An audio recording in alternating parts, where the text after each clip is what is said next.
Αγαπητές κυρίες και κύριοι, καλησπέρα σας. Με ιδιαίτερη χαρά σας καλωσορίζω εκ μέρους του Ελληνοαμερικανικού Εμπορικού Επιμελητηρίου στο 11ο Συνέδριο Αγροτεχνολογίας του Επιμελητηρίου μας. Θυμάμαι πριν από 11 χρόνια, όταν πρωτοξεκινήσαμε αυτή την πρωτοβουλία, η οποία πλέον έχει γίνει ένας θεσμός. Ένα θεσμικό γεγονός που έχει υπερβεί τα στενά όρια της πόλης και της Βορείου Ελλάδας και η φήμη του και η επιρροή του έχει εξαπλωθεί όχι μόνο σε όλη τη χώρα, αλλά και εκτός αυτής, και το λέω με αφορμή ότι έχουμε και προσκεκλημένους από κάποιες άλλες χώρες σήμερα.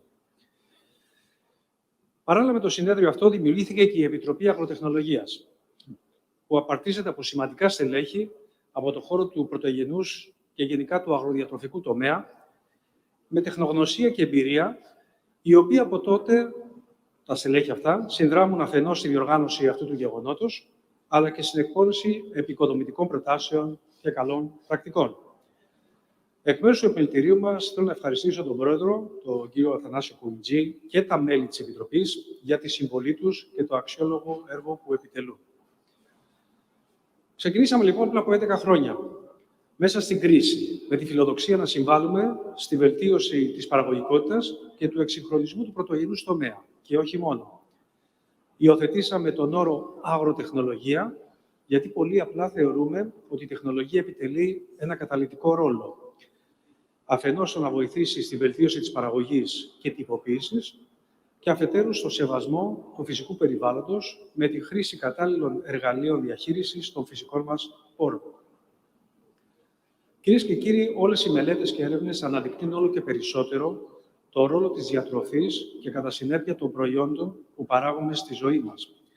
Ο υπερπληθυσμός, σε συνάρτηση με την αύξηση των ορίων ηλικίας και σε συνδυασμό με τις νέες ασθένειες και τα βαλλόμενα και συστήματα υγείας που υποφέρουν αυτές τις μέρες μας, δημιουργούν ένα περιβάλλον στο οποίο η διατροφή αποκτά όλο ένα και ιδιαίτερη σημασία από όλες τις πλευρές. Πρέπει λοιπόν να σκεφτούμε και να συνειδητοποιήσουμε ότι το μέλλον έρχεται με μεγάλη ταχύτητα πλέον. Οι τεχνολογικές εξελίξεις τρέχουν με απίστευτους ρυθμούς και φυσικά όλοι οι τομείς προσαρμόζονται σε αυτές και προσπαθούν να τις αξιοποιήσουν στο μέγιστο δυνατό βαθμό.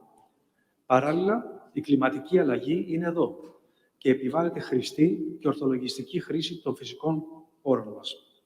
Όλα έχουν την αξία τους και τίποτα δεν πρέπει να πηγαίνει χαμένο.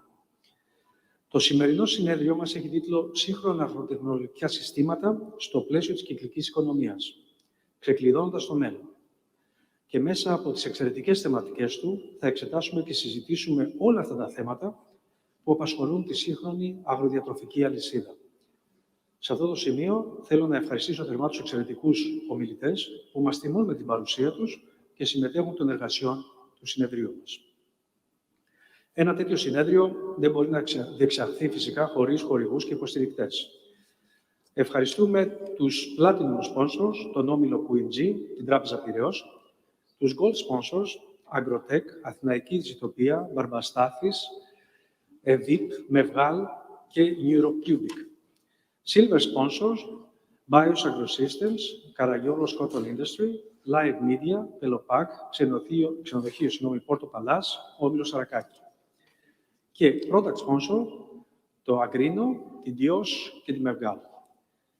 Και τέλος, τους χορηγούς επικοινωνίας μας, την Agro24, AgroCapital, Agroέκβαση, Αγρότυπος, Γεωργία Κτηνοτροφία, Αθηναϊκό Μακεδονικό Πρακτορείο Ειδήσεων, Business News GR, CSR News GR, Επιχειρώ, GR Times, Ήπεθρος Χώρος και φυσικά το περιοδικό μας, το Business Partners, που το έχετε μπροστά στα τραπέζια σας και στο οποίο υπάρχει αφιέρωμα από στελέχη της Επιτροπής Αγροτεχνολογίας πάνω σε θέματα του τομέα. Θέλω από καρδιάς επίσης να ευχαριστήσω τους συναδέλφους μου, τον Νίκο τον Ζαντάρογλου, τη Φανή τη Ζούρου και τη Μαρία Γαβριλίδου, το γραφείο μας εδώ στη Θεσσαλονίκη, για την εξαιρετική τους ομολογουμένως δουλειά στη διοργάνωση αυτού του συνεδρίου. Προσωπικά αισθάνομαι υπερήφανος για αυτό που κατάφερα. Τέλος, θέλω να ευχαριστήσω όλους εσάς που συμμετέχετε των εργασιών του συνεδρίου μας και μας τιμάτε με την παρουσία σας σε μία ακόμα δράση του επιμελητηρίου μας. Μείνετε συντονισμένοι μαζί μας, μιας και ετοιμάζουμε και άλλες δράσεις και πρωτοβουλίες στην υπέροχη πόλη σας. Θα καλέσω τώρα στο βήμα τον κύριο Αθανάσιο Κουρουτζή, τον πρόεδρο της Επιτροπής Αγροτεχνολογίας, για τον εισαγωγικό του χαιρετισμό. Αγαπητέ Θανάση, ευχαριστώ.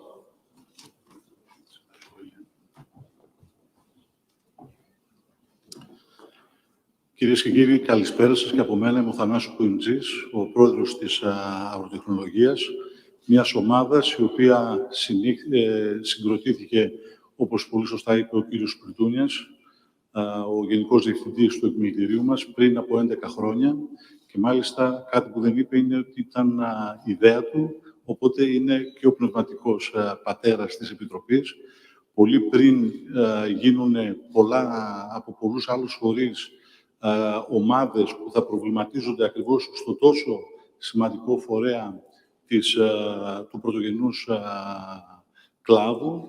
Το επιμελητήριο, ένα επιμελητήριο που κεντρικός άξονας είναι οι διμερείς σχέσεις ανάμεσα στα δύο κράτη, στις Ηνωμένες Πολιτείες και στην Ελλάδα και στις Ηνωμένες Πολιτείες.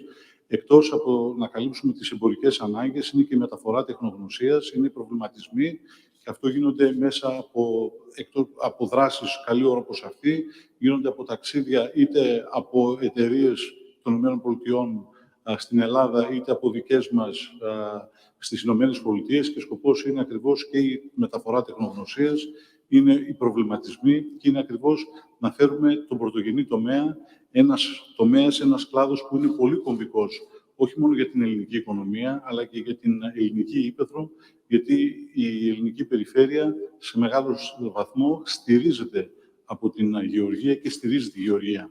Έτσι, η γεωργία δεν πρέπει να είναι μόνο ένα οικονομικό παράγωγο της ευρύτερης κοινωνίας και οικονομίας, αλλά πρέπει να είναι και ένα κομμάτι το οποίο μεταφέρει τεχνογνωσία, αναβαθμίζει την περιφέρεια και φέρνει τον επαγγελματισμό, ακριβώς αυτό που χρειάζεται ο κλάδος μας. Ένας κλάδος που έχει σοβαρά θέματα, που προφανώς το 1982, πριν 40 χρόνια, όταν είχε το ευτύχημα να μπει μέσα στην Ευρωπαϊκή Ένωση και να παίζει μέσα στην κλίμακα, στις πρώτες γραμμές, την παγκόσμια κλίμακα, έχει και πολλές προκλήσεις. Σε άλλα κομμάτια, εμείς οι ιδιώτες πρέπει να κάνουμε το μέρος μας, και σε άλλα οι κυβερνήσεις είναι αυτές που πάλι μέσω της δικής μας πίεσης πρέπει να λάβουν μέτρα ώστε να θωρακίσουν όσο γίνεται αυτό το κλάδο. Είναι πάρα πολλά τα θετικά που μπορούμε να πούμε, τα οποία θα έλεγα ότι ένα από τα κομμάτια του κλάδου μας είναι ότι προηγείται στις εξαγωγές. Η διατροφή είναι αυτή που φέρνει, και ειδικά με τη θεματολογία τη φετινή, είναι αυτό το κομμάτι το οποίο παράγει και δίνει το παρόν σε όλες τις διεθνείς αγορές. Εκτός από την ελληνική κουζίνα και τα ελληνικά προϊόντα, τα ελληνικά κρασιά, καλή ώρα όπως η μαστή χαχείου, όπως οι ελιές, είναι αυτά που δίνουν παντού το παρόν και αναγνωρίζουν την ελληνική αξία. Βέβαια, εμείς έχουμε να κάνουμε πάρα πολλά και σαν Επιτροπή, όπου θα δείτε στο πίσω το κομμάτι όλα τα μέλη, όπου κάνουμε γύρω στις 10 συγκεντρώσεις, εκτός από το συνέδριο, κάνουμε κάποια κλειστά γεύματα.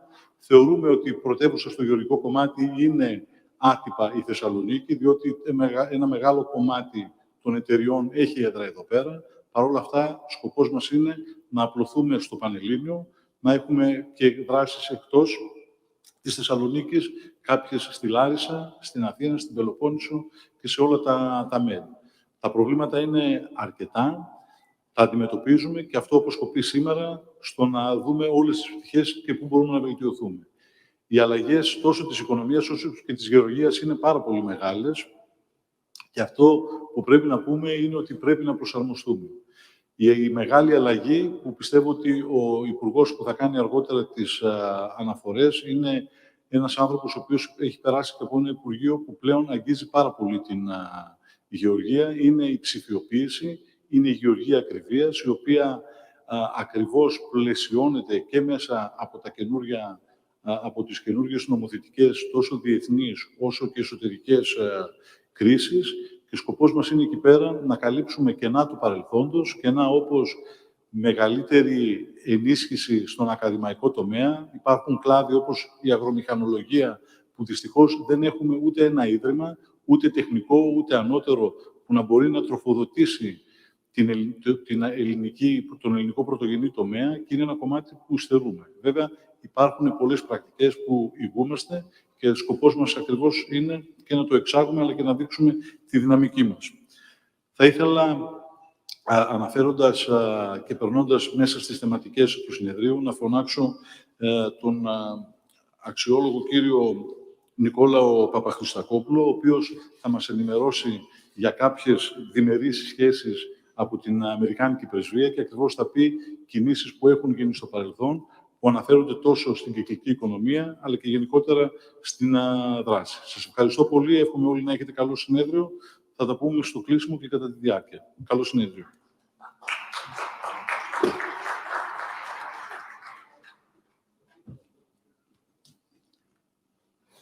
Αγαπητέ κύριε Σπιρτούνια, αγαπητέ κύριε Κουιντζή, εκλεκτοί προσκεκλημένοι, ομιλητές και συμμετέχοντες, καλησπέρα σας.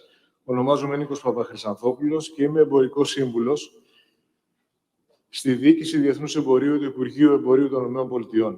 Είναι τιμή για μένα που βρίσκομαι σήμερα εδώ για να μιλήσω στο 11ο Συνέδριο Αγροτεχνολογίας και να εκπροσωπήσω τη Διεθνή Διοίκηση Εμπορίου των ΗΠΑ, καθώς επίσης και να παρουσιάσω το πρόγραμμα «Επιλέξτε Αμερική», Select USA, το κυβερνητικό πρόγραμμα που προωθεί τις άμεσες ξένες επενδύσεις στις ΗΠΑ. Ο τομέας της αγροτεχνολογίας γίνεται ένα όλο και πιο σημαντικό μέρος της παγκόσμιας οικονομίας, με πολλές χώρες να επενδύουν σε μεγάλο βαθμό στην έρευνα και την ανάπτυξη νέων τεχνολογιών για να παραμείνουν ανταγωνιστικές. Στις ΗΠΑ, ο τομέας της αγροτεχνολογίας είναι ιδιαίτερα ισχυρός, με έντονη εστίαση στην καινοτομία και σε λύσεις που βασίζονται στην τεχνολογία, όπως η γεωργία ακριβίας, η βιοτεχνολογία, η ψηφιακή γεωργία και οι προηγμένες τεχνικές διαχείρισης καλλιεργειών, που στοχεύουν στην ενίσχυση της παραγωγικότητας, στη μείωση της κατανάλωσης πόρων και στη βελτίωση της ασφάλειας της ποιότητας των τροφίμων. Οι προκλήσεις που αντιμετωπίζει ο αγροδιατροφικός τομέας είναι πολλές και περίπλοκες. Η κλιματική αλλαγή, η πληθυσμιακή αύξηση και η αυξανόμενη ζήτηση για φυσικούς πόρους απαιτούν καινοτόμες λύσεις που μπορούν να αντιμετωπίσουν αυτές τις προκλήσεις. Για την αντιμετώπιση τους, το πρόγραμμα κυκλικής οικονομίας Select USA είναι μια πρωτοβουλία που στοχεύει στην προώθηση και υποστήριξη της μετάβασης σε ένα πιο βιώσιμο οικονομικό μοντέλο που προωθεί επαναχρησιμοποίηση και την ανακύκλωση υλικών για την ελαχιστοποίηση των απορριμμάτων και τη μείωση περιβαλλοντικών επιπτώσεων των διαδικασιών παραγωγής. Περιλαμβάνει τη δημιουργία ενός συστήματος παραγωγής, όπου τα απόβλητα θεωρούνται ως ένας πόρος που μπορεί να επαναχρησιμοποιηθεί και να ανακυκλωθεί για τη δημιουργία νέων προϊόντων. Η κυκλική οικονομία Select USA εστιάζει στην προσέλκυση επενδύσεων και στην πρόθεση συνεργασιών που προωθούν κυκλικές οικονομικές πρακτικές στις ΗΠΑ με στόχο τη δημιουργία νέων θέσεων εργασίας, την τόνωση της οικονομικής ανάπτυξης και την προστασία του περιβάλλοντος. Η αγορά των ΗΠΑ παρουσιάζει μια σημαντική ευκαιρία για τους Έλληνες παραγωγούς γεωργικών προϊόντων και διατροφής, ιδιαίτερα στους κλάδους τροφίμων υψηλής ποιότητας. Οι εξαγωγές γεωργικών προϊόντων και τροφίμων προς τις ΗΠΑ αποτελούν σημαντικό μέρος της εμπορικής σχέσης μεταξύ των δύο χωρών. Οι ΗΠΑ είναι ένας από τους μεγαλύτερους αγοραστές αγροτικών προϊόντων και τροφίμων από την Ευρώπη, με την Ελλάδα να αποτελεί σημαντική πηγή αυτών των προϊόντων. Σύμφωνα με το Γραφείο Απογραφής των ΗΠΑ, το 2022 οι συνολικές ελληνικές εξαγωγές στις ΗΠΑ σε όλους τους τομείς έφτασαν τα $2,28 δισεκατομμύρια και οι εξαγωγές των αγροτικών επιχειρήσεων εκτιμήθηκαν σε περίπου $500 εκατομμύρια.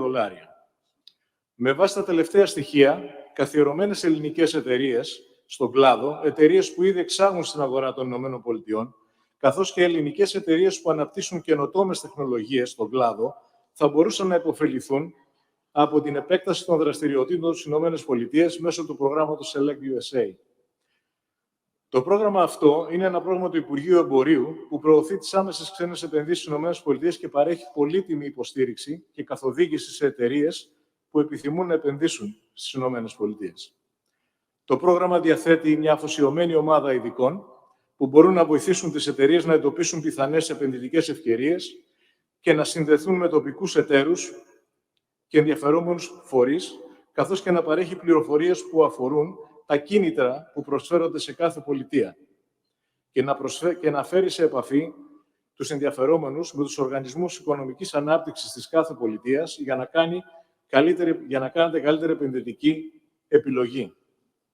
Κάθε χρόνο, το Υπουργείο Εμπορίου των ΗΠΑ φιλοξενεί την ετήσια Σύνοδο Επενδύσεων Select USA Summit στην Ουάσιγκτον, η οποία συγκεντρώνει επενδυτές, οργανισμούς οικονομικής ανάπτυξης και κυβερνητικούς αξιωματούχους για την προώθηση των επενδύσεων στις ΗΠΑ, προσελκύοντας αντιπροσωπείες από όλο τον κόσμο. Φέτος, η Σύνοδος θα πραγματοποιηθεί από τις 1 έως 4 Μαΐου στην Ουάσιγκτον. Την ετήσια Σύνοδο Κορυφή παρακολουθούν συμμετέχοντες από όλο τον κόσμο, καθώς επιδιώκουν να υποφεληθούν από τις μεγάλες ευκαιρίες που προσφέρουν οι Ηνωμένες Πολιτείες και είναι το μέρος όπου το επιχειρηματικό δυναμικό συναντά τις επιχειρηματικές ευκαιρίες. Η Σύνοδος Επενδύσεων συνδέει εξειδικευμένες εταιρείες με οργανισμούς οικονομικής ανάπτυξης για να διευκολύνει τις επιχειρηματικές επενδύσεις και τη δημιουργία θέσεων εργασίας.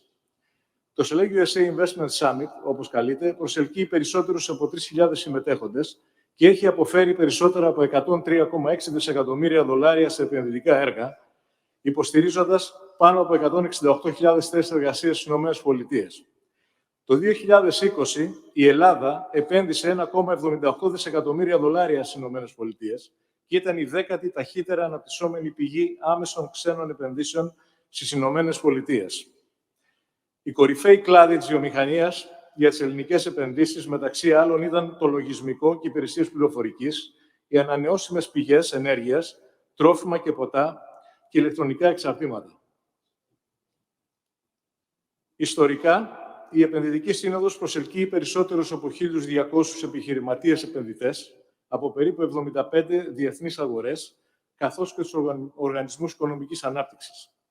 Κάθε χρόνο, το εμπορικό τμήμα της Πρεσβείας συμμετέχει ενεργά στην Επενδυτική Σύνοδο Select USA με τη συμμετοχή ελληνικών εταιρεών, ανεξαρτήτου μεγέθους και αντικειμένου, καθώς και επενδυτών που έχουν τη δυνατότητα και το ενδιαφέρον να επεκτείνουν τις δραστηριότητες στους ΗΠΑ.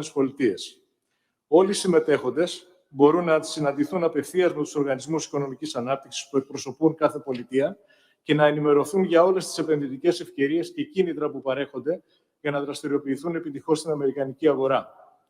Η Πρεσβεία των ΗΠΑ στην Αθήνα έχει υποστηρίξει ενεργά το πρόγραμμα Select USA από το 2017, σχηματίζει μεγάλες αντιπροσωπείες ελληνικών επιχειρήσεων που ενδιαφέρονται να εξερευνήσουν την αγορά των ΗΠΑ και να επεκτείνουν τις δραστηριότητες τους σε αυτήν. Όσοι από εσάς ενδιαφέρεστε για το πρόγραμμά μας και επιθυμείτε να συμμετάσχετε στην ελληνική αντιπροσωπεία μας το 2023, μπορείτε να βρείτε τα ενημερωτικά φυλάδια με τα στοιχεία μου, επικοινωνίας μου στο γραφείο εγγραφής του συνεδρίου στην έξοδο. Θα χαρώ πολύ να επικοινωνήσετε μαζί μου για να λάβετε πιο λεπτομερείς πληροφορίες σχετικά με τον τρόπο επέκτασης των δραστηριοτήτων σας στις ΗΠΑ και τη συμμετοχή σας στην ελληνική αντιπροσωπεία το 2023. Σας ευχαριστώ για την προσοχή σας και εύχομαι καλή επιτυχία στο συνέδριό σας. Και τώρα καλώ στο βήμα τον πρώην Υπουργό Αγροτικής Ανάπτυξης, κύριο Αθανάσιο Τσαφτάρη. Ευχαριστώ.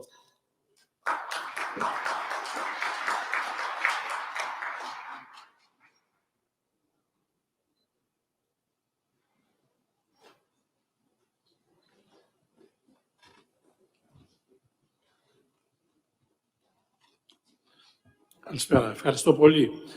Ευχαριστώ για την τιμητική πρόσκληση.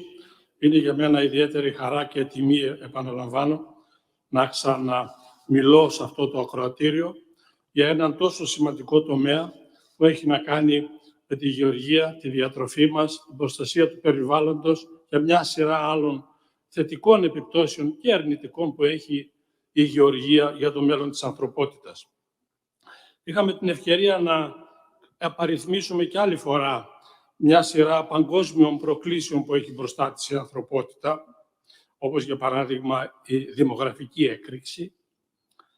Να τονίσω από την αρχή, αρχίζοντας από τη δημογραφική έκρηξη, ότι τα προβλήματα αυτά δυστυχώς, παρά το ότι θεωρούνται παγκόσμια και είναι παγκόσμια, δεν επηρεάζουν ομοιόμορφα το σύνολο του πληθυσμού της γης. Δηλαδή, μιλάμε, όπως για παράδειγμα προανέφερα, για μια δημογραφική έκρηξη του πληθυσμού της γης, ενώ στη χώρα μας έχουμε δημογραφική συρρίκνωση και γενικότερα στην υπόλοιπη Ευρώπη έχουμε δημογραφική συρρίκνωση.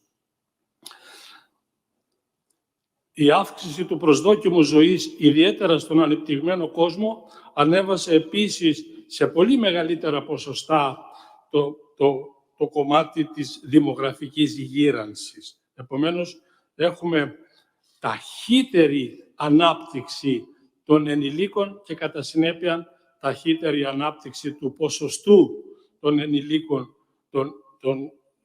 στο δημογραφικό μας πρόβλημα. Είχαμε την ευκαιρία επίσης να αναφερθούμε στις κλιματικές αλλαγές, οι οποίες οριζόντια σχεδόν επηρεάζουν όλα τα παραγωγικά συστήματα και το σύνολο της κοινωνίας.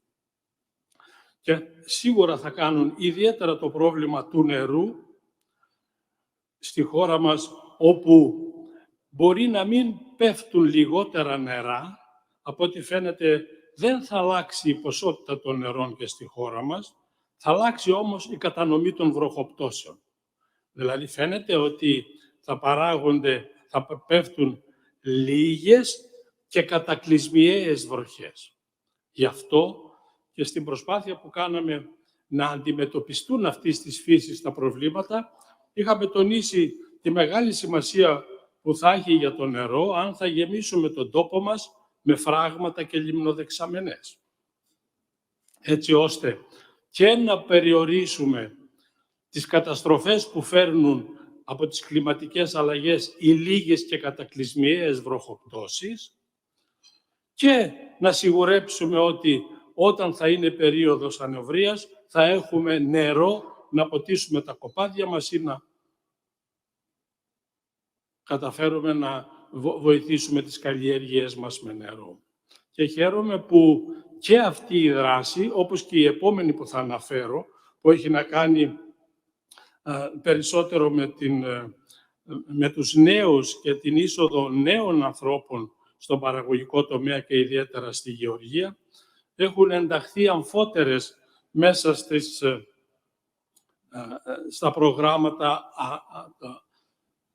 του Ταμείου Ανάκαμψης και το κομμάτι των νέων ανθρώπων και το κομμάτι της κλιματικής αλλαγής και των επιπτώσεων που μπορούν να προλάβουμε με τα φράγματα και τις λιμνοδεξαμενές. Τώρα, πιστεύω ότι σημαντικό ρόλο σε αυτού του είδους την αντιμετώπιση των προβλημάτων θα παίξει η πρόοδος της επιστήμης, όπως προανέφερα, και επειδή μιλούμε πλέον για την πρόοδο σε ένα, ας το πούμε, νεόφερτο κομμάτι της επιστήμης, μέχρι τώρα σπαταλούσαμε χρόνο να καταλάβουμε καλά την ύλη για χρόνια. Θυμηθείτε, ολόκληρες χιλιετίες τις βαφτίζαμε παλαιολιθική εποχή, μεσολιθική, νεολιθική εποχή. Ενώ στα τελευταία κάμποσα χρόνια μεταφερθήκαμε στο κομμάτι της ενέργειας. Γι' αυτό και μιλούσαμε για την ενέργεια την τάδε, το κάρβονο κλπ. Στα τελευταία χρόνια όμως, μια τρίτη εξίσου, αν θα έλεγα, πολύ πιο σημαντική παράμετρος της φύσης προσετέθη σε αυτές τις δύο και αυτή είναι η έννοια της πληροφορίας. Σήμερα ζούμε αυτήν την εποχή. Ζούμε αυτήν την εποχή των data. Γίνονται μάχες ποιος ελέγχει, πόσο στοιχίζουν τα δεδομένα, πώς μπορεί να αγοράσει κανείς data και ούτω καθεξής. Πρέπει να μάθουμε, γιατί λίγοι γνωρίζουν πώς μετατρέπουμε τα data σε πληροφορίες. Πώς μπορεί κανείς να κάνει εξόρυξη πληροφοριών από τα δεδομένα. Υπάρχει μεγάλη σύγχυση ανάμεσα στις δύο έννοιες. Πώς μετατρέπουμε την πληροφορία σε γνώση. Και τέλος, πώς κάνουμε τη γνώση τεχνογνωσία. Θα χρειαστούν εμφατικές προσπάθειες και στα 4 βήματα, αν θέλουμε πραγματικά να αξιοποιήσουμε αυτού του είδους την ιεραρχία στον αγροτικό τομέα.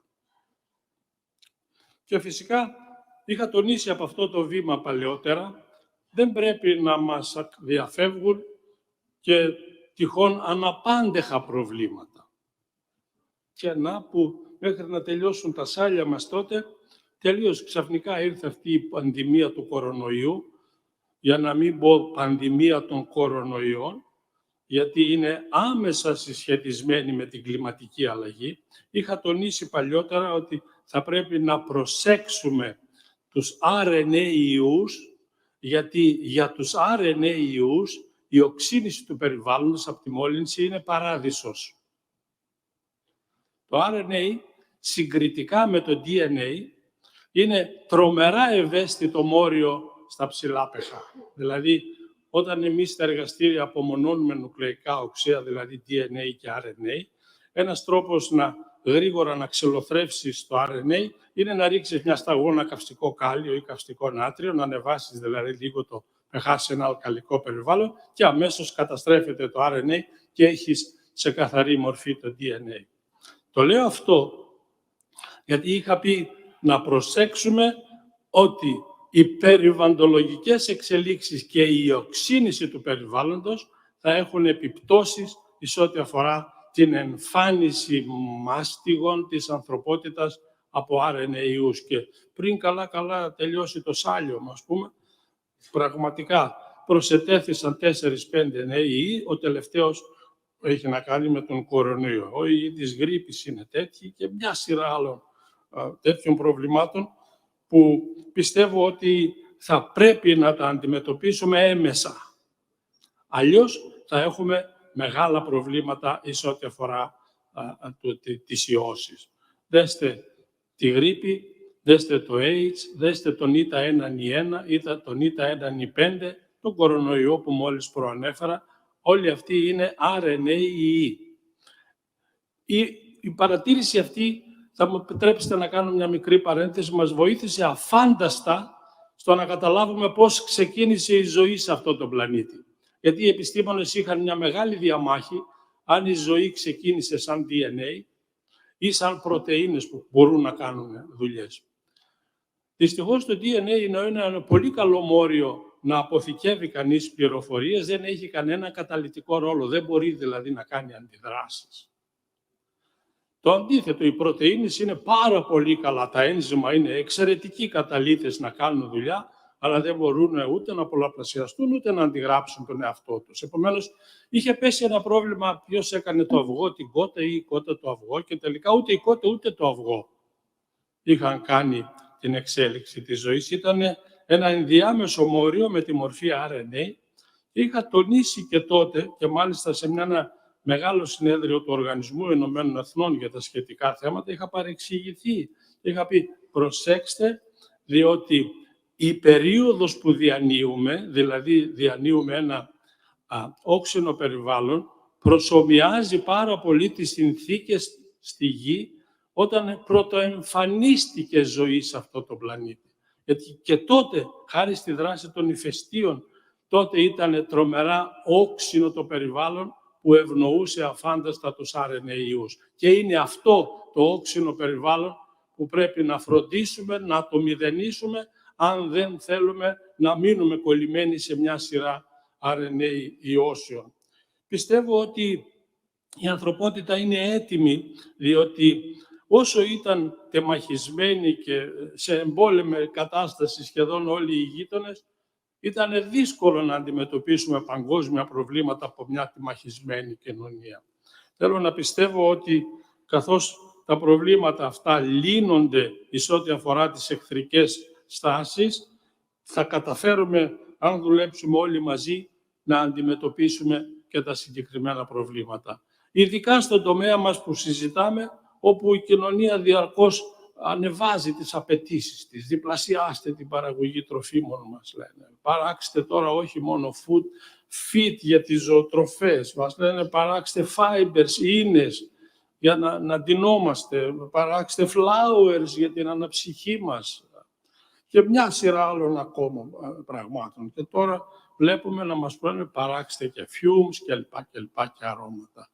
Οι προκλήσεις είναι μπροστά μας. Έχουμε χρέος να τις αντιμετωπίσουμε, τις χρωστάμε στις γενιές που έρχονται, πρέπει να διορθώσουμε τα σφάλματα του παρελθόντος και πιστεύω ότι η επιστημονική και τεχνολογική πρόοδος και οι μορφωμένοι άνθρωποι και ιδιαίτερα μορφωμένοι μας αγρότες, νέοι, θα τα καταφέρουν. Και αυτή τη φορά ευχαριστώ για την πρόσκληση και ευχαριστώ για την προσοχή σας.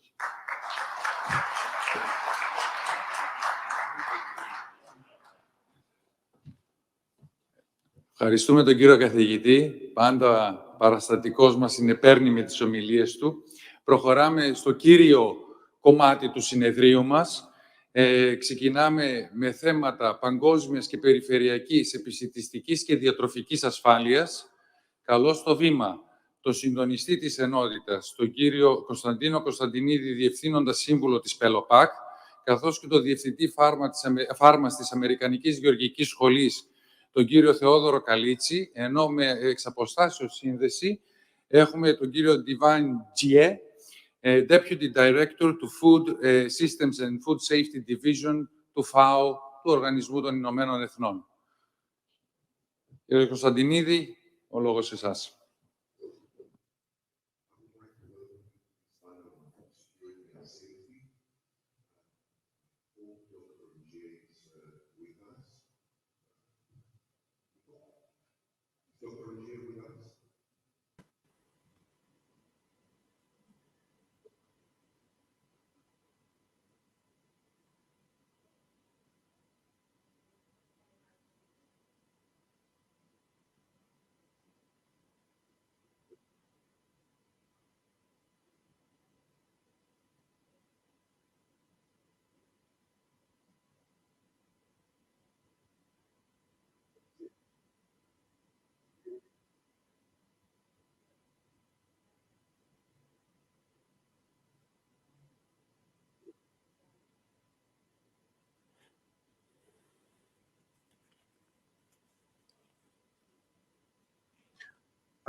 Then I will start with Dr. Kalitsis. Dr. Kalitsis, as a region, is projected. The microphone. As the region is projected to experience longer droughts, milder winters, and hotter summers, what is your advice to local farmers? Which crops can withstand the effects of climate change and which are set to lose out in our region? Hello, thank you very much for the invitation. I hope we have a nice discussion, and Dr. Njen comes with us soon.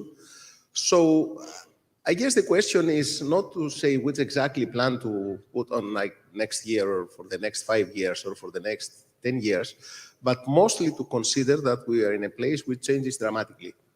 Actually, the Mediterranean is known as a hotspot of changing of climate because what happens in the rest of the world seems that happens faster in our area.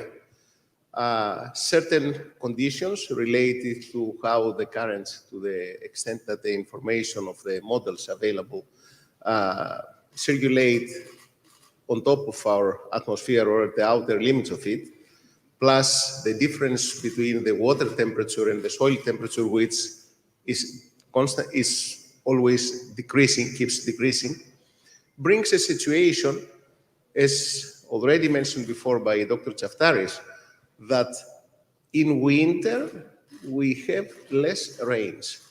And this results in an overall less moisture since we have stronger rains in summertime or a little bit before that, which are not water that is not absorbed by the soil but just goes away, eventually leading to droughts. And this is a serious problem.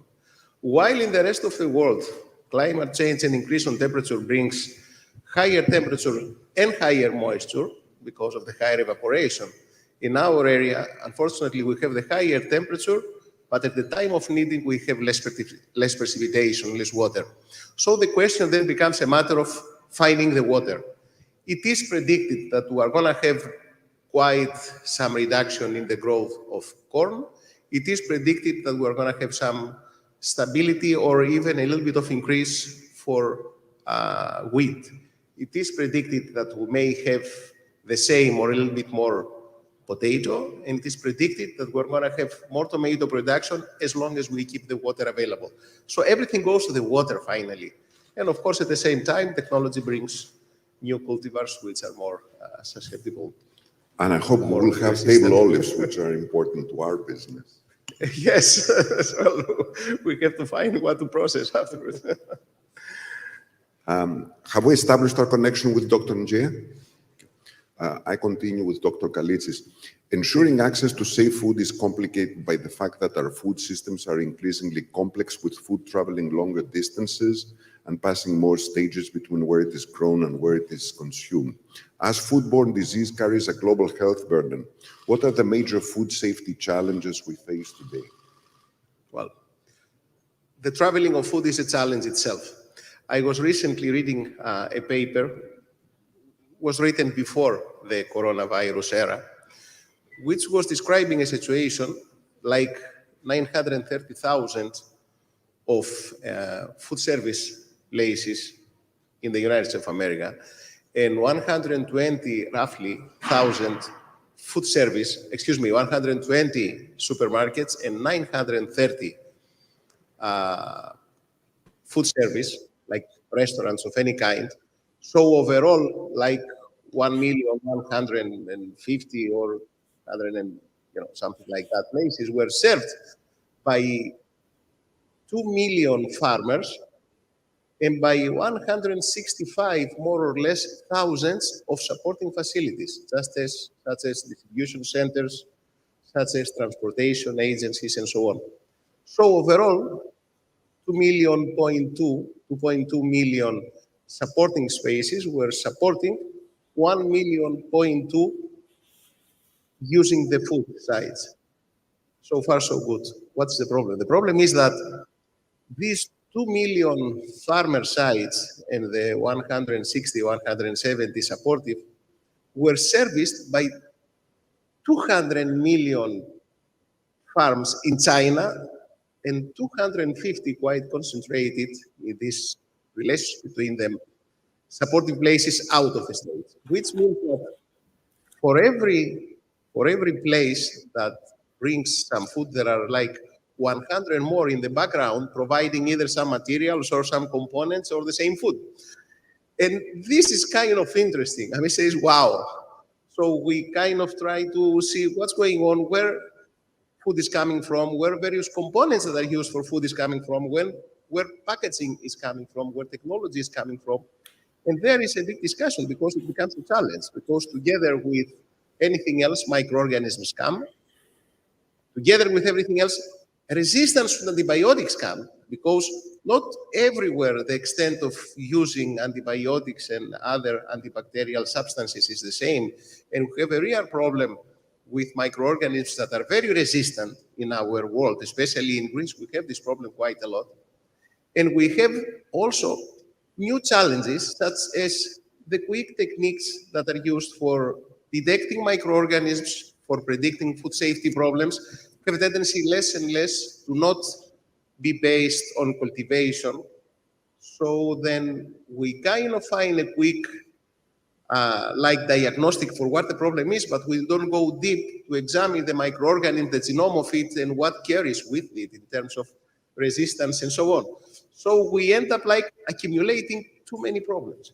The entire thing is problematic. And within that concept, we have also new microorganisms. We have like Escherichia coli, E. coli, the coliform, colivaculos, as we say, λέμε στα ελληνικά, which, except the 0157 and 87 that turned us to be kind of scared lately, we have 0104 H4, which turns to be a different cultivar, again giving serious diseases, nevertheless not being as not us being anymore as able to go against it as what we know already. So this is the situation. What we do, we turn to do the work stronger and better. Dr. Njie, I hope you can hear me. Yes, I can hear you very well. Thank I you. would like to welcome you to our panel. I'm sorry for this communication issue, and I would like to ask you, you've been with the FAO for 17 years. In light of recent developments, how concerned are you about the stability of food systems worldwide? And what are the new challenges to food safety that we should be prepared for? Okay, thank you very much for that question, and greetings to all the participants. Well, the question you raise is very, very important. Food systems around the world are not operating optimally. They are facing immense challenges, and these are as a result of a number of trends. Global population is expanding very, very rapidly. Urbanization is also growing with 55% of the world's population now living in urban areas. Climate change has already been alluded to. So these are all challenges that are imposing immense pressure on the food systems. And the interesting fact and the paradox of the situation is that food systems are not very much a solution, but they are also part of the problem. So food systems contribute about 30% to the greenhouse gases that are causing climate change, for example. The other side of it is that we don't reach our objective of feeding the growing populations in the world. The latest data we have show that 828 million people are still undernourished, and 3.1 billion people globally cannot afford a healthy diet. So they consume very, very unhealthy diets that lead to high rates of obesity and other non-communicable diseases. Now, you posed the specific aspect of food safety. Definitely, with all these pressures on the food system, the safety of our food is also under threat. Take climate change, for example, which I mentioned. Because of extreme weather events, floods, heavy rainfall, and so on, the physical quantities of food are destroyed. But you also have implied effects. For example, rising temperatures affect how the pests that affect crops and livestock can be deleterious to the growth of these organisms. So you take a pest like the one that causes aflatoxin in maize. It has been shown that it depends very much on the temperature of the environment. So when we have temperatures changing unpredictably, it's going to be a very, very serious effect on the safety of our food. And there are other very, very complicated nuances to the whole issue. You take, for example, the high levels of consumption of animal products. Because we have to source the feed to feed these animals, we are in most cases exposed to threats to the very safety of the feed, and then also the food that we get from the animals, like milk. So let me stop there. It's a very, very complicated issue that we're handling, but I think it is very, very clear that if we continue on the current trajectory, we will not achieve the goals that we want by 2030 in terms of the agenda that has been set, the sustainable development goals. Dr. Njia, you have dealt extensively with the issue of food loss and waste. Can you give us a sense of the extent of this problem and its environmental effects? Yes, yes, thank you very much. That as well is a very, very important dimension of the problems that I mentioned earlier, that food systems are not operating normally. And the high levels of food loss and waste that we see today are a manifestation of the unsustainability, the suboptimal operation of our food systems. Now, in terms of magnitude, we are dealing here with a very big problem, and the numbers are very scarce, and I want to be very careful with providing you accurate numbers here.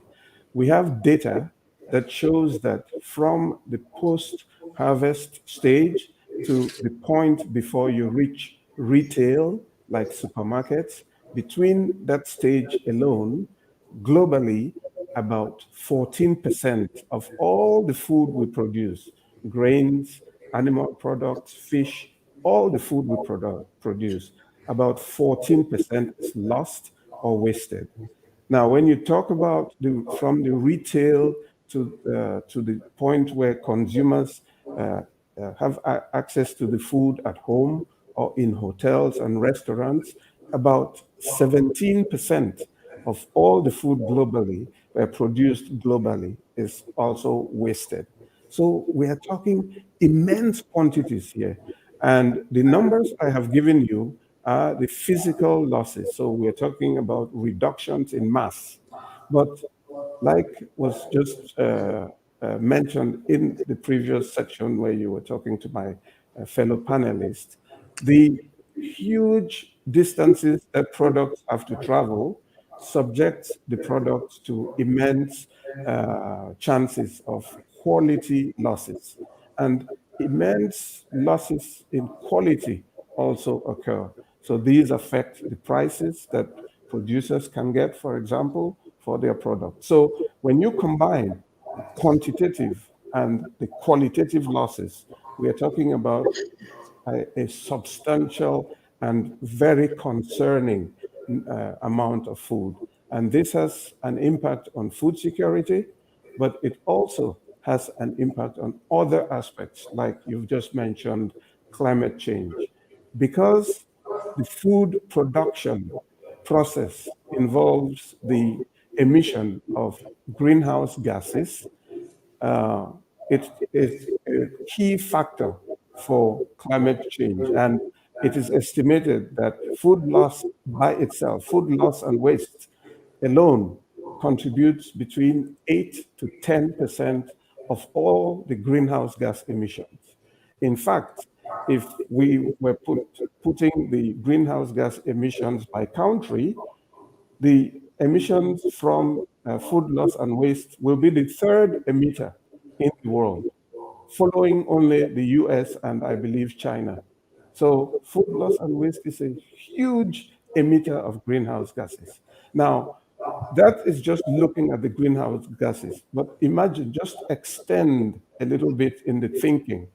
When we produce food, we deforest, we cut forests, and we destroy the ecosystem, we destroy biodiversity, and so on. Imagine that we are doing all of that, and then the food goes to waste. Imagine that we irrigate, we put scarce resources like water and fertilizer to get food, and then we end up wasting. So it is a very, very complex and connected problem, and it has ramifications in various aspects of the economy. Dr. Njia, how can we add value to waste, and how could the FAO assist in turning waste streams into valuable resources within a circular bioeconomy framework? Yes, no, thank you very much. So that's a very, very important question, and it's almost a natural connection to the issue that I raised. So we are talking about large amounts of food loss and waste. So what do we do about this? And one approach to handling this is definitely to find ways of using the material that comes out of the food supply chain as either loss or waste. We collect this material and we subject the material to a circular approach so that this material then becomes raw material for new processes. For example, we use the waste from a food supply system to become the input in a animal feed production system, or for example, an organic fertilizer production system. FAO has immense experience in this area. We have recently launched projects in Barbados and Suriname, where we are using the waste from the fish production sector. We are collecting that waste and then using that waste into making fish silage, which is then used as fertilizer in crop production or as an ingredient, as a component of the feed that is then used to feed aquaculture fish or any other livestock production systems. So I think the key aspects into putting this type of circular approach to have the required policies and strategies and institutional frameworks. Let me use the example I just provided on using fish silage as an example. It will be very important to ensure that the quality of the feed that comes from that process is not going to harm the food safety, the feed safety as well as the food safety. And the way to control that is through appropriate regulations and legislation. So you would need an institutional framework to ensure that you can develop the required regulations. You would definitely also need adequate human capacities. So the project I mentioned is involved in training women's farmers in the methodologies of using the waste into transforming the product into valuable products. So these are some examples of some of the things that we can do in this circular approach. And I gave the example of food, but all materials that come into the food product combination, for example, packaging material, would also be handled profitably through this circular approach, through, for example, recycling or reusing the packaging material. Packaging crates, for example, that are made of wood or of plastic subject themselves to a circular operation. And so you do not dispose of the material after first use. So those are some examples, and I can elaborate further if required. Thank you. These are great examples. Thank you very much. Dr. Kalitsis, food safety is both a health issue and economic issue. The food system is a major source of employment worldwide. How can we address the need to ensure food safety in the context of changing food systems while also ensuring broad-based inclusive growth?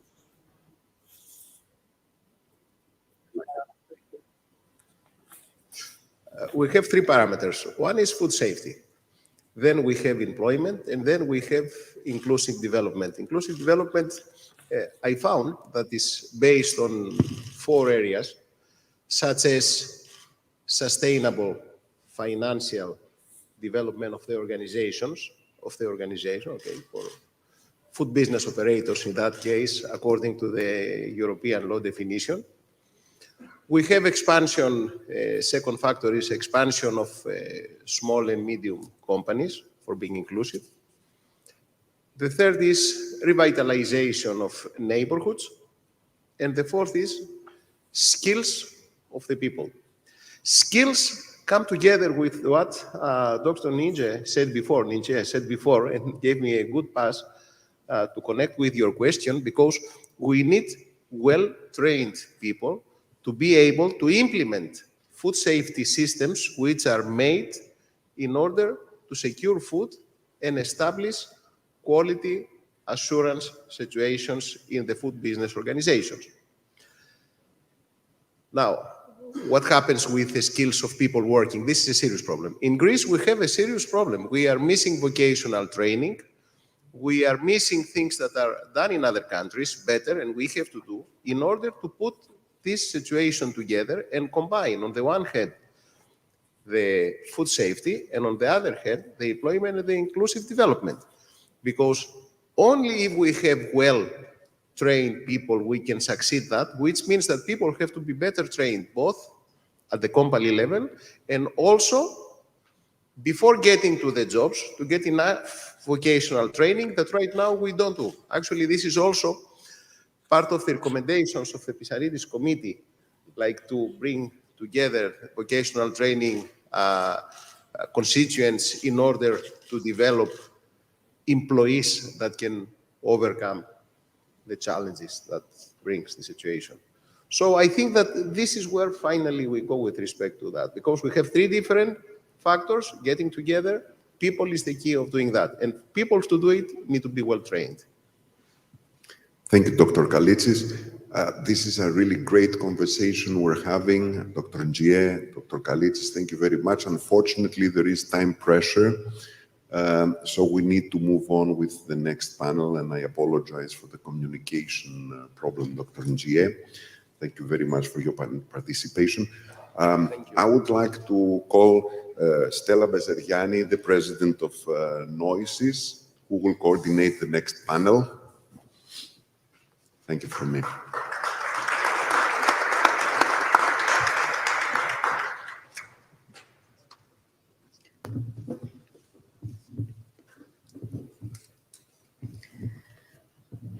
Καλησπέρα σας.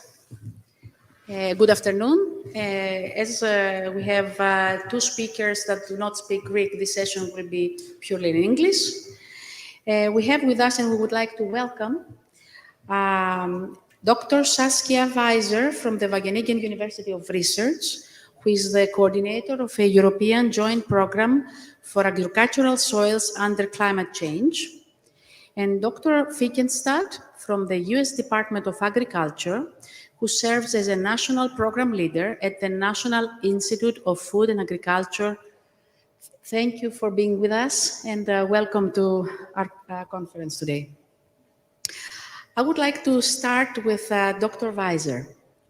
You have been engaged in climate, soil, sustainable food and circular agriculture research for over 20 years in one of Europe's most renowned universities for agricultural research, Wageningen University of the Netherlands, where we have seen large-scale implementation of circular and climate-neutral solutions.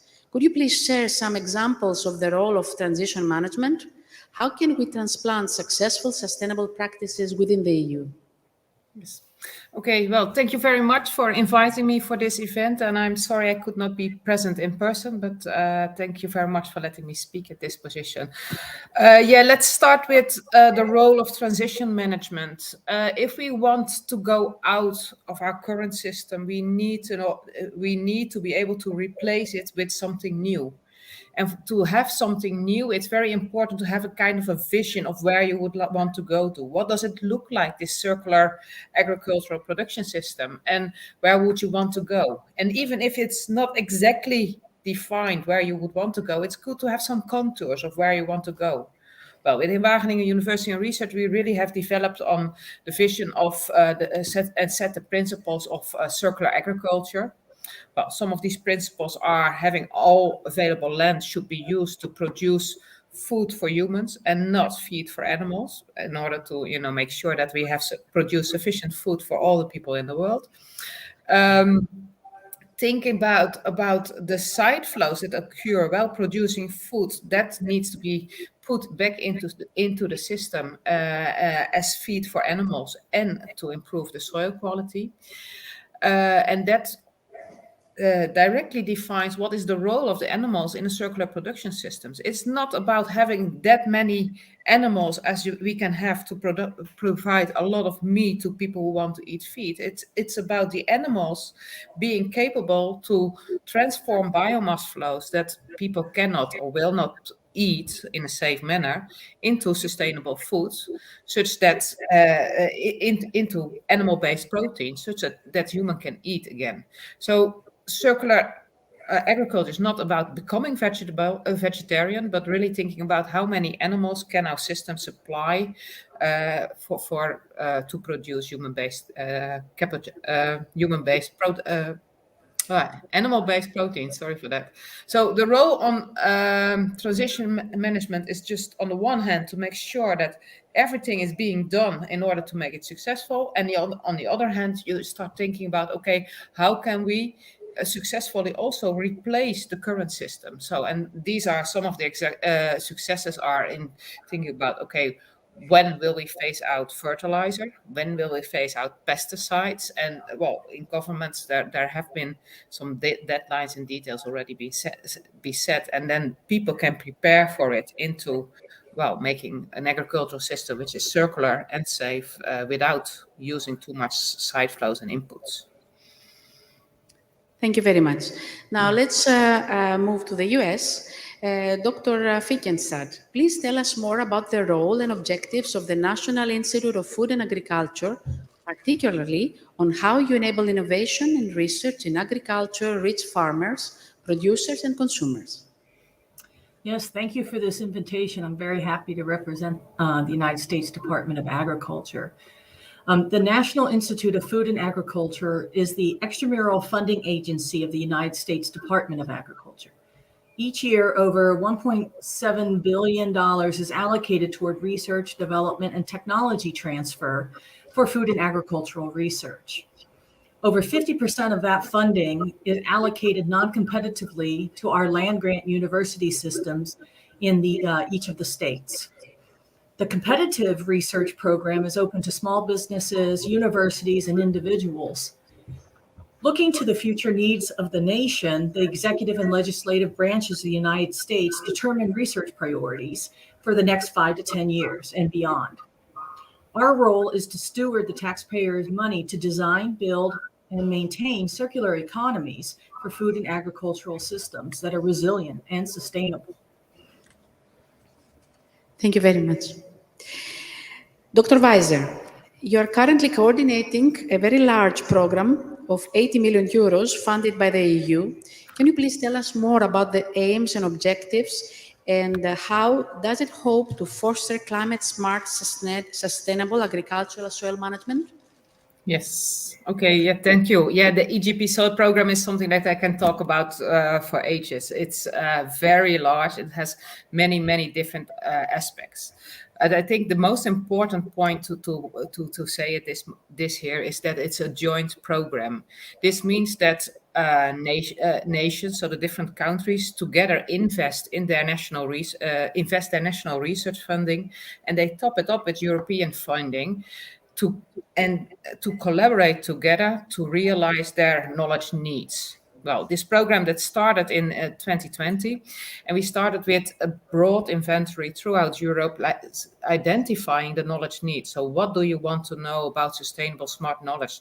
And identifying what is the research infrastructure in the different countries and how can we effectively work together. And this is where we identified, for instance, some long-term field experiments in specific countries, which could provide very important data that for models that are available in other countries. So by working together and jointly investing, then you can much more efficiently address the different research agendas and set up a network of scientists effectively collaborating and really, move faster in providing the knowledge that is needed across different levels, also for the future generations, for the farmers, and for the policymakers, to make this transformation happen. So very excited at this moment about the program and the way it works. Thank you. Dr. Finkenstad, how does the Institute assist small agribusiness in commercializing their products and obtain the benefits of research? The land-grant university has independent pathways to hold and license technology that's developed by USDA-funded research projects. The USDA, through NIFA, my agency, participates in the Small Business Innovative Research and Small Business Technology Transfer programs. This program provides seed monies that are competitively awarded to several hundred small businesses each year for R&D and proof of concept. Successful applicants then compete for additional funding, usually up to about $1 million in a 2-year period, to aid in that commercialization. A recent study by the USDA's Economic Research Service has found that public investment in agricultural research and development provides a $20 return for every dollar spent. And so one of the backbones of here in the States is small businesses and small farm holders. Thank you. Now, moving towards circular agriculture, which has come to be thought as panacea for the sustainability of food systems. Dr. Weiser, have we paid enough attention to potential hazards, say, from the reuse of byproducts? Could a circular bio-based economy give rise to food safety issues? Yes. Yeah, I think it was already sufficiently addressed also in the previous session. Yes, of course. You know, if you start reusing side flows, there are risks that will arise, and there are risks by using specific side streams, or there are risks by piling up certain side streams. So what we have performed, we have gone through the whole cycle and performed an analysis. Okay, what type of risks could arise? No, it's a risk that it could happen or it could not happen. And there we have seen that the whole different cycle of risk can arise, from ranging from bacterial risk, recycling issues in packaging, piling up antibiotics or other medicines in the systems. And for there we have, you know, set up a research agenda for food safety risks, and we have started collecting the data. So making sure that we actually have the information and we start measuring, and think also about what do we measure now and what should we be able to measure in the future. Some points, for instance, that we have found is that specific antibiotics remain much longer in the soil as we have always thought. Well, one can think about what kind of possibilities that would have for instance, for antibiotic-resistant bacteria. It's important to know it, to address it, but I don't think we should let these potential food safety risks block us in the search for more circular solutions. I think we need to come to a safety by design approach with, you know, points that you need to check and earmark, and have, you know, some kind of a green and a red light system where we can really go to a safe and circular food system. That would be my approach to it. Thank you. Dr. Finkelstad, which technological innovations, based on your opinion, you could distinguish that have received the attention of the Institute and are promising to make a significant impact on the agricultural sector? Yeah, well, the challenge of providing a nutrition and food and to a growing population, coupled with land use and a changing climate, those issues must be addressed. The use of robotics, sensors, remote sensing, and artificial intelligence will increase to provide for the management not only of growing and harvesting, but transportation, storage, distribution, logistics. Precision agriculture in a circular fashion will reduce energy and water needs, restore the soil fertility, and reduce waste.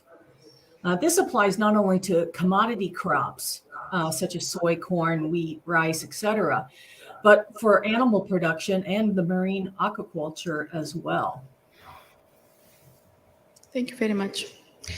Can households contribute more towards the transition to a circular society? And how, Dr. Weiser, what could a circular household would like?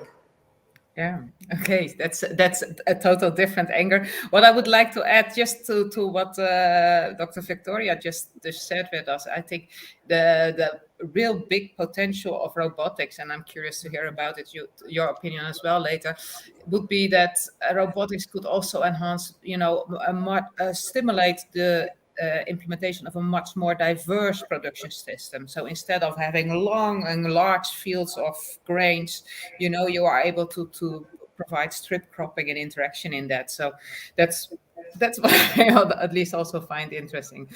So back to your question. So what is the role of households in a circular society? Well, starting from it, it's our behavior, which is the most important driver to the realization of a circular society, because it's our behavior which steers to a very large extent also the economics. As long as we try to buy meat as cheap as possible, or as long as we try to buy stuff with a lot of plastics, you continue to buy that, the economics and the demand for there remains. It's also learned behavior. You could see when the Ukraine war started and we risked to have sufficient gas to heat our households, the whole society really run in their typical fossil reflex and saying, we need to buy gas from everywhere. And then the prices went sky high. And that is, the question of demand and delivery. So if we would be more aware of what are fossil reflexes, we may start different about sustainability and the sustainable alternatives that we have. Maybe we would not have invested all those billions in speeding up in buying gas, but in speeding up the energy transitions, for instance, build windmills, set up solar fields.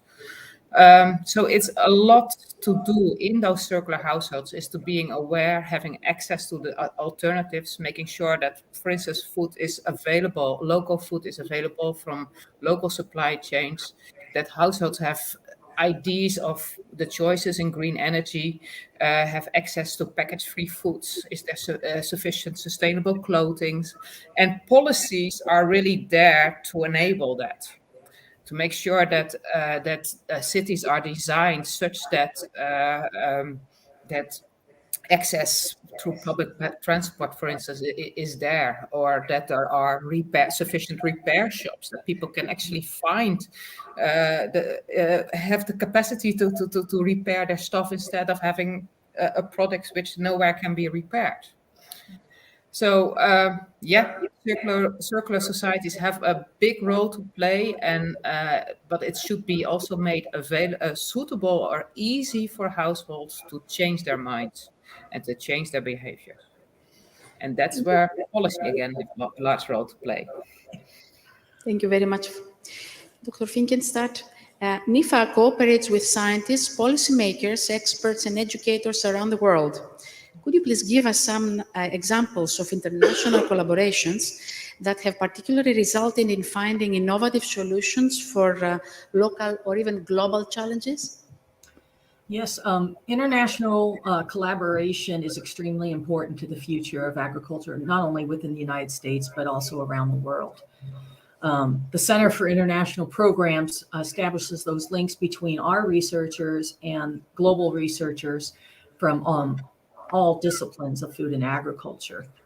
This allows us to stay informed about the emerging agricultural issues that could be potentially domestic concerns as well.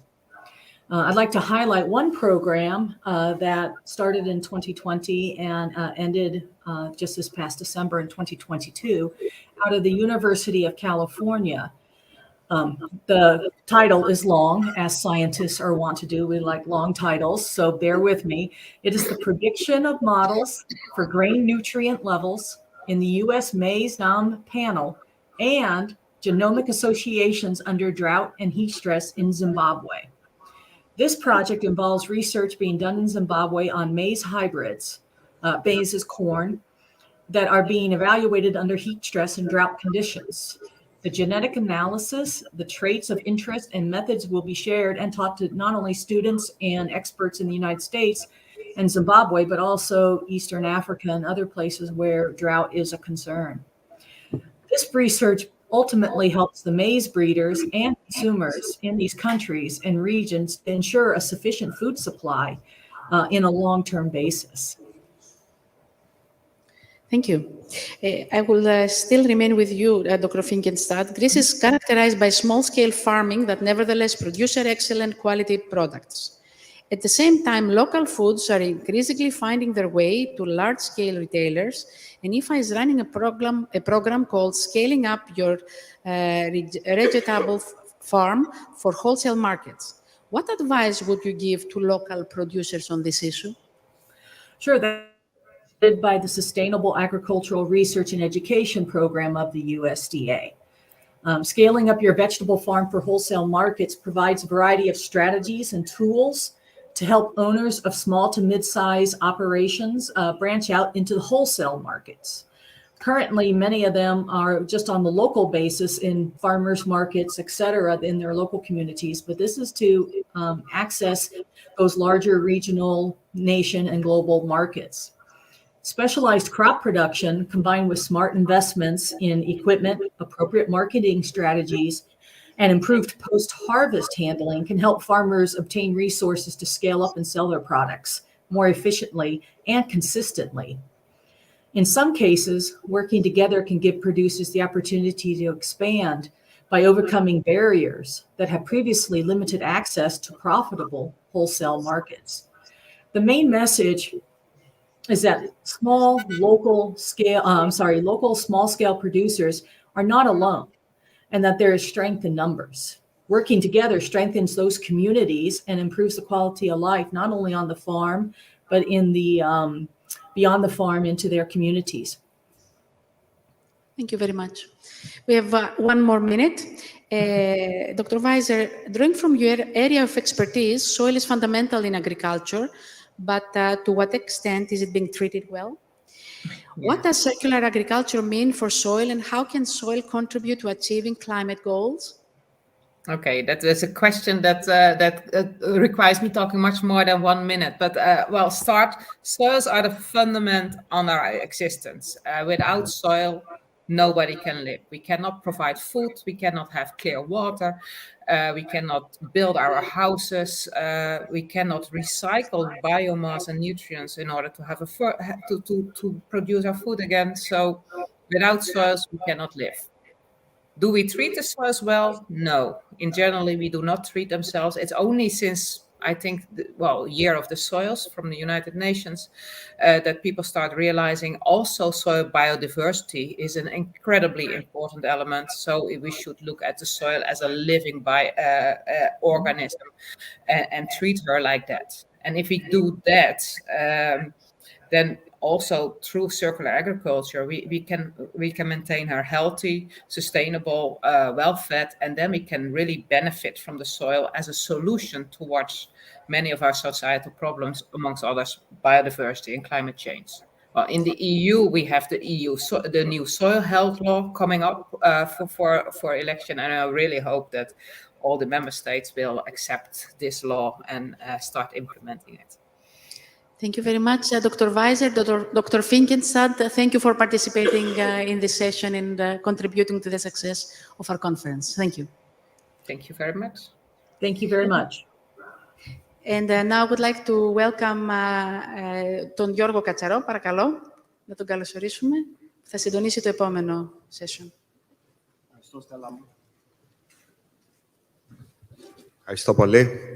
Καλησπέρα σας και ευχαριστούμε πάρα πολύ για τη συμμετοχή και τη διαδικτυακή και τη φυσική παρουσία σας. Κύριε καθηγητά. Παρακαλώ. Γεια σας. Παρακαλώ. If you allow me a very... the ladies online, are they with us? We've got... two ladies online and the gents on physical presence. Can you hear me both? Yes. Yes, I can hear you. Correct. Welcome all.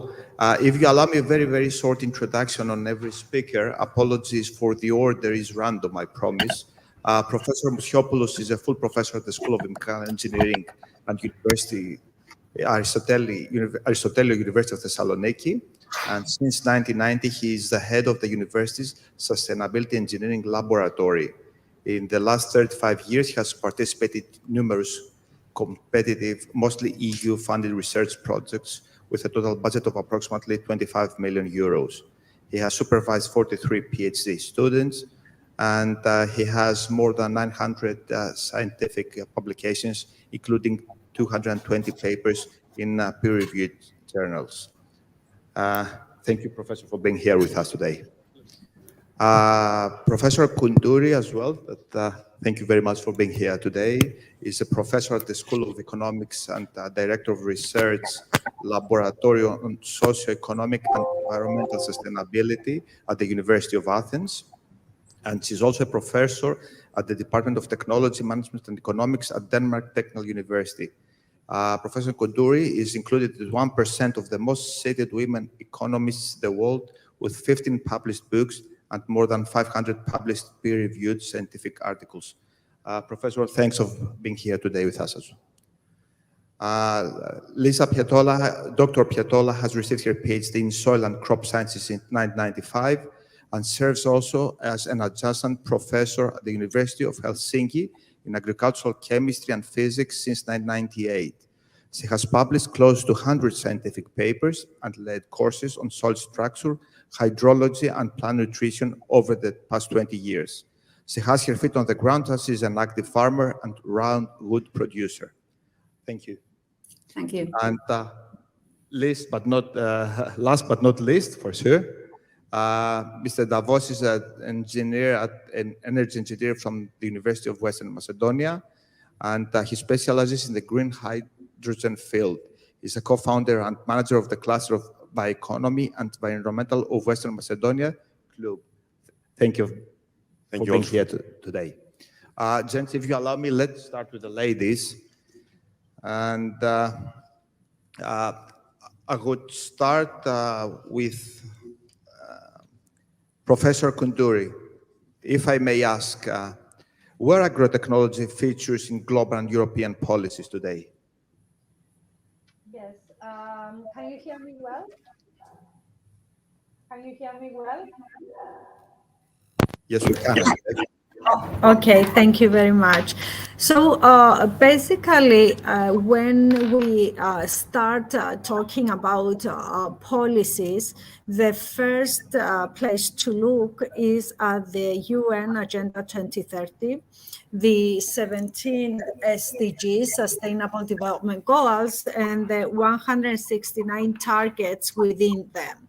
Now, if you look at these Sustainable Development Goals, then you easily see that agrotechnology is important for almost all of them, but the heavy load is on SDG 2, Zero Hunger, SDG 15, land use, sustainable land use. And of course, all this affects other SDGs that have to do with health, SDG 3, SDGs that have to do with innovation, SDG 9, and in the general framework of SDGs that concern sustainable growth, decent work, and responsible consumption and production. Now, I always start with this framework because it's the systemic, interdisciplinary, integrated framework that defines what sustainability is. It is a framework which allows us to measure, exactly quantify, measure, monitor, and assess the progress of each nation towards implementing the SDGs. They can be exactly quantified.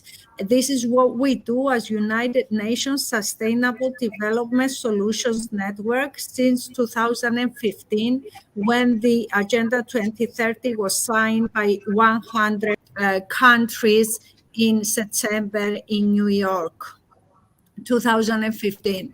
Now, if you look at the performance of, let's say, European countries with regards to the SDGs on food production and land use and innovation, you will see that we are facing serious challenges.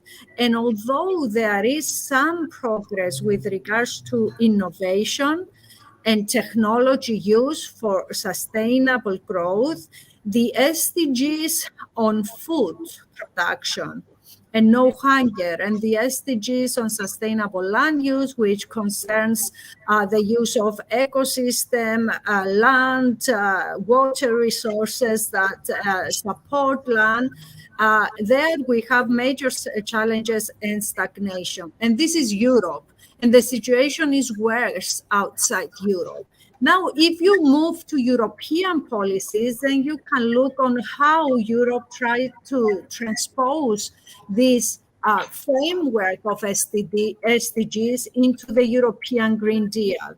And you can easily see that there is a strong connection with SDG on food production, SDG on sustainable land use, and SDG on innovation and technology. There is a very strong connection, a very strong correlation with what we have in some of the policies of the European Green Deal, and specifically the EU biodiversity strategy for 2030, the farm to fork strategy, sustainable agriculture strategy, the EU strategy to reduce methane emissions, and the EU strategy on adaptation to climate change. There are other connections as well, but these are very explicit and in a machine learning framework where we have done this cross mapping. These are the most vividly correlated European policies with the relevant SDGs. What is interesting... Apologies. If I may stop you for a minute, because you know, it was quite a few points that you raised, very interesting points.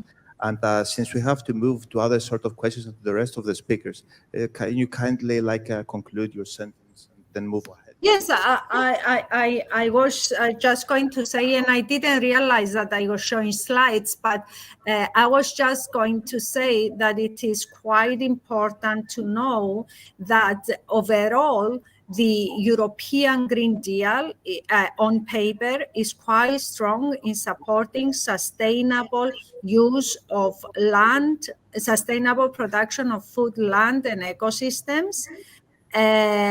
However, is quite weak with regards to social cohesion policies that have to do with education, upskilling, reskilling, and equality of income and other equalities like gender issues, which of course produce serious challenges for the implementation of the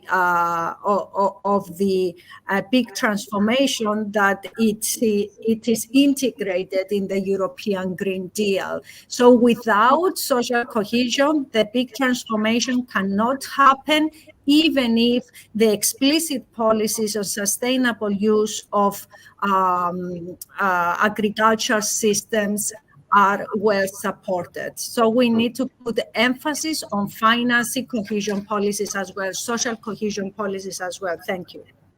All right, thank you. You've answered quite a few more questions that I was thinking about. In any case, thank you very much. Professor Amosiopoulos, we are honored to host you back in 2017. It was the 6th conference we've organized back then. And you estimated the EU by economy sector would create 17 million jobs and 2 trillion of euros in revenues. Where are we standing now, a few years after? Thank you very much for this question. Indeed, this continued. At the moment, we're at about 2.4 trillion euros regarding the turnover. 1/3 of this refers to industries, which is very interesting because this is most steeply increasing compared to the total. Regarding the jobs, we had a maximum at the year 2017. Since then, we have a small decrease, but we're still above 17 million. The reason for the decrease is obviously that of course, the 4th industrial revolution affects also partially also this sector. In any case, 50% of these 17 million are in agriculture. And now, what I would like to add to this regarding Greece, because it might be interesting for the audience to know, unfortunately, Greece is a rather late bloomer, I would say, regarding bioeconomy, because there is no clear strategy for the nation as a whole. Only 2 regions have a regional strategy, Central Macedonia and Crete, and the former developed what is called regional action plans for the promotion of circular bioeconomy, and this was one of the benefits of the BioRegio project, to which I think we will have later the chance to say a few more words. Thank you very much. Thank you for the prompt answer. Dr. Pietola, Finland has long been regarded as a frontrunner in applying circular solutions, and Sitra is a Finnish state fund that promotes sustainability whilst also being an investor itself. Please tell us more on the role of Sitra inside Finland and the strategies you use for achieving your goals. Thank you. Thank you. Thank you very much indeed, and for inviting me to this discussion, and greetings from Helsinki.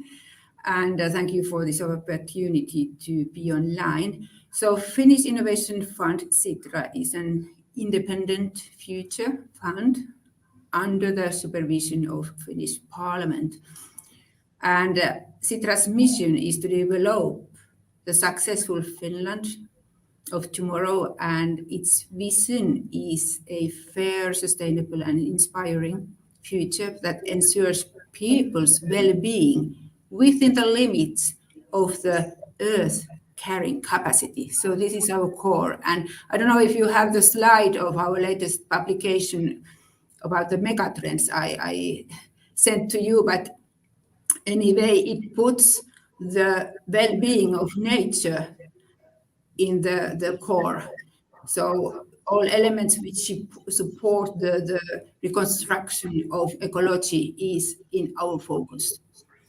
And our vision, we implement our vision through our projects, which are in 3 themes: sustainability solutions, and there we do have these social pillar, and of course environmental pillar, and then this economic pillar. And then we have a data economy. So the data needs to be transparent and valid. And then we do have democracy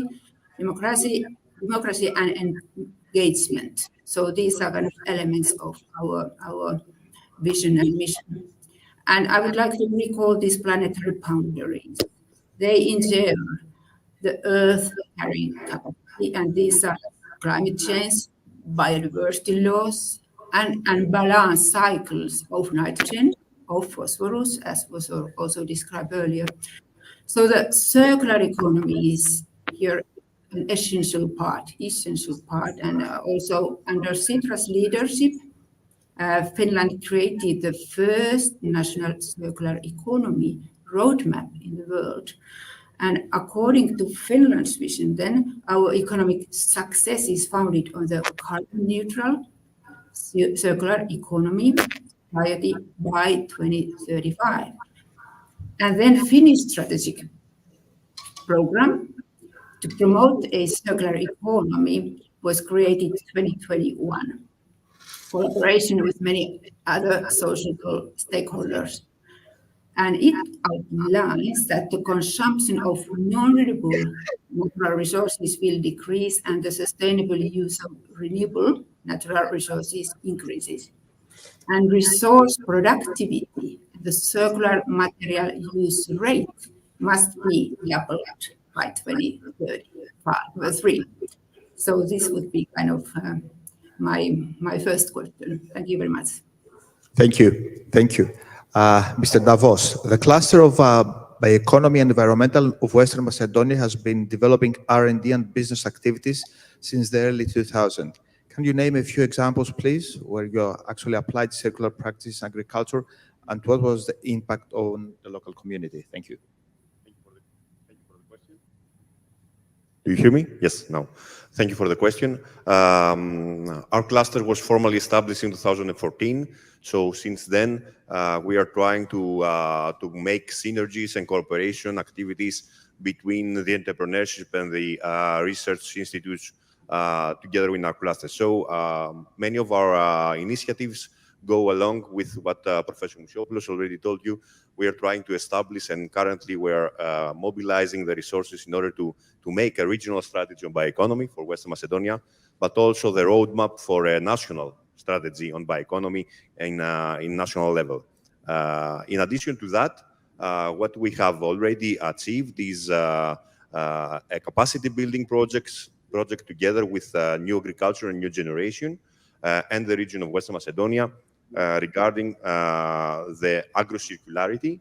So we trained 80 young people in our region in order to have and to include in their activities circular agricultural activities, and in different sectors like the viticulture, like the beekeeping, like the fruit and aromatic plantations, etc. And in addition to that, we are starting a new Horizon Europe project, which is called RoboCoop, together with the Agricultural Association of Dimitra from Velvedos Kozani and the Distillery 11, which is about the deploy of regional circular bio-based business models for the valorization of waste streams in 3 agricultural sectors, in the grape, in the olive, and in the stone fruits, in order to produce higher added products. And with this, I can also mention a few other, but we can continue in the... All right, so we touched a little bit on the EU projects that you are involved as well. So yes, we can continue a little bit later. Professor Michopoulos, you've played a crucial part in the EU-funded Viorello program, which sought to strengthen regional circular economy models and promote technology. As its second phase was completed in 2022, can you please share its results, and particularly, how can we put know-how into practice to produce marketplace goods? Thank you for the question. Indeed, Bioregio it helped us improve considerably our knowledge on good practices having to do with circular economy of biological streams. By the way, coordinator was from Finland, from Lahti, which was the Green Capital of Europe 2021. The major, tangible result of Bioregio is a set of good practices which you may find in the internet, and coming from all countries which participated in this Interreg project. Let me give you 3 examples, very briefly, of Greek examples. One, which was one of the latest, actually, was introduced with the title Christmas Trees Shredding Upon Holidays Ending. Because you can imagine that we can get quite a lot of things out of the Christmas trees. We can have wood chips as a secondary raw material for pellets. We can have even biofuels. So this is something that started changing in Greece after Christmas. Another action had to do with a spin-off of our laboratory, which demonstrated that the organic residues may be used for direct energy production. Actually, the young doctors, 2 doctors of our energy section, combined 2 well-known technologies, gasification and gas engines, well coupled through an automated control system, which showed that energy production in small-scale application can be very cheap, actually at prices which are not more than 1/3 of the normal prices that one has to pay to the usual producers. And therefore, small and medium sized in industries in this agro-food sector could well benefit out of such an idea, because they could get rid of their waste, actually, without paying anything, and reduce their energy cost. And the last example I would like to mention is the very nice practice, bioenergy and fertilizers from livestock and agriculture firms. This was something that was started from very clever people who actually transported farm manure to the facility. This manure was, as I said, transported and treated on site in an anaerobic digester.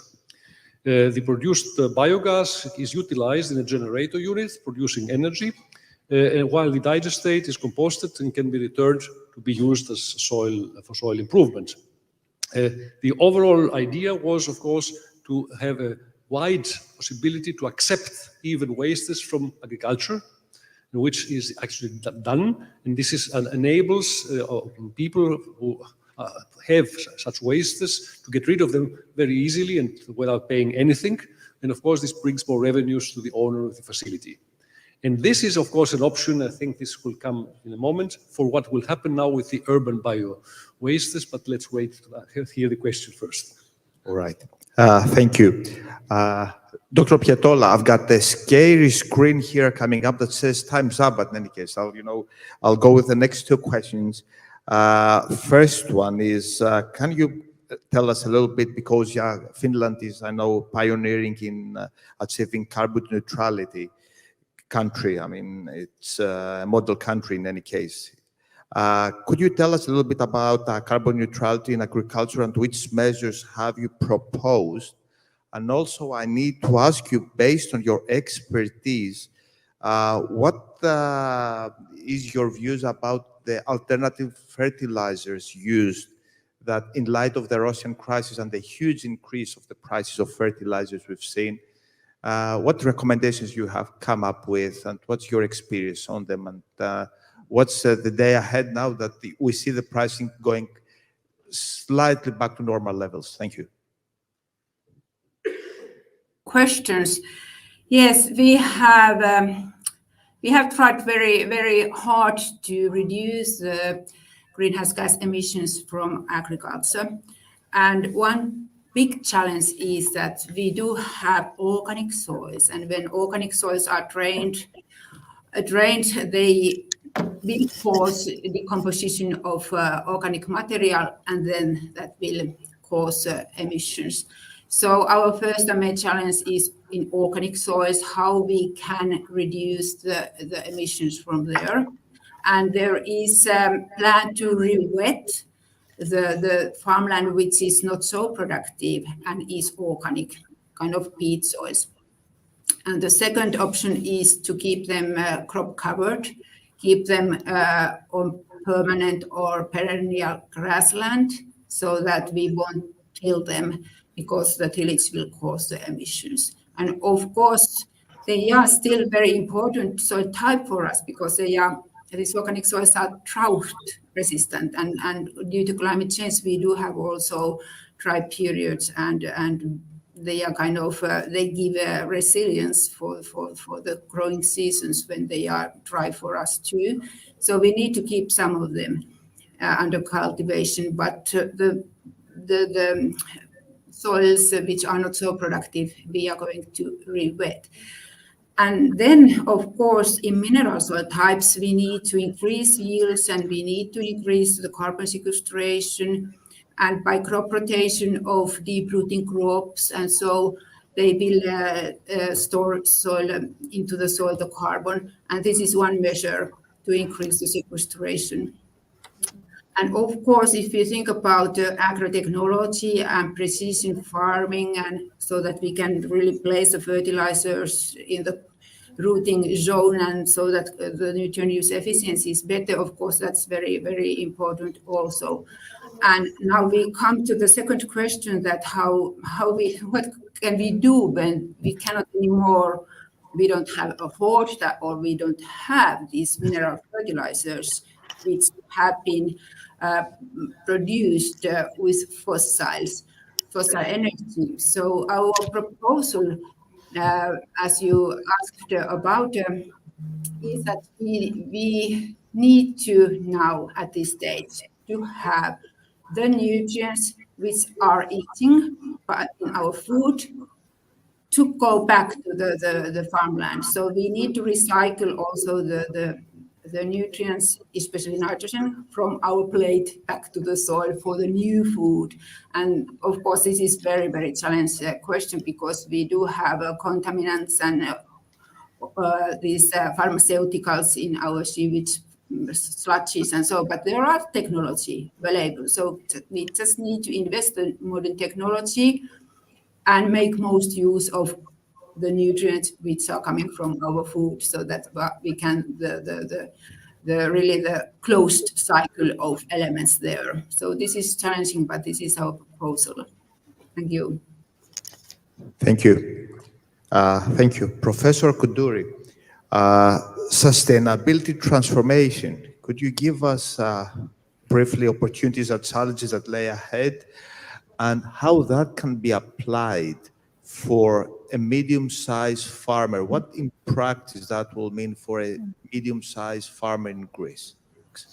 Yes, very quickly, and thank you for having me on this very interesting panel, and thank you for having me in a panel with my friend, Professor Mousiopoulos. It's an honor. Sustainability transformation means that you are revising the value chain of your production as an SME farmer according to sustainability criteria, broadly speaking, according to the footprint on the environment, water, soil, emissions, and so on. The footprint on society, job creation, social cohesion, decent work and employment. And at the same time, you are revising the governance of your production so that it can support environmental and social, but crucially, the most crucial of all is to integrate this transformation, the ESG transformation, with financial sustainability. Nobody can sustain itself without financial sustainability. So what is important is to make the ESG transformation using a hybrid matrix that takes into account the footprint on the environment, the footprint on society, and also the footprint on financial performance of a company. And we have a three-step approach. When I'm saying we, I am directing an alliance of excellence for research and innovation on sustainability containing 5 different research centers, 5 accelerators, and many international and European networks that focus on the sustainability transition. We have a three-step approach for companies. First, examining the whole value chain of the company, identifying aspects where you can integrate renewables, circular economy, nature-based solutions, digitalization, in a way that it's not just ESG compatible according to the Corporate Sustainability Directive of the European Commission, but it is also financially helping the performance of the company. The second step is to explicitly measure the ESG, transpose the KPIs of ESG into a hybrid matrix of SDGs, which integrates the financial performance. And the third step is create an assessment and monitoring procedure that can continuously showcase where you can improve both environmental and social footprint and financial footprint. And it is important to know that by 2027, all SMEs will have to have this procedure in place. 2024 is for the big companies. And finally, what is important for this transformation to happen is to allow the farmer to have a measure of the monetary value, not just of inputs like pesticides and fertilizers and land and so on, but also inputs that have to do with the quality and quantity of ecosystem services. And we have developed approaches that allow this monetization of ecosystem services to be done and to be integrated into the cost-benefit analysis of a farmer in order to identify the important opportunities that the sustainability transition provides to the farmer. So a farmer can become environmentally friendly, can create social cohesion for its community, and at the same time, it can be advancing its financial performance. I will stop here by just saying that over the last 25 years, we have achieved competitive funding of more than $500 million, 500 million on relevant issues like this in various research schemes, mainly from the European Commission, ERC, Horizon, Interreg, but also from international organizations, international and European organizations. Thank you very much. Thank you. Thank you. So 2027 is not that far away. We have to be fast at some things. Mr. Davos, with the relevant decommissioning of the lignite plants in Western Macedonia, it's a unique opportunity to reduce its carbon footprint. Which circular practices you see developing in the region? And also, can you kindly give us a bit of information on which clean technologies is Club involved? Thank you. Thank you for the question. The region of Western Macedonia, as you know, is in a delignification period already. So the former lignite mines are shutting down, the former power plants are decommissioning. So we are trying to, let's say, change the economic development, change the way that we are going to produce and what we're going to do with the energy in the next few years. A lot of renewable activities are already in place in the region. A lot of hydrogen activities also, but also a lot of circular activities. Regarding the agro-food sector, I think what would like to do more is be more focused on the agricultural and urban waste and residues in order to be valorized in the higher added value products.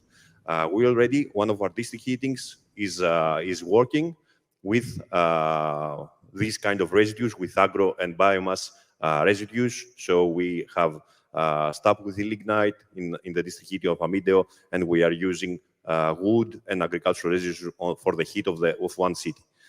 So different initiatives are already in place. We are trying to also to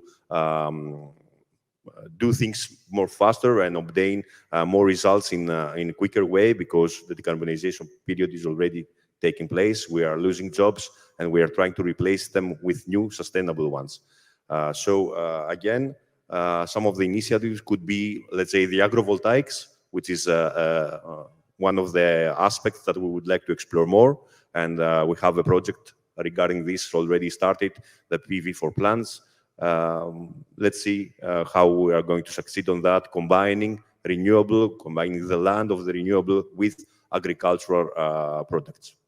Since we have the opportunity of having you here, just a very quick comment, how the local community and the farmers, from Greece or, even from the region, react on the projects. Are they interested, to get involved, learn about it? What's your feedback? They are very interesting, but mainly they do not have the capacity to work in R&D projects very easily. So they do not know them. They are not familiar with the processes. But this is our way to interfere and make them comfortable, make them aware, and assist them in this procedure. It's not easy. We are lagging behind in this in European level, but the capacity is big. And what we have seen the last 9 years is they have the willingness, they don't know how, but with our support, we have the ability to get them involved in R&D projects, get them involved in innovation projects, and then they are more than capable of making the final projects, be in the market, and innovate. Thank you. Professor Moutsiopoulos, brown beans. We've heard a lot about them. We don't see them a lot. So biogas is not there from that. Your views, please. I know you're involved in the field. Yes, because actually at the moment I'm the Vice President of the Hellenic Solid Waste Management Association, and one of the real challenges in the next years is, of course, the separate collection of the urban bio-wastes. Of course, everybody could ask, what has this to do with the agri-food business? I can answer to you clearly, it's a win-win option for both sides. Why? Simply because according to a recent analysis of our laboratory, the green bin, which we use at the moment for the mixed wastes, includes up to 70% bio-wastes. It's a huge number. The only chance that we reach the targets of landfilling by 2035, only 10% instead of 80% today, is that we really have separate collection of the bio-wastes and find appropriate ways to treat them. And this is the problem, because we have, as always, delays in Greece in the implementation of the foreseen plans, which are foreseen in the national and in the regional programs. And now is the chance for the agri-food sector, I would say, because all these enterprises who want to produce biogas, as I said before, in this very good example in Bioregio, if they have the capacity, and most of them have the capacity, to accept also bio-wastes from urban areas, they will make several mayors very happy, because they will solve the problem of the mayors, and who will, of course, avoid paying the gate fees for the landfills, because if they do not treat the bio-wastes, they will have no other solution but to take the content of the brown bean and bring it back to the landfill.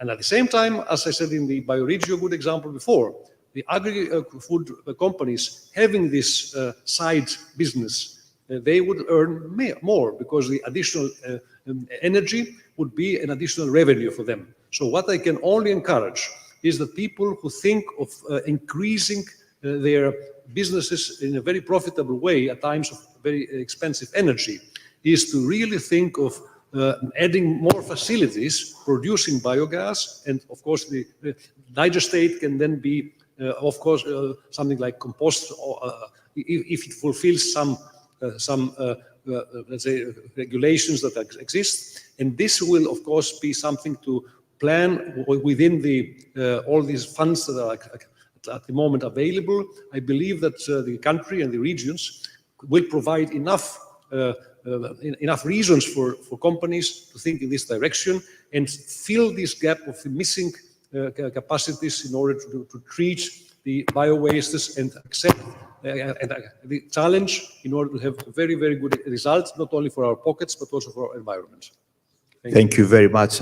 Universal question, closing remark, because you're running late. For all the members attending, this panel, advice, 30 seconds, 40 minutes, your advice to a Greek farmer, having, this view from here, a nice tractor. I'm obliged to ask this. What's your advice for the Greek farmer? Dr. Pietola, you first, please. Thank you very much. I would like to highlight the generative agricultural practices where we can really use efficiently and use circular use of resources and try to close the cycles. And this biogas option is really, really important. And then we need to increase the soil biodiversity. As said before, soil is essential here, and so we need to make the soil as a living element with a lot of biodiversity, and so the functions of soils and ecosystem services in soils, they will provide for us food in sustainable way. And of course, also watershed should be healthy, and water protection and water is very essential, and all water management practices. And so overall, when we make most use of our soil in agriculture and we use efficiently the resources, we really can mitigate climate and also adapt to the climate change. So these are my final words. Thank you very much for this option. Thank you very much. Thank you. Mr. Davos, please. What I would like to say to the audience is, don't be afraid to innovate. Don't be afraid to reach out to the R&D centers and ask for solutions.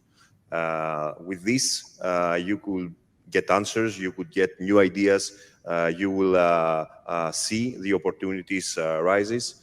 And what I can also say, that every waste is a potential new product, is a potential new line of as a raw material.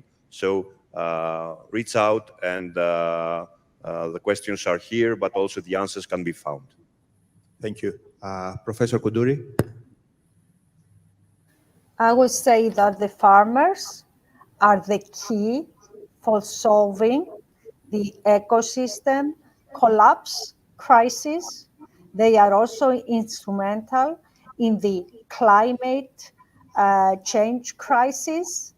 And the way to be part of the solution is really to understand that technology has answers. What they really need to engage in is upskilling and reskilling continuously in order to be able to adopt the technological advancements at their farm level. It is about continuous learning, because technology is continuously refining itself in a way that really allows us to become financially, environmentally, and socially sustainable. Thank you, Professor Moussiopoulos. The only thing that is missing is education, especially, as we said in the previous panel, vocational training. If we have that, the small numbers, percentages we have in Greece at the moment, we cannot hope for the future.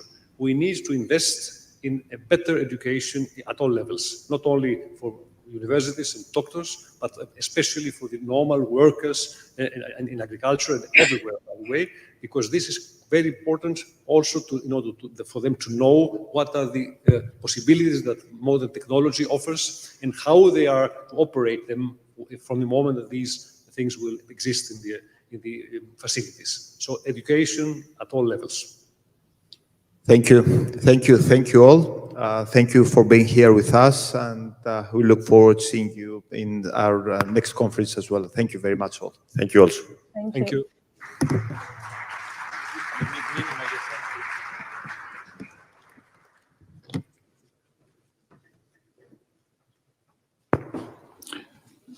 Ευχαριστούμε τα μέλη του πάνελ.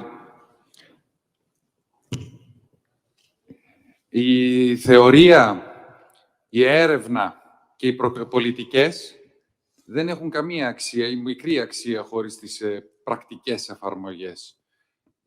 Αυτό είναι το θέμα του επόμενου πάνελ μας, οι πρακτικές εφαρμογές στον κόσμο της κυκλικής γεωργίας, και καλώ στο βήμα την κυρία Αφροδίτη Χρυσοχώου, δημοσιογράφο της Υπέθρου Χώρας, και τα υπόλοιπα μέλη του πάνελ που θα προσκαλέσει.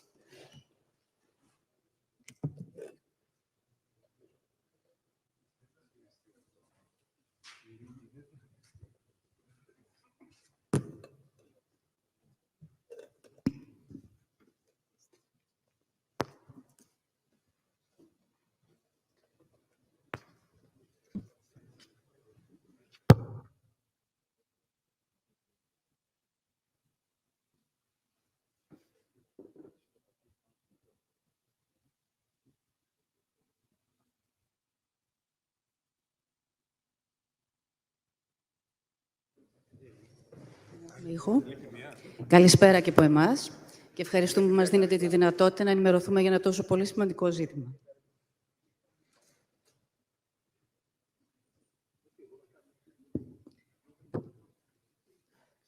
Ναι, μας λείπει άλλη μια καρέκλα, νομίζω. Λοιπόν, επειδή και ο χρόνος είναι πολύ περιορισμένος, επιτρέψτε μου να σας παρουσιάσω τους εκλεκτούς ομιλητές αυτής της ενότητας και αυτού του πάνελ, που είναι ο κύριος Βασίλειος Διαμαντής, συνιδρυτής της εταιρείας Act for Energy, που είναι μια spin-off εταιρεία του Δημοκρίτου Πανεπιστημίου Θράκης.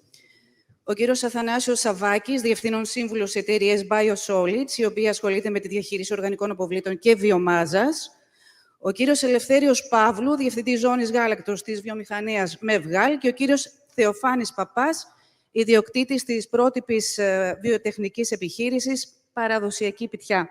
Καλησπέρα σε όλους. Καλή επιτυχία, εύχομαι.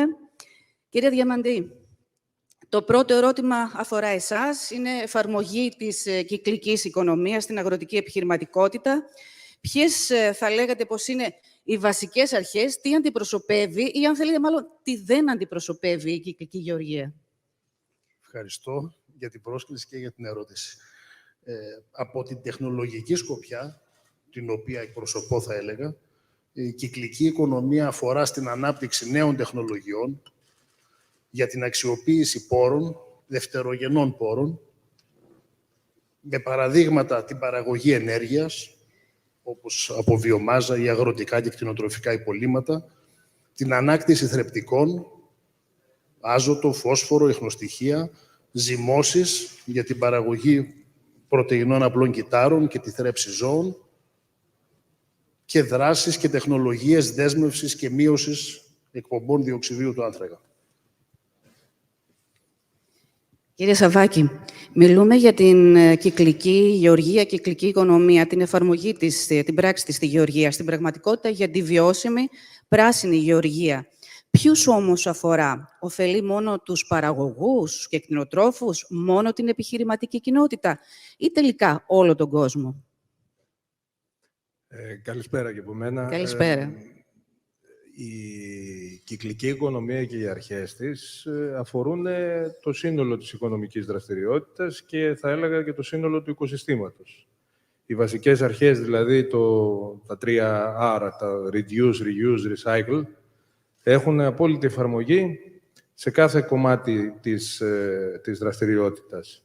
Ειδικότερα δε στο κομμάτι της της αγροτικής παραγωγής, δηλαδή της διασύνδεσης μεταξύ του πρωτογενούς τομέα, της μεταποίησης και φυσικά του καταναλωτή, είναι παράγοντες αλληλένδετοι, οι οποίοι λειτουργούν ως άξονες των βασικών αρχών της κυκλικής οικονομίας και πρέπει να είναι σε απόλυτη συνάρτηση, συνάφεια και, αν θέλετε, και συναντήληψη για να λειτουργήσουν σωστά και αποτελεσματικά οι αρχές. Μάλιστα. Κύριε Παύλου, πώς γίνεται πράξη η κυκλική γεωργία στη ζωική παραγωγή και στη βιομηχανία της μεταποίησης και της αγροδιατροφής? Καλησπέρα και από μένα. Καλησπέρα σας. Η ζωική παραγωγή είναι ένας κρίκος στην αλυσίδα του κύκλου της ενέργειας. Έχουμε την παραγωγή της ενέργειας από τη φυτική παραγωγή, η οποία θα περάσει υπό τη μορφή των ζωοτροφών στη ζωική παραγωγή. Εκεί καλείται ο κτηνοτρόφος να τη διαχειριστεί αυτή την ενέργεια όσο δυνατόν καλύτερα. Να έχει την χαμηλότερη σπατάλη και το καλύτερο αποτέλεσμα. Η κτηνοτροφία ακριβίας, αντίστοιχα με τη γεωργία ακριβίας, έχει πολλές εφαρμογές στην βιομηχανία της ζωικής παραγωγής και το αποτέλεσμα είναι θεαματικό.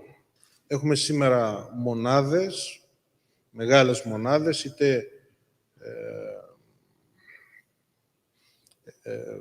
εταιρείες που έχουν δημιουργηθεί από μονάδες αγελαδοτροφικές κυρίως, ή προβατοτροφικές ή χειροτροφικές, οι οποίες διαχειρίζονται απόλυτα όλη αυτή την ενέργεια. Από το γάλα το οποίο θα οδηγηθεί στη βιομηχανία, μέχρι το απόβλητο το οποίο θα ξαναγίνει ενέργεια. Θα επιστρέψει πάλι υπό τη μορφή θερμικής ηλεκτρικής ενέργειας πίσω στη φάρμα. Στη βιομηχανία της μεταποίησης του γάλακτος, επεξεργασίας του γάλακτος, εκεί τα πράγματα είναι ακόμα πιο αποδοτικά. Προσπαθούμε να μην περισσέψει τίποτα. Κάνουμε πράξη την κυκλική οικονομία, δεν περισσεύει τίποτα. Αυτό το απόγαλο που θα μείνει στο τέλος, ακόμη και αυτό θα μας δώσει ενέργεια μέσω του βιοαερίου. Σήμερα δεν κάνουμε συμπίκνωση λόγω του πολύ υψηλού κόστους της ενέργειας. Έχει εφαρμογή και έχει πολύ καλή εφαρμογή αυτή η κυκλική οικονομία στην ζωική και στην βιομηχανία μεταποίησης. Θα έχουμε την ευκαιρία να μας τα εξηγήσετε σε λίγο περισσότερο. Κύριε Παπά, το επόμενο ερώτημα για εσάς αφορά, όπως το ακούσαμε και από τους προηγούμενους ομιλητές και το γνωρίζουμε όλοι και εσείς πολύ περισσότερο που ασχολείστε και στο κομμάτι της μεταποίησης, ήσασταν και αντιπεριφερειάρχης αγροτικής ανάπτυξης, τα ξέρετε καλά τα ζητήματα. Σίγουρα ο πρωτογενής τομέας της χώρας μας χρειάζεται εξυγχρονισμό. Υπάρχει ανάγκη έντασης γνώσης και νέων ανθρώπων, σίγουρα και εκπαίδευσης. Από την άλλη πλευρά, η εφαρμογή της κυκλικής οικονομίας στη γεωργία στηρίζεται στην αξιοποίηση της γνώσης και της εξειδίκευσης. Με τα χαρακτηριστικά που έχει ο τομέας αυτό στη χώρα μας, θεωρείται παράγοντα συμβατή για την περαιτέρω εφαρμογή της και εξάπλωσή της στην Ελλάδα? Καλησπέρα και από μένα. Πραγματικά θεωρώ ότι πλέον στη χώρα μας έχουν γίνει βήματα προόδου. Έχουν γίνει βήματα προόδου και τόσο όσο αφορά με τη συμμετοχή πολλών νέων και νέων με γνώση στον τομέα την αγροτική οικονομία και βλέπουμε χαρακτηριστικά ότι τα τελευταία χρόνια όσον αφορά τα προγράμματα που έχουν να κάνουν με τους νέους γεωργούς υπάρχει πολύ μεγάλη ζήτηση και σε πολύ μεγάλο αριθμό, καθώς επίσης βλέπουμε ότι να ασχολούνται με το πρωτογενή τομέα, στο τομέα της παραγωγής και πάρα πολλά νέα παιδιά τα οποία έχουν τελειώσει διάφορες συναφείς σχολές. Άρα πραγματικά υπάρχει μία ειδίκευση και θεωρώ και η ανάγκη που έχει να κάνει όσον αφορά για την κυκλική οικονομία, η ανάγκη για το οικοσύστημα, είναι μια ανάγκη που υπήρχε στο παρελθόν και πραγματικά υπήρχαν και πολύ καλές πρακτικές. Αλλά η πολύ γρήγορη ανάπτυξη, η βιομηχανοποίηση πολλών προϊόντων, μέσα από αυτή την πάροδο του χρόνου, πιθανόν κάποιες από αυτές τις πρακτικές να τις είχαμε ξεχάσει και με πολύ μεγάλη ευκολία δημιουργούσαμε πολλά υποπροϊόντα τα οποία δεν κάναμε χρήση. Βλέπουμε πλέον... Και πολλά απόβλητα, έτσι. Και πολλά απόβλητα. Βλέπουμε πλέον, όπως πολύ σωστά με είπανε, ότι πλέον πολλά από αυτά τα απόβλητα να δημιουργούν επιπλέον πρόσθετη οικονομία, να δημιουργούν ενέργεια, να δημιουργούν τροφή για κάποια συμπληρωματικά τροφών, καθώς επίσης και βλέπουμε πολλά από τα υποπροϊόντα, όπως είναι μια σαν τη δική μου εταιρεία, να παίρνουμε υποπροϊόντα και να δημιουργούμε με βάση τη γνώση του παρελθόντος νέα προϊόντα. Άρα, εγώ ευελπιστώ ότι υπάρχει μέλλον και τύχη και κυρίως πλέον η κυκλική οικονομία ή η πράσινη οικονομία δεν είναι μόνο στα χαρτιά. Δηλαδή, πλέον βλέπουμε ότι γίνεται επί της ουσίας. Είναι πολύ σημαντικό αυτό που θέτετε αυτή τη στιγμή και θα το συζητήσουμε περαιτέρω. Κύριε Σαββάκη, οι εμπλεκόμενοι στον πρωτογενή τομέα, όπως και οι επιστήμονες, καλούνται να αυξήσουν την παραγωγικότητα της γεωργίας κατά, λένε, 70% μέχρι το 2050, προκειμένου να καλυφθούν οι επισιτιστικές ανάγκες. Αυτό σημαίνει ότι πρέπει να αξιοποιηθούν, όπως ακούσαμε και νωρίτερα, όλα τα απόβλητα της αγροτικής δραστηριότητας και να επαναχρησιμοποιηθούν. Εσείς έχετε μια πράσινη εταιρεία που κάνει πράξη την κυκλική οικονομία. Εξηγήστε μας λοιπόν ποιες είναι οι καλές πρακτικές που υιοθετεί η επιχείρησή σας και πώς τις εφαρμόζετε, τι ακριβώς κάνετε. Να προσθέσω επίσης ότι πέραν αυτού που μόλις αναφέρατε, οι πολιτικές της Ευρωπαϊκής Ένωσης, όπως το Farm to Fork και η Πράσινη Συμφωνία, όπως επίσης και οι αρχές ESG, πλέον οδηγούν προς αυτή την κατεύθυνση, δηλαδή σε πιο πράσινες παραγωγές, πιο πράσινες διαχειρίσεις, μείωση περιβαλλοντικού ανθρακικού αποτυπώματος, πράγματα τα οποία, εν πάση περιπτώσει, μέχρι πριν λίγα χρόνια ίσως ήταν ξένα ή άγνωστα ή αδιάφορα. Αυτή τη στιγμή η ανάγκη πλέον είναι προφανής και πλέον όλες εκείνες τις θεωρίες πρέπει να εφαρμοστούν. Το μοντέλο λοιπόν της Biosolids κάνει ακριβώς αυτό.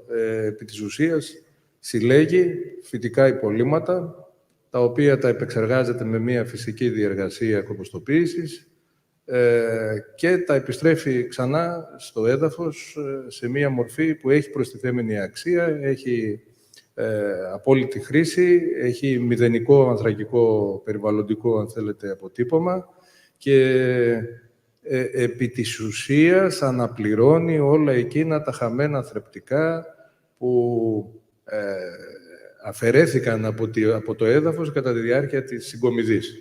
Άρα είναι μια φυσική διεργασία η οποία απλώς γίνεται μαζικά. Τώρα, η αλήθεια είναι ότι, και εκεί είναι ίσως το πιο σημαντικό, ότι η τεχνολογία έχει προχωρήσει. Δηλαδή, οι γενετικές, αν θέλετε, παρεμβάσεις στα φυτά, στους σπόρους, όπως επίσης και η εξέλιξη των λιπασμάτων, έχει δημιουργήσει μία μεγαλύτερη, αν θέλετε, παραγωγικότητα ή μία μεγαλύτερη αποδοτικότητα στον πρωτογενή τομέα. Όμως, και τα δύο απαιτούν περισσότερο ενέργεια ή απαιτούν κάποιο μη ουδέτερο περιβαλλοντικό αποτύπωμα. Και όχι μόνο, εάν και εφόσον το έδαφος, το σπίτι, αν θέλετε, η φωλιά των φυτών δεν είναι σε τέτοια κατάσταση, ούτως ώστε να αφομοιώσει όλες αυτές τις προηγμένες τεχνολογίες, ούτως ώστε να παράξουν αυτό την ανάπτυξη για την οποία έχουν σχεδιαστεί, τότε έχουμε πάλι το ίδιο αποτέλεσμα. Συνεπώς, η οργανική θρέψη, η κομποστοποίηση και οι αρχές της κυκλικής οικονομίας σε αυτό το πεδίο είναι απαραίτητες, ούτως ώστε να μπορέσουμε να αξιοποιήσουμε αυτές τις προηγμένες τεχνολογίες και να φτάσουμε και το στόχο της παραγωγής σε τέτοιο βαθμό που θα εξαλείψει την επισιτιστική κρίση. Άρα αντιλαμβάνομαι ότι ένα υγιές έδαφος είναι πολύτιμος φυσικό πόρος και ένα από τα σημαντικότερα όπλα για την κυκλική γεωργία. Τι σημαίνει λοιπόν η χρήση υψηλής ποιότητας προϊόντων θρέψης και βελτιωτικών και της αξιοποίησης και κομπόστ, έτσι? Η πρόκληση, και νομίζω ότι αυτή η πρόταση τα λέει όλα, που αυτή τη στιγμή έχουν να αντιμετωπίσουν όλη η παραγωγή είτε λιπασμάτων, είτε προϊόντων θρέψης, είτε προϊόντων λίπανσης, είναι αυτό που λένε nitrogen use efficiency. Και πάνω σε αυτές τις αρχές, λοιπόν, πρέπει να αξιοποιήσουν όλα τα όπλα που δίνει η φαρέτρα της φύσης. Και της τεχνολογίας. Και της τεχνολογίας. Ακριβώς. Ο συνδυασμός, λοιπόν, αυτών είναι, αν θέλετε, και για μένα το κλειδί, το οποίο πραγματικά θα ξεκλειδώσει αυτό το πάζλ, το δυσεπίλητο πάζλ, το οποίο αντιμετωπίζει αυτή τη στιγμή όλο το οικοσύστημα. Και τα πλεονεκτήματα για τους παραγωγούς φαντάζομαι είναι τεράστια, έτσι. Πέραν του ότι πλέον μιλάμε για μια πιο πράσινη παραγωγή με χαμηλότερο ανθρακικό αποτύπωμα, μιλάμε πλέον και για μια πιο οργανική πλέον καλλιέργεια. Άρα... Και για την αγροτική παραγωγή, όχι μόνο για τον παραγωγό. Κύριε Παύλου, πώς κάνετε πράξη την κυκλική γεωργία στη Μευγά, τι πρακτικές ακολουθείτε, πώς τις εφαρμόζετε και τις αξιοποιείτε με στόχο και τη βελτίωση του περιβαλλοντικού αποτυπώματος της εταιρείας. Η αξιοποίηση των αποβλήτων της κτηνοτροφίας είναι κρίσιμη αλλά και χρήσιμη. Λοιπόν, η εταιρεία ξεκίνησε από τα πολύ βασικά και έφτασε στα απολύτως σύνθετα όσον αφορά την εναρμόνιση με τους στόχους της κυκλικής οικονομίας. Το 2016 έκανε το πιο απλό. Άλλαξε όλους τους λαμπτήρες στο εργοστάσιο. Μόνο από αυτό εξοικονόμησε 2% ηλεκτρικής ενέργειας. Η κρίση μας έχει επηρεάσει όλους. Προσπαθούμε να καταναλώσουμε λιγότερη ενέργεια. Συγχωνεύσαμε δρομολόγια. Αυξήσαμε την πληρότητα στα δρομολόγια. Όλο αυτό τι έκανε? Διανύουμε πλέον κάθε χρόνο 20% λιγότερα χιλιόμετρα, μεταφέροντας μεγαλύτερες ποσότητες προϊόντων. Είτε αφορά τη διανομή των προϊόντων μας, είτε αφορά την εσκόμιση του γάλακτος. Περάσαμε από το πετρέλαιο στο φυσικό αέριο. Μείωση των εκπομπών του διοξιδίου του άνθρακα κατά 20% την τελευταία τριετία.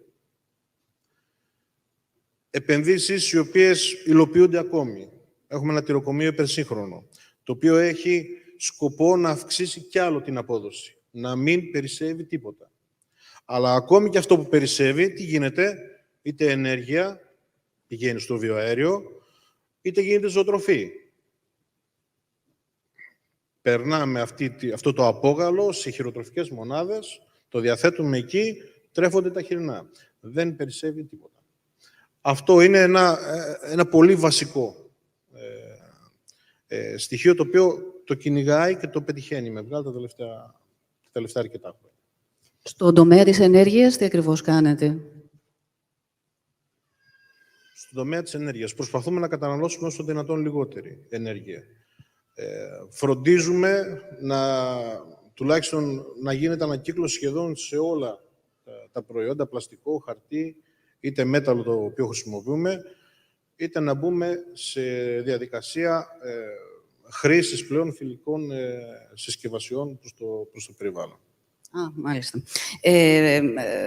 Επειδή η κυκλική οικονομία και κατ' επέκταση η κυκλική γεωργία και η κτηνοτροφία δεν επικεντρώνεται μόνο στην εξοικονόμηση ενέργειας και πόρων, αλλά και στην προστασία του περιβάλλοντος, αφορά, θα λέγει κανείς, και τη σύγχρονη τεχνολογία, η οποία δημιουργεί και νέες εταιρικές σχέσεις, συνέργειες. Σίγουρα Και νέα οικονομικά μοντέλα, έτσι. Σίγουρα είμαστε συμβεβλημένοι με μονάδες οι οποίες χρησιμοποιούν ό,τι περισσεύει, όλο το απόβλητο από εμάς. Τροφοδοτούμε τις μονάδες οι οποίες παράγουν ενέργεια. Είμαστε, όπως σας είπα προηγουμένως, ένα μέρος της αλυσίδας. Είμαστε ένας κρίκος της αλυσίδας. Παίρνουμε την ενέργεια από τη ζωική παραγωγή και ό,τι περισσεύει από τη ζωική παραγωγή περνάει στη μεταποίηση αυτής της ενέργειας που περισσεύει να γίνει ξανά ενέργεια και να επιστρέψει πάλι πίσω, είτε σε εμάς είτε στους καταναλωτές. Προκύπτουν θετικά αποτελέσματα και μετρήσιμοι στόχοι? Προκύπτουν. Είμαστε κάθε χρόνο μέσα στους στόχους μας. Πετυχαίνουμε τους στόχους που θέτουμε κάθε χρόνο, σύμφωνα με τους περιορισμούς που ορίζουν είτε εθνικοί είτε διεθνείς οργανισμοί. Μάλιστα. Κυρία Διαμαντή, η Act for Energy είναι spin-off εταιρεία του Δημοκρίτιου Πανεπιστημίου Θράκης. προσανατολισμένοι στην έρευνα και στην τεχνολογία. Τι ακριβώς κάνετε? Θα σας πω. Πραγματοποιούμε εφαρμοσμένη έρευνα για λογαριασμό πελατών, συνεργατών μας, για την ανάπτυξη νέων και τη βελτίωση υφιστάμενων προϊόντων και τεχνολογιών, πράσινα προϊόντα, αυτό που ονομάζουμε Green Tech, Clean Tech.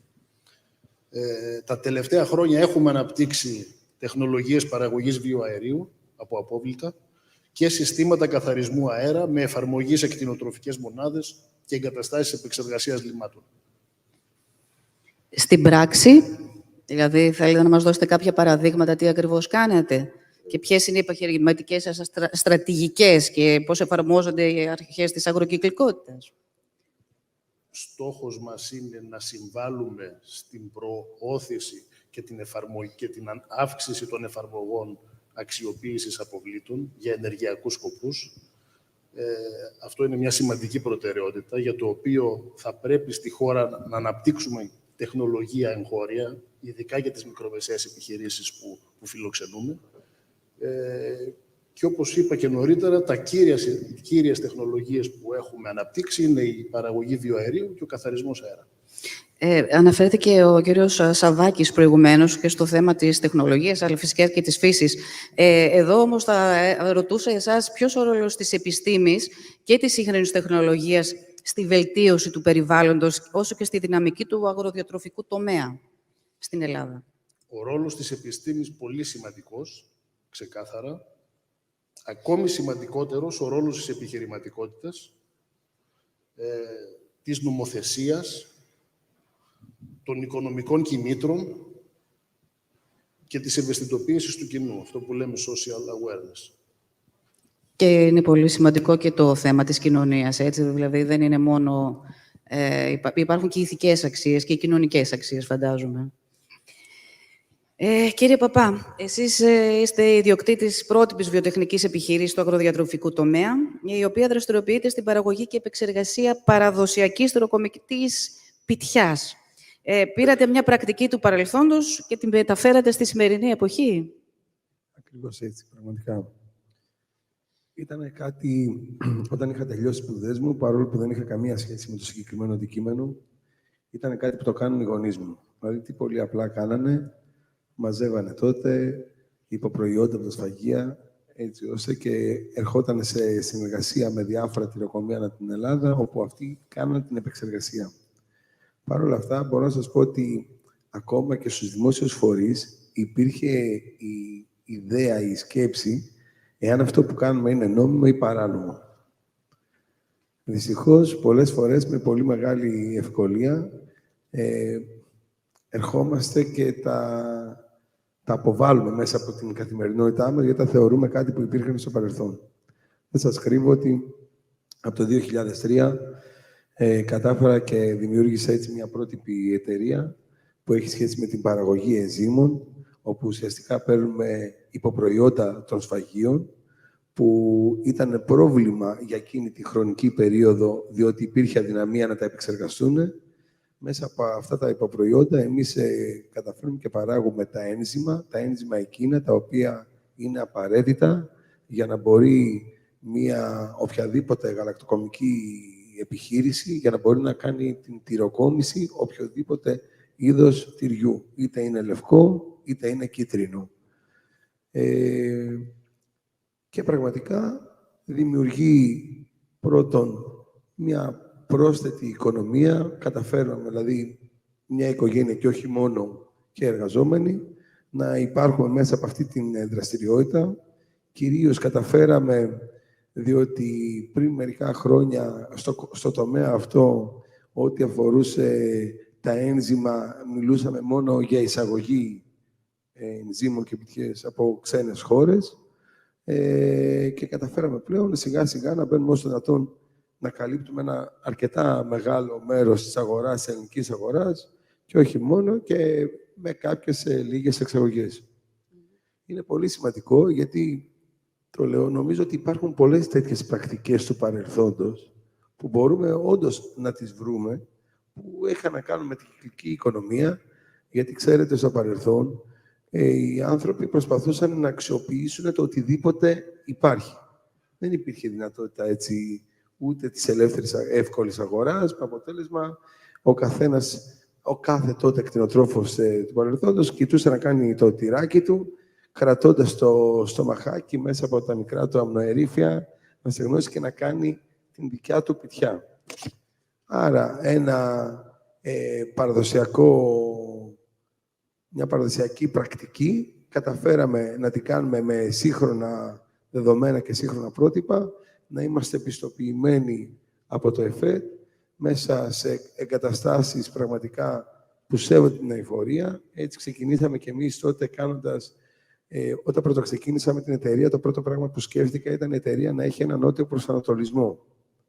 Γιατί θεωρούσα ότι έπρεπε να εκμεταλλευτούμε τον ήλιο. Και είχαμε βάλει ένα πολύ μικρό φωτοβολταϊκό τότε πάνω στη στέγη της τάξης των 10 κιλοβάτ για να μας καλύπτει κυρίως τις ανάγκες της εταιρείας. Ένα δεύτερο που είχα ασχοληθεί, πραγματικά σας το λέω έτσι, ήταν με το να βάλουμε ένα σταθεροποιητή ημιτονίου. Γιατί είδαμε ότι υπήρχαν... ημιτονίου. Γιατί είδαμε ότι υπήρχαν πολλές διαρροές μέσα από διάφορα μοτέρ που χρησιμοποιούμε είτε για τα κούτερ είτε οτιδήποτε. Και σας λέω ότι αυτά ξεκινήσανε το 2005, το 2004, τότε που δεν τα πολύ συζητούσαμε.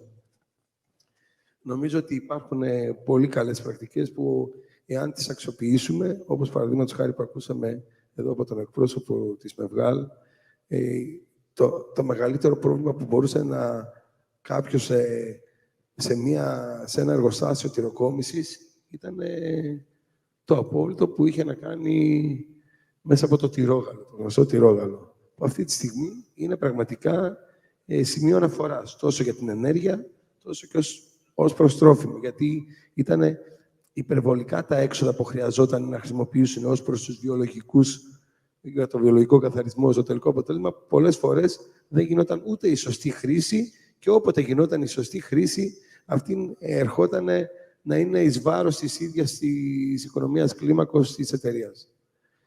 Άρα θεωρώ ότι μέσα από πραγματικές καλές πρακτικές, έτσι μπορούμε να δημιουργήσουμε οικονομία κλίμακος, μπορούμε να δημιουργήσουμε κόστος, μπορούμε να βγούμε ανταγωνιστικοί γενικότερα στην αγορά και κυρίως να προστατεύσουμε αυτό το περιβάλλον. Αυτό το περιβάλλον που οφείλουμε στα παιδιά μας να το παραδώσουμε καλύτερο από αυτό που το πήραμε. Γιατί πραγματικά τα προηγούμενα χρόνια δεν υπήρχε αυτή η σκέψη. Θεωρούσαμε ότι όποιος ασχολείται με την κυκλική οικονομία θα είναι εις βάρος της πραγματικής οικονομίας της εταιρείας του. Πλέον διαπιστώνουμε ότι όντως όποιος κάνει πράξη και χρήση στο σύνολο την κυκλική οικονομία έχει και οικονομικά ωφέλη. Έτσι ξεκινήσαμε και εμείς σε αυτή τη διαδικασία να κάνουμε μία εταιρεία που πραγματικά σας το λέω ότι οι γονείς μου θεωρούσαν ότι κάναν κάτι το οποίο είναι παράνομο. Όμως, να ρωτήσω, αυτό το ερώτημα που προκύπτει είναι αν τα προϊόντα που παράγει η κυκλική γεωργία έχουν τελικά προστιθέμενη αξία. Και βεβαίως έχουμε. Γιατί πολλές φορές παράγει προϊόντα τα οποία δεν τα κάναμε χρήση μέχρι χθες. Άρα σημαίνει ότι πολλές φορές κάποια προϊόντα τα οποία όχι μόνο τα κάναμε χρήση, αλλά μπορεί να ήταν εις βάρος της οικονομίας, έρχονται να προσθέσουν και μία νέα οικονομία. Και θεωρώ ότι μέσα από την χρήση της κυκλικής οικονομίας πλέον και οι καταναλωτές είναι κάτι που το αναζητούν και το ψάχνουν. Δηλαδή αρχίζει και παίρνει και μία προστιθέμενη αξία μέσα από προϊόντα που φτάνουν και στο τελικό ράφι. Δηλαδή θεωρώ ότι ο καταναλωτής πλέον αναζητάει τέτοιου είδους προϊόντα. Κύριε Σαββάκη, εσείς πώς το έχετε εισπράξει, πώς το αντιλαμβάνεστε και το έχετε εισπράξει από τη δική σας πλευρά? Δηλαδή, έχει προστιθέμενη αξία τα προϊόντα της κυκλικής γεωργίας, της οικονομίας? Την προστιθέμενη αξία, καταρχήν, την προσθέτουμε εμείς σε αυτό το προϊόν, μέσω της διαδικασίας που ακολουθείται. Είτε και στην περίπτωση της πιτιάς, βεβαίως, είτε και στην περίπτωση της κομποστοποίησης. Αυτό που έχει πολύ μεγάλη σημασία είναι ότι το προϊόν της κυκλικής οικονομίας υποκαθιστά κάποιο προϊόν το οποίο επιβαρύνει περιβαλλοντικά. Είτε αυτό είναι ορυκτό, είτε είναι κάτι που παράγεται με εξαιρετικά υψηλή κατανάλωση ενέργειας, είτε κάτι του οποίου το κόστος αποκατάστασης, εφόσον χρησιμοποιηθεί, είναι δυσανάλογο του ωφέλους. Άρα, υπ' αυτή την έννοια, οι διαβασμένοι, να το πω έτσι, αντιλαμβάνονται πλήρως την προστιθέμενη αξία των προϊόντων που προκύπτουν από την κυκλική οικονομία. Άλλωστε, οτιδήποτε αυτή τη στιγμή συζητάμε, ξέρετε, ακούγεται αυτή τη στιγμή απλό, αλλά δεν είναι και αυτονόητο. Όμως, σε κάθε περίπτωση, όλα αυτά, ακόμα και στους στόχους βιώσιμης ανάπτυξης του ΟΗΕ, οι οποίοι πλέον έχουν υιοθετηθεί και έχουν υπογραφεί από τα περισσότερα κράτη ως χάρτα, συμπεριλαμβάνουν ακριβώς αυτά τα πράγματα τα οποία συζητούμε αυτή τη στιγμή. Συνεπώς, ένα, ναι, υπάρχει προστιθέμενη αξία. Δύο, ο κόσμος την αντιλαμβάνεται, αλλά υπάρχει πάντα ένα αλλά. Το αλλά είναι ότι πρέπει να υπάρχει νομοθετικό πλαίσιο, το οποίο θα προστατεύει ακριβώς αυτές τις λειτουργίες, τις διεργασίες της κυκλικής οικονομίας, τα προϊόντα, από κάποιον που, εν πάση περιπτώσει, δεν θέλει να τα αξιοποιήσει ή μάλλον τα αξιοποιεί κατά έναν άλλον τρόπο. Με περάσατε αμέσως στα επόμενα ερωτήματα που αφορούν τις δυσκολίες και το μέλλον για την κυκλική αγροκυκλικότητα. Μιλήσατε για θεσμικό πλαίσιο.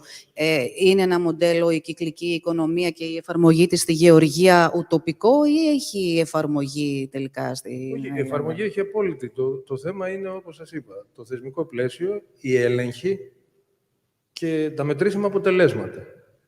Οτιδήποτε, εν πάση περιπτώσει, μπορεί να εφαρμοστεί, πρέπει να υπάρχει και τρόπος να μετρηθεί η σωστή εφαρμογή του. Συνεπώς, υπ' αυτή την έννοια, όλοι οι στόχοι βιώσιμης ανάπτυξης, τα κριτήρια ESG, οι στόχοι του Farm to Fork και οι άξονες πάνω στους οποίους στείνονται αυτά τα μοντέλα κυκλικής οικονομίας, πρέπει να έχουν μετρήσιμα αποτελέσματα. Υπ' αυτή την έννοια και επειδή, εν πάση περιπτώσει, εμείς δεν καλούμαστε εδώ να ανακαλύψουμε την Αμερική, αλλά υπάρχουν οικονομίες πολύ πιο προηγμένες από εμάς που έχουν αξιοποιήσει τις αρχές της κυκλικής οικονομίας, μπορούμε να κληθούμε να κάνουμε το εξής απλό. Να αντιγράψουμε και να προσαρμόσουμε στα δικά μας μέτρα και στα δικά μας σταθμά. Θα ευθυγραμμιστούν, πιστεύετε, οι εταιρείες με τους στόχους και τις αρχές της ή θα αντιμετωπιστεί και στο μέλλον σαν μια διακριτή επιχειρηματική πρωτοβουλία? Εγώ νομίζω ότι ήδη οι περισσότερες επιχειρήσεις, και ξεκινώντας από τις μεγάλες, τις πολυεθνικές, είτε ευθυγραμμίζονται, όπως το λέτε, εννοώ στρατηγικά, είτε... Υποχρεωμένες πια. Είναι υποχρεωμένες ακριβώς, είτε μέσω εξαγορών, μέσω συγχωνεύσεων, αγοράζουν, αν θέλετε, μια έτοιμη τεχνογνωσία, μια έτοιμη αγορά και πλέον λειτουργούν με τις νέες αρχές, χωρίς να έχουν όλο αυτό το κόστος της προσαρμογής. Μάλιστα.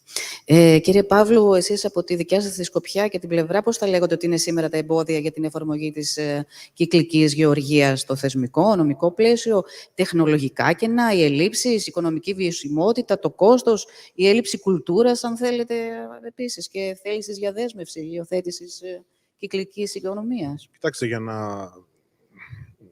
να επενέσουμε λίγο και τη χώρα μας, έχει ένα αυστηρό νομοθετικό πλαίσιο, το οποίο ορίζει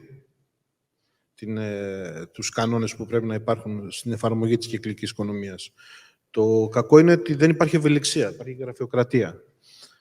Υπάρχει ασυνεννοησία μεταξύ αρμοδίων, οι οποίοι θα πρέπει να μην δημιουργούν ο ένας προβλήματα στη δουλειά του άλλου ή ο ένας να μην σταματάει και να περνάει ένα τεράστιο διάστημα ώστε να ξεκινήσει ο επόμενος. Αυτό είναι το ένα θέμα. Από την άλλη, έχουμε έναν καταναλωτή, γιατί μιλάμε για κουλτούρα, μιλάμε για νοοτροπία, έχουμε έναν καταναλωτή που σήμερα ψάχνει το προϊόν. Θα δει τη συσκευασία, θα δει από τι προϊόν παράγεται, από πού προέρχεται αυτό το προϊόν, τι κόστος ενεργειακό κρύβεται πίσω από αυτό το προϊόν. Και αφού δει την ετικέτα, δει το περιτύλιγμα, θα δει και το προϊόν το ίδιο. Υπό ποιες μεθόδους παράγεται, πόση ενέργεια καταναλώνεται για το κάθε ένα προϊόν. Από πού έρχεται αυτό το προϊόν, τι ενέργεια καταναλώθηκε ώστε να φτάσει στο πιάτο μας, στο ψυγείο μας, στο τραπέζι μας. Από τη στιγμή που ο καταναλωτής ψάχνει, εμείς εναρμονιζόμαστε με την ανάγκη του καταναλωτή. Θα πάμε κι εμείς εκεί. Η αγορά μας πρόχνει εκεί. Επιβραβεύει η βιομηχανία, η αγορά, τον παραγωγό, ο οποίος εφαρμόζει κυκλική οικονομία. Η βιομηχανία τι κάνει, επιβραβεύει τον ίδιο τον παραγωγό, γιατί το προϊόν εκείνο θα είναι η εικόνα της εταιρείας στο κάθε ψυγείο ή στο κάθε τραπέζι.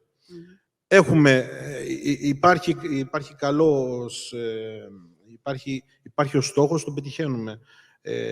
Είμαστε σε καλό δρόμο στην εφαρμογή αυτού του μοντέλου και τουλάχιστον εμείς στη βιομηχανία της μεταποίησης το βλέπουμε πάρα πολύ σοβαρά.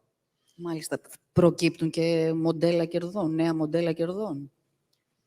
Κοιτάξτε, το βασικότερο όλων είναι ότι όταν εφαρμόζεται η κυκλική οικονομία έχουμε περιορισμό της πατάλης. Αυτή η προστιθέμενη αξία στο προϊόν είναι αυτή η αξία του προϊόντος που δεν πετάχτηκε. Έρχεται κέρδος γιατί κερδίζουμε από το ότι δεν αφήνουμε ενέργεια να χαθεί. Από τη στιγμή που δεν χάνεται η ενέργεια, είμαστε κερδισμένοι. Μόνο από αυτό. Πέρα από αυτό, ανοίγουν καινούριες αγορές. Έχουμε καινούργια προϊόντα. Εξειδικευμένα προϊόντα, τα οποία απευθύνονται σε πολύ εξειδικευμένους ανθρώπους, είτε με παθήσεις, είτε με διατροφικές συνήθειες διαφορετικές. Υπάρχει πεδίο που μπορούμε να δουλέψουμε και να κερδίσουμε και να πετύχουμε. Μάλιστα. Κύριε Διαμαντή, από τη δικιά σας την πλευρά πιστεύετε θα προκύψουν έτσι νέα μοντέλα κερδών, καλύτερες προοπτικές για τους αγρότες, την επιχειρηματική κοινότητα, για το κλίμα, τη φύση, το περιβάλλον, την κοινωνία? Θα μπορούσε να γίνει ένα βιώσιμο οικονομικό μοντέλο? Θα άλλαζα λίγο Ναι, τώρα σας ακούμε. Θα άλλαζα λίγο το ερώτημα. Θα έλεγα ότι χρειαζόμαστε νέα επιχειρηματικά μοντέλα. Χρειαζόμαστε νέες τεχνολογίες σε πολλούς τομείς, ειδικά για την ενεργειακή μετάβαση και τη μείωση εκπομπών μεθανίου και αερίων του θερμοκηπίου. Για να πετύχουμε, θα έλεγα, τους στόχους της Ευρωπαϊκής Ένωσης για το 2050, πρέπει να τα καταφέρουμε, πρέπει να τα πετύχουμε αυτά τα νέα μοντέλα. Και γι' αυτό χρειάζεται να δουλέψουμε όλοι μαζί. Επιστήμονες, επιχειρήσεις, πολιτικοί, μηχανικοί, όλοι. Αυτό. Μάλιστα. Κύριε Παπά, από τη στιγμή που είναι τόσο ελκυστική η κυκλική οικονομία και η εφαρμογή της στη γεωργία, πιστεύετε γίνονται επενδύσεις στον τομέα αυτό ή γιατί δεν γίνονται περισσότερες επενδύσεις? Καταρχήν, θεωρώ όχι μόνο είναι ελκυστική, θα πρέπει να σταματήσω από εκεί που ξεκινήσατε, να γίνει και τρόπος ζωής όλων μας, σε όποια μορφή και αν είμαστε. Δηλαδή, είτε είμαστε στο τομέα το επιχειρηματικό, είτε είμαστε στο τομέα ως καταναλωτές. Θα πρέπει να μην έχουμε αγωνία αν θα πιάσουμε τους στόχους της Ευρωπαϊκής Ένωσης, που θεωρώ ότι πρέπει να τους πιάσουμε, αλλά θα πρέπει να είναι η ίδια μας η ζωή τέτοια, που να έχουμε προσαρμόσει μέσα μας την κυκλική οικονομία. Όσον αφορά για το κομμάτι αν γίνονται επενδύσεις, θεωρώ πως γίνονται επενδύσεις. Και επειδή και στο κομμάτι, όσον αφορά και με τη νέα ΚΑΠ, ξέρετε ότι θα δοθεί πολύ μεγάλη ενίσχυση, κυρίως για την πράσινη οικονομία, αλλά το βλέπω ότι υπάρχει και μία δίψα και από αυτούς τους ανθρώπους που βρίσκονται στο πρωτογενή τομέα, στο τομέα της μεταποίησης. Υπάρχει μία δίψα γιατί πραγματικά αισθάνονται μέσα από την χρήση της δημιουργούνται προσθέμενα ωφέλη. Και το λέω ότι δεν είναι μόνο υπόθεση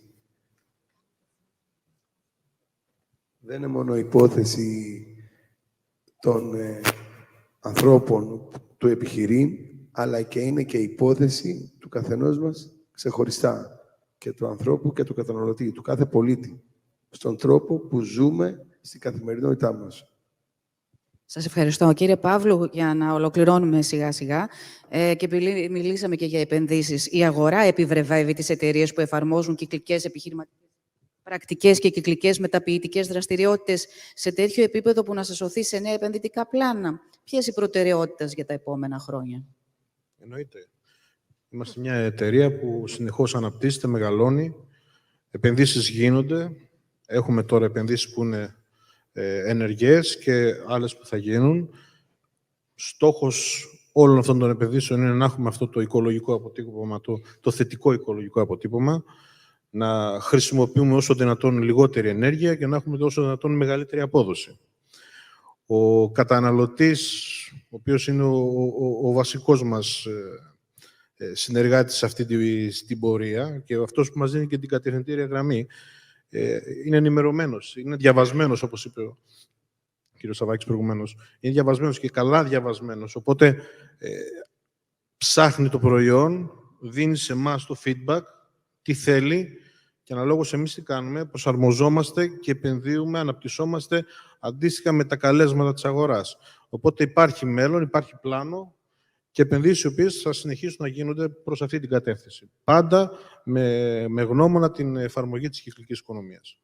Κύριε Διαμαντή, η εξωστρέφεια της έρευνας που παράγεται στα ελληνικά πανεπιστήμια και ερευνητικά κέντρα είναι ικανοποιητική? Σας βοηθά στη δουλειά σας? Τι σχεδιασμός μελλοντικός υπάρχει? Αν και προερχόμαστε από τον ακαδημαϊκό χώρο, ανέκαθεν είχαμε συνεργασίες με τις επιχειρήσεις.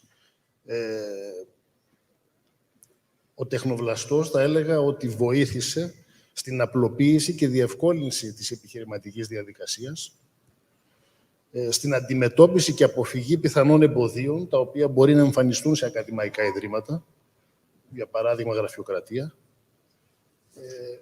Ξεκάθαρα όμως η εξωστρέφεια χρειαζόμαστε εξωστρέφεια. Αν θέλουμε να συνδέσουμε την έρευνα με την αγορά, θα πρέπει να το πετύχουμε μέσω της εξωστρέφειας. Δυστυχώς, το ακαδημαϊκό προσωπικό πολλές φορές είναι επιφορτισμένο με πάρα πολλά πράγματα. Εκτός από την οικογένεια, τα παιδιά, το διδακτικό έργο, την συγγραφή δημοσιεύσεων, τα προγράμματα, τους διδάκτορες. Έχει πάρα πολλές υποχρεώσεις και είναι δύσκολο να έρθει σε επαφή με τις επιχειρήσεις. Έχουν όμως όλοι αυτοί οι επιστήμονες κάποιους άσους, θα έλεγα, στο μανίκι. Τους νέους επιστήμονες, τους υποψήφιους διδάκτορες, τους μεταδιδάκτορες, τους οποίους πρέπει να εμπιστευτούν και να τους βγάλουν έξω και να έρθουν σε επαφή με την αγορά, με τις επιχειρήσεις, για να μεταφέρουν το feedback. Δεν μπορεί να γίνει αλλιώς, νομίζω. Ευχαριστώ. Κύριε Παπά, μονόδρομος η κυκλική γεωργία. Εσείς τι σχεδιάζετε στις επόμενες κινήσεις στον τομέα αυτό? Κυρίως σχεδιάζουμε να έρθουμε ακόμα πιο κοντά με την έρευνα και με τα δικά μας τα πανεπιστήμια. Είναι πολύ σημαντικό όταν έρχεται η έρευνα και η επιχειρηματική κοινότητα. Και πιστεύω πάρα πολύ σε αυτό το σχήμα και βλέπω ότι τα τελευταία χρόνια αρχίζει και παίρνει σάρκα και οστά. Γιατί θεωρώ ότι μόνο έτσι μπορούμε να αναπτυχθούμε. Δηλαδή, η μεν επιστημονική κοινότητα να μην κάνει έρευνα για την έρευνα, αλλά να γίνεται έρευνα που πραγματικά μπορεί να βρει πρακτικότητα, να βρει ανταπόκριση και από την άλλη, ο επιχειρηματικός κλάδος θα πρέπει να εμπιστευτεί τους επιστήμονες και δόξα τω Θεώ, είμαστε σε μια περιοχή, ειδικά για τη Θεσσαλονίκη, που υπάρχει πολύ έντονο στοιχείο και πολλή έρευνα και νομίζω ότι υπάρχει πεδίο λαμπρό. Και βλέπω ότι η επόμενη μέρα είναι καλύτερη, πραγματικά είναι καλύτερη, όσον αφορά την κυκλική οικονομία. Πάντως και η κουβέντα και η συζήτηση για τη διασύνδεση της έρευνας με τις επιχειρήσεις και τα πανεπιστήμια είναι αρκετά χρόνια, δεν έχουμε... Όχι, να με επιτρέψετε. Πλέον δεν είναι απλή συζήτηση, πλέον γίνεται πράξη. Δηλαδή, εμένα προσωπικά ήρθαν και με βρήκανε ως εταιρεία, και δεν λέω ως πολίτη με την άλλη την ιδιότητα της πολιτική, ως εταιρεία, για να δημιουργήσουμε ένα καινούριο καινοτόμο προϊόν. Άρα σημαίνει ότι πλέον τα πανεπιστήμια, οι ερευνητές έχουν βγει έξω στην αγορά, αναζητούν εταιρείες για να μπορέσουν να κάνουν τους δικούς τους προγραμματισμούς, τα δικά τους σχέδια. Και θεωρώ ότι δεν έχει να κάνει μόνο με μένα, αλλά θεωρώ ότι πλέον αρχίζει και γίνεται όλο και πιο έντονη αυτή η σχέση. Σας ευχαριστώ. Κύριε Σαββάκη, εσείς πού προσανατολίζεστε στα σχέδιά σας για τα επόμενα χρόνια, στην εταιρεία σας, φυσικά εννοώ? Εμείς στο πλάνο επενδύσεων που έχουμε για την επόμενη τριετία έχει δύο άξονες. Φυσικά την αύξηση δυναμικότητας, μιας και η ζήτηση για προϊόντα κομποστοποίησης, οργανικής θρέψης ολοένα και αυξάνει και θα αυξάνει ακόμα περισσότερο τα επόμενα χρόνια. Και δεύτερον, βελτιστοποίηση της παραγωγικής μας διαδικασίας, τόσο σε επίπεδο περιβαλλοντικού αποτυπώματος, όσο και παραγωγικότητας. Και μιας και μιλούσαμε και για τη διασύνδεση της έρευνας με την επιχειρηματικότητα, κομμάτι του επενδυτικού μας πλάνου έχει προκύψει από μια τέτοιου είδους συνεργασία. Βλέπω και τον Γιώργο τον Μπανιά εδώ πέρα, από το ΕΚΕΤΑ, που έχουμε μια συνεργασία εδώ και πολλά χρόνια και πραγματικά τα αποτελέσματα υλοποιούνται και έχουν τόσο εμπορική εφαρμογή, όσο βεβαίως και προστιθέμενη αξία. Σας ευχαριστώ πάρα πολύ για την πολύ χρήσιμη και επικοδομητική συζήτηση. Συγκρατώ λοιπόν ότι παρά τα όποια προβλήματα και ζητήματα και δυσκολίες υπάρχουν στον τομέα αυτό, η κυκλική γεωργία είναι μια νέα προοπτική για τη χώρα μας, για τον πρωτογενή τομέα και σε συνδυασμό με τα εργαλεία της ευφυούς γεωργίας και τις μεθόδους παραγωγής, βασισμένες σε υψηλές τεχνολογίες, μπορεί να έχει θετικό αντίκτυπο και στο περιβάλλον, στην κλιματική αλλαγή, στην κοινωνία και στην οικονομία. Σας ευχαριστώ πάρα πολύ για τη συζήτηση αυτή. Νομίζω εδώ στο σημείο αυτό λένε διάλειμμα για διαφημίσεις, αλλά δεν έχει διαφημίσεις, έχει διάλειμμα για καφέ. Ευχαριστούμε πολύ.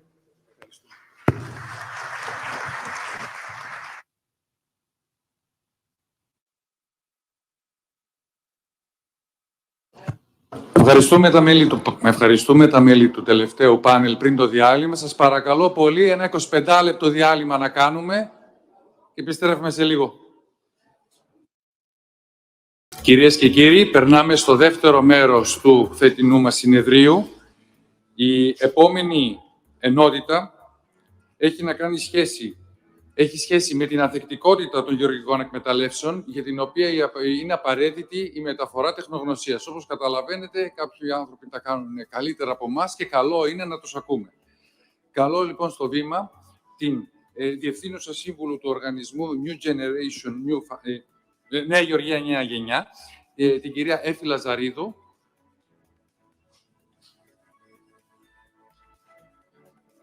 Κυρία Λαζαρίδου, έχετε το λόγο. Καλησπέρα σε όλους. Συγχαρητήρια για τη διοργάνωση και ευχαριστούμε για την ευκαιρία αυτή το Ελληνοαμερικανικό Επιμελητήριο. Έχουμε μια πολύ ενδιαφέρουσα συζήτηση σήμερα. Έχουμε μια ομιλήτρια από την Αμερική και μια ομιλήτρια από την Ελλάδα, οπότε θα κάνουμε τη συζήτηση στα αγγλικά εξ ολοκλήρου.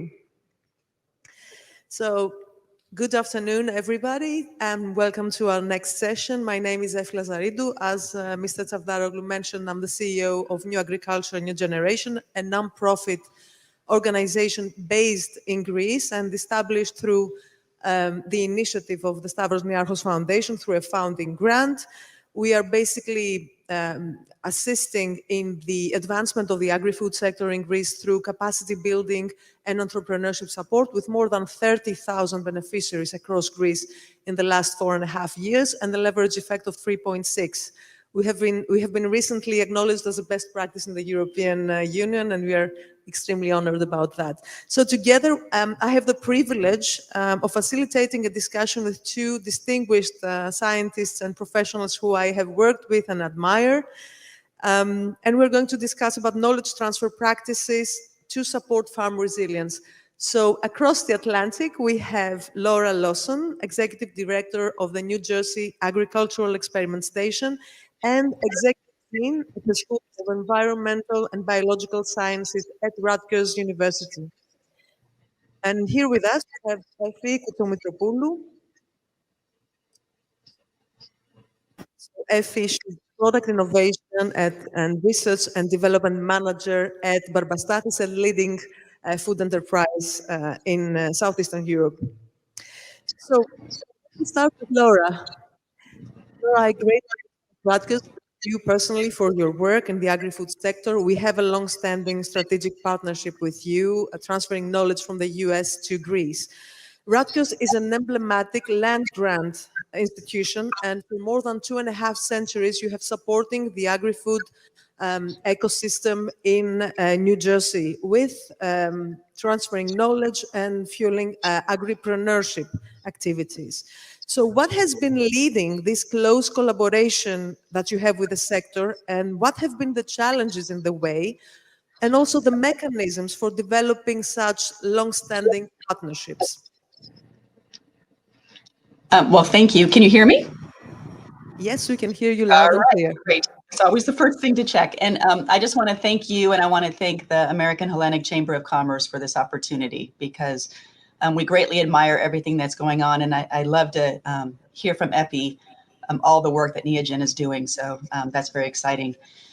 Effie mentioned that this is a long-standing relationship we have, and that has a lot to do with our land grant status, kind of in three ways. One is it's a university. Rutgers University is a public land grant university, which does have a commitment to serving the public good. The other pieces of that is that as part of being the land grant, we house the Agricultural Experiment Station. And this is a research mechanism and a funding mechanism that allows us to do agricultural research to promote efficient production, marketing, distribution, and utilization of products from the farm that are essential to our state. And that was a practice that came into play in the 1800s. A little later was another practice, which is the cooperative extension, and that is about translating that research to our communities and to industry. So how that comes across is different in each state. I'm going to speak about New Jersey. So as Effie mentioned, I wear two hats. One is as a dean of a university school, the School of Environmental and Biological Sciences, which houses an unusual collection of departments that are aligned with what we're trying to do in agriculture and food. It's food science, nutritional science, entomology, plant biology, marine and coastal, and many others. And then my other hat is as the director of the experiment station. And with that hat, I am responsible to our stakeholders. One of the mechanisms that really enables us to work very well with our stakeholders is our board of managers. And that is a group of advisors who I meet with on a quarterly basis. They are made up of representatives from each of our counties and the boards of ag in each of our counties, as well as people in special industry interests across the state. And this advisory board has been a phenomenal resource for truth testing of what we do and challenging us. But we really have a commitment to working with this board and to listening to the board. And I think that that's really a key issue. We also have very close relationships as a result with the boards of ag in each of our counties, with the Farm Bureau, which is an advocacy group at the state level and national level, and with various other commissions and boards that I serve on as a way of making sure that we stay connected and we hear from practitioners what really is needed in the state. Effie also asked about the biggest challenges. And, we can paint a glossy picture of all these resources, but the reality is, just like everybody else, that our resources are limited. And so we do have to make some hard choices every now and then about where we're going to put our resources. And that is where I really rely on the board of managers as being the truth givers of what we do. New Jersey is a very unusual state in agriculture. It's our third largest economy.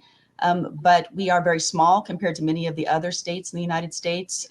So whereas my colleagues in Kansas or Oklahoma are dealing with 2 or 3 crops, we have 100 crops, mostly in the specialty area.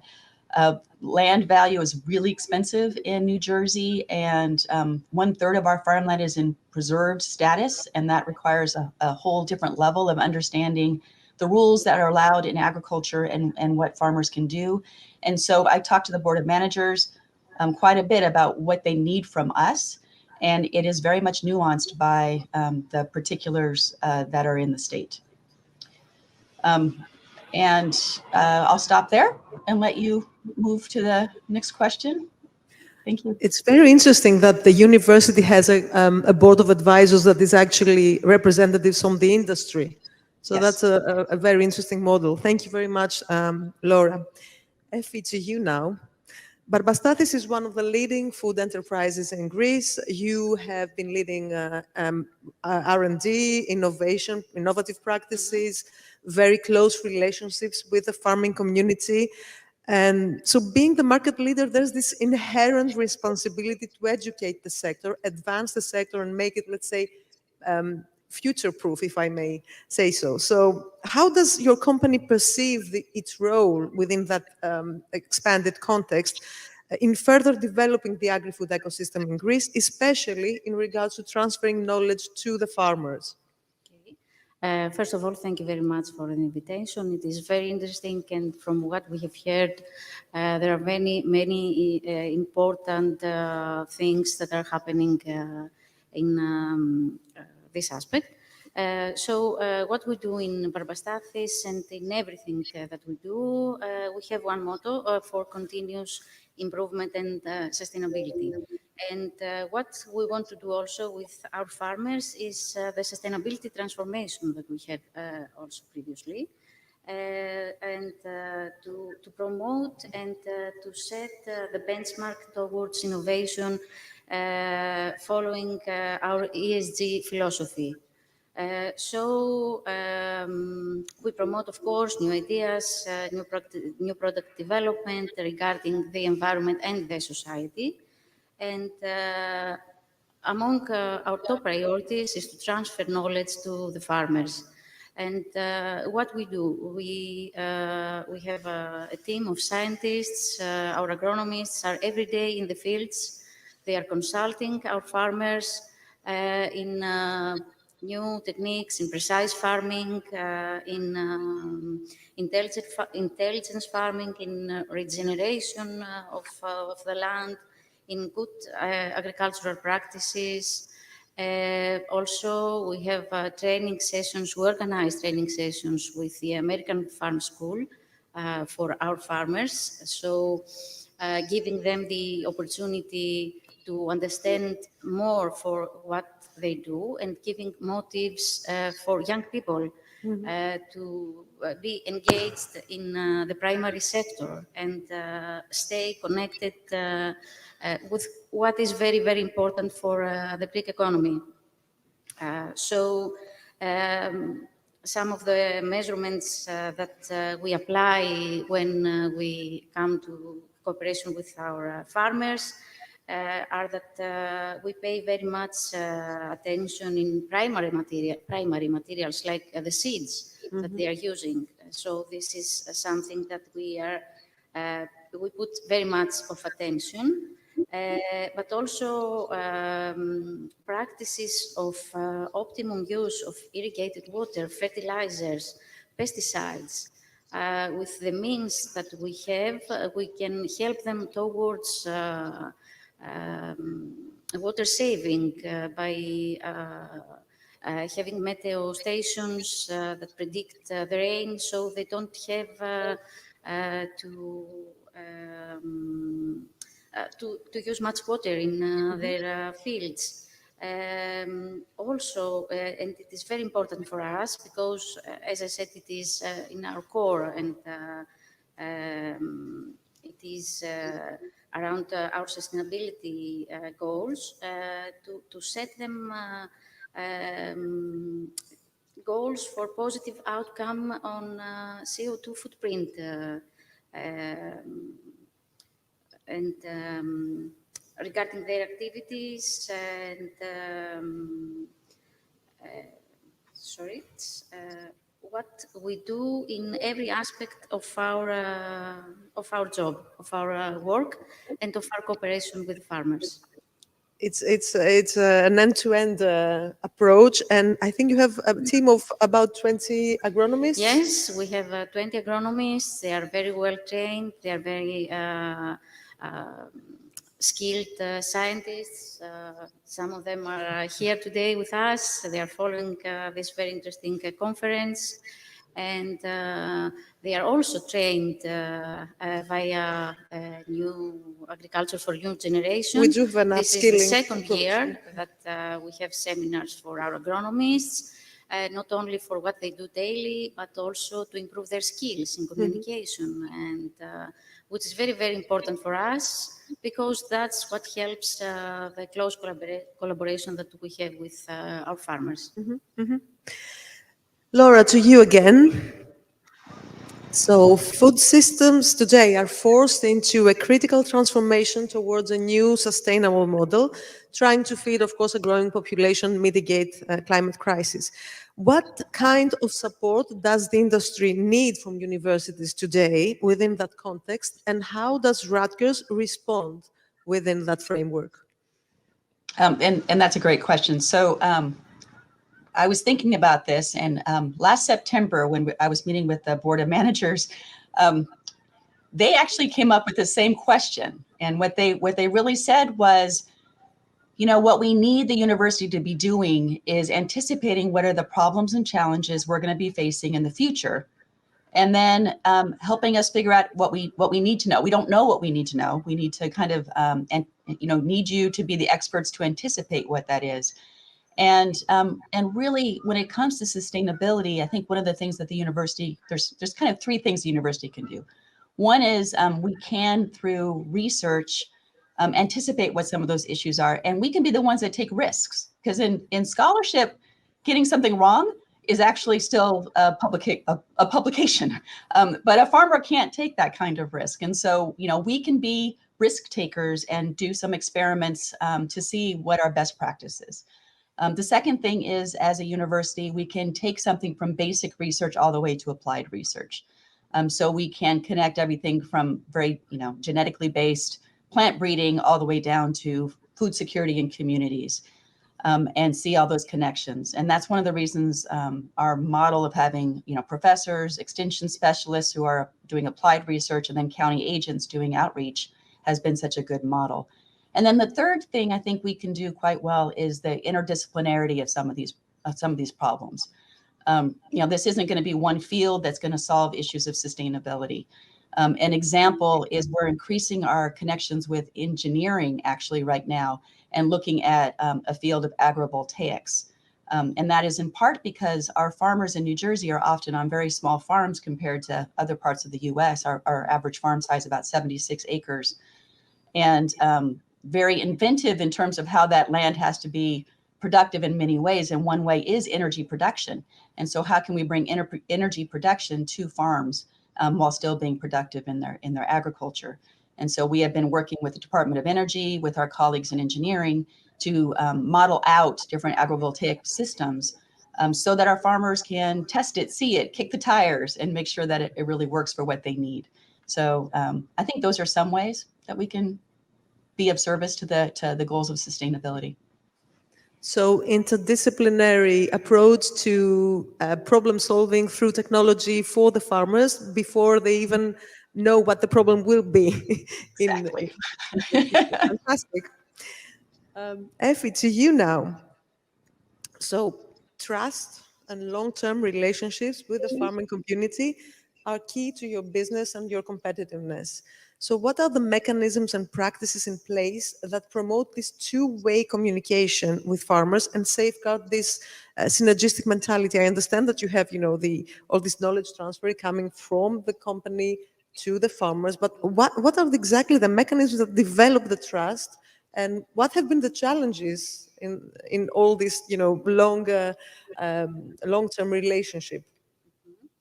Well, as you said, we have a very close relation. We have a mutual relation with our farmers, which is long-term. And this is because Barbastathis is the first company that introduced contract farming many years ago. And this makes our farmers feel secure and loyal to us. Another aspect is that we support them in many ways, and we support them financially in a very uncertain environment of economy and energy crisis. So Barbastathis in the last 2 years has raised the prices that is paying to farmers up to 80%, and on parallel absorbed most of the cost for the consumer. So this is very, very important for our farmers. because we are giving them the motive to keep up on what they are doing. This is a major problem now in Greece and in Europe, that farmers are leaving the sector, and we need to support them in any way that we can. Another challenge is that in this economic crisis that we all live in,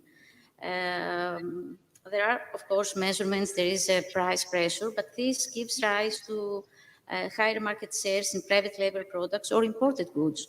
And this puts in a worsening position because it lowers the demand of high-quality Greek products, and thus endangering the primary sector, the productivity of the primary sector in Greece. So this is something that we also have to pay attention and to understand how we can maintain a balance between, of course, protecting the consumer, but also protecting the producer. As we said, this is a mutual trust that we have with our farmers. They cultivate more than 3,000 hectares of Greek fertile land. And our scientists are every day with them. And moreover, we supply them with harvesting machines that are up to date and very, let's say, the latest technology. And also we have humidity and temperature sensors to ensure optimum farming practices. A network of meteo stations, as I said before, is helping very much because we monitor the areas of interest, and we are proactive especially for severe weather conditions. And what is the most, I think, for me impressive is that we are turning e-farming to I-farming. So we are going to intelligence farming now, setting a platform that combines gathering data from drones and satellites, so that our cultivating areas are managed in the best possible way. And all this by individual funding. So Papastathis, as a pioneer, is going on and supports very much the primary sector in every aspect. So you're actually investing in we these are investing relationships. very much, yes. So one last question for both of you, as we're trying to complete the session on time. So farmers are a critical link today in securing food, saving the planet, and safeguarding livelihood for rural communities. How can universities and companies contribute in making farming a career of choice for the younger generation? Laura, first to you, and then to Effie. And Effie, I would like to hear an example from the EU within that framework. Laura. Well, it's interesting right now when we see who our students are that are interested in going into agriculture. You know, we do have, you know, children of farmers who, you know, they have land and they are following a tradition. But we have a lot of people that are coming from non-farming backgrounds that are interested in agriculture. And quite often it's really coming from a sense of urgency to address sustainability, to address food security, to address all sorts of other issues. And so that does need to be an important piece of how we talk about agriculture as we're talking with future farmers. I think some of the aspects that we can really help in that, especially for the farmers who don't necessarily have access to land, is incubators, for example. We have been working a lot in both agriculture and in food industry so that people can start small and build up their capacity and build up their support.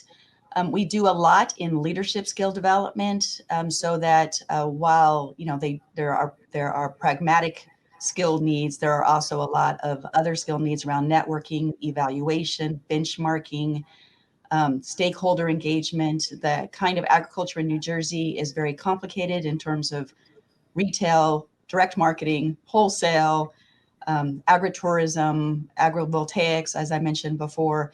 And so really working with young farmers to see that it's not just one thing, but it has to be a very complex suite of skills. I think those are some ways that we're getting young people interested in agriculture, coming in really open to the realities of agriculture, but at the same time excited about its possibilities. Fantastic. That's really inspirational. We're looking forward to seeing those practices in Greece as well. Effie, to Indeed, you. very, very impressive, and would like to have such models. And here in Greece, and especially here in Thessaloniki, we are very lucky that we are surrounded by a very high scientific level of institutions and academia. I mean, we have the Aristotle University of Thessaloniki, we have KETA, we have the American Farm School, which we are very proud of. But what we found that is lagging behind is a more infrastructural approach between industry and academia.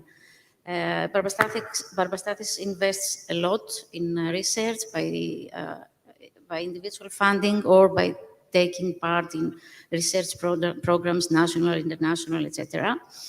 But there is no, let's say, easy way for this bonding or the usage of best practices between the academia and the industry.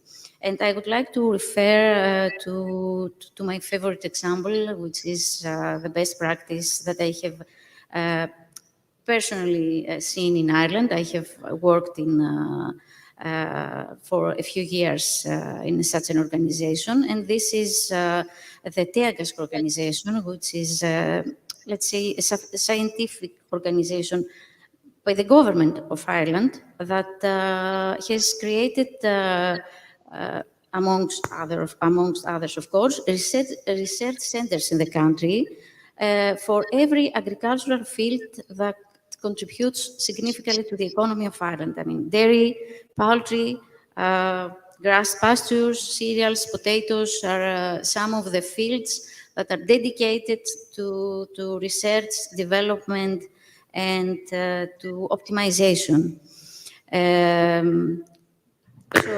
One very, very good example is the Moorpark Technology Limited, which is a technological center that is a joint venture company between TEAGAS and the industry. Mm-hmm. That means that industry has come joined together, even if they are competitors, the food industry, I mean, and they have created a common way to research and to gain innovation and knowledge within one technological center. I found this very, very important and very helpful for the improvement of the practices of the industries, but also for the economy of a country. They stay united. Each one company has its own program, but under the same umbrella and by utilizing the best scientific resources that they could have.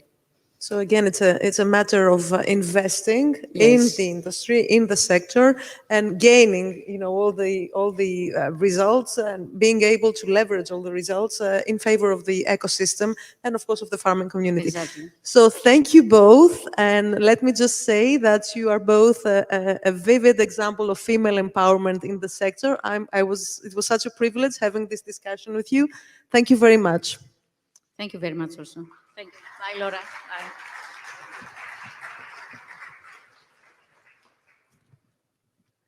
And now I have the privilege of having another discussion with an esteemed scientist across the Atlantic again. Benny Osborne. Is the connection already online? Fantastic. So Benny Osborne, Dean Emeritus at the School of Veterinary Medicine at UC Davis. Can you hear us, Benny? Yes. Do you hear me? Yes, we can hear you loud and clear. Good afternoon here in Thessaloniki. Good morning you're at the West Coast, aren't you? Yes. Fantastic. So Benny, you have been also serving as the Director of Outreach and Training for the Western Institute for Food Safety and Security at UC Davis, with a special focus on the application of the One Health concept for food systems. That's correct, yes. Fantastic. So, you know it better than us that in the last 50 years we had huge changes in the way that we're cultivating land. We have global fertilizer consumption quadrupled, irrigated land doubled, pesticide consumption increased 38 times. And despite all that, growth in agricultural yield has not kept pace with food production. We have soil degradation extending to 35%. We are more and more concerned nowadays about food security, food safety, and such topics are leading public dialogue. So could you please tell us a bit more about how these aspects affect us and why they are becoming so critical today? Yes, well, thank you very much to you and the organizers for including me today. This is a real pleasure for me to do this. So there are many changes of great concern, of course, relative to climate change. Global warming is impacting our production by the severe droughts that California just came through. And we're not out of the woods yet, but then floods, hurricanes, and other types of environmental changes that do play a role in actually diseases that are of importance to us. The population explosion from, we just passed 8 billion people on Earth, and we're to be at over 10 billion in the next 20 to 25 years, which means an increase in food production by 150%. So we need to be cognizant of this, and we are facing an aging workforce in the US, probably around the world. Not many young people are going back into farming or to farming communities. And as we heard in the previous discussion, that this is an issue for us.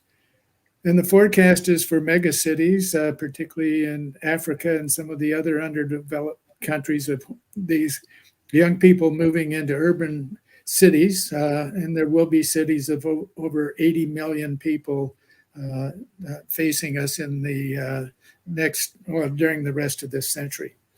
The cost of farming startups for equipment, land, and labor are forcing us to move towards robotics. And this is being done in order to meet the needs of producing foods. The supply chain disruptions have really had a major impact on the ability to move food around.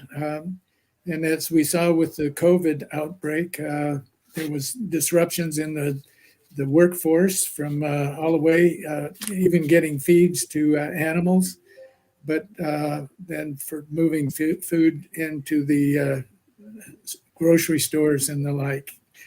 So this is another real problem. And food is a global commodity business anymore. And we find that there's changing diets taking place.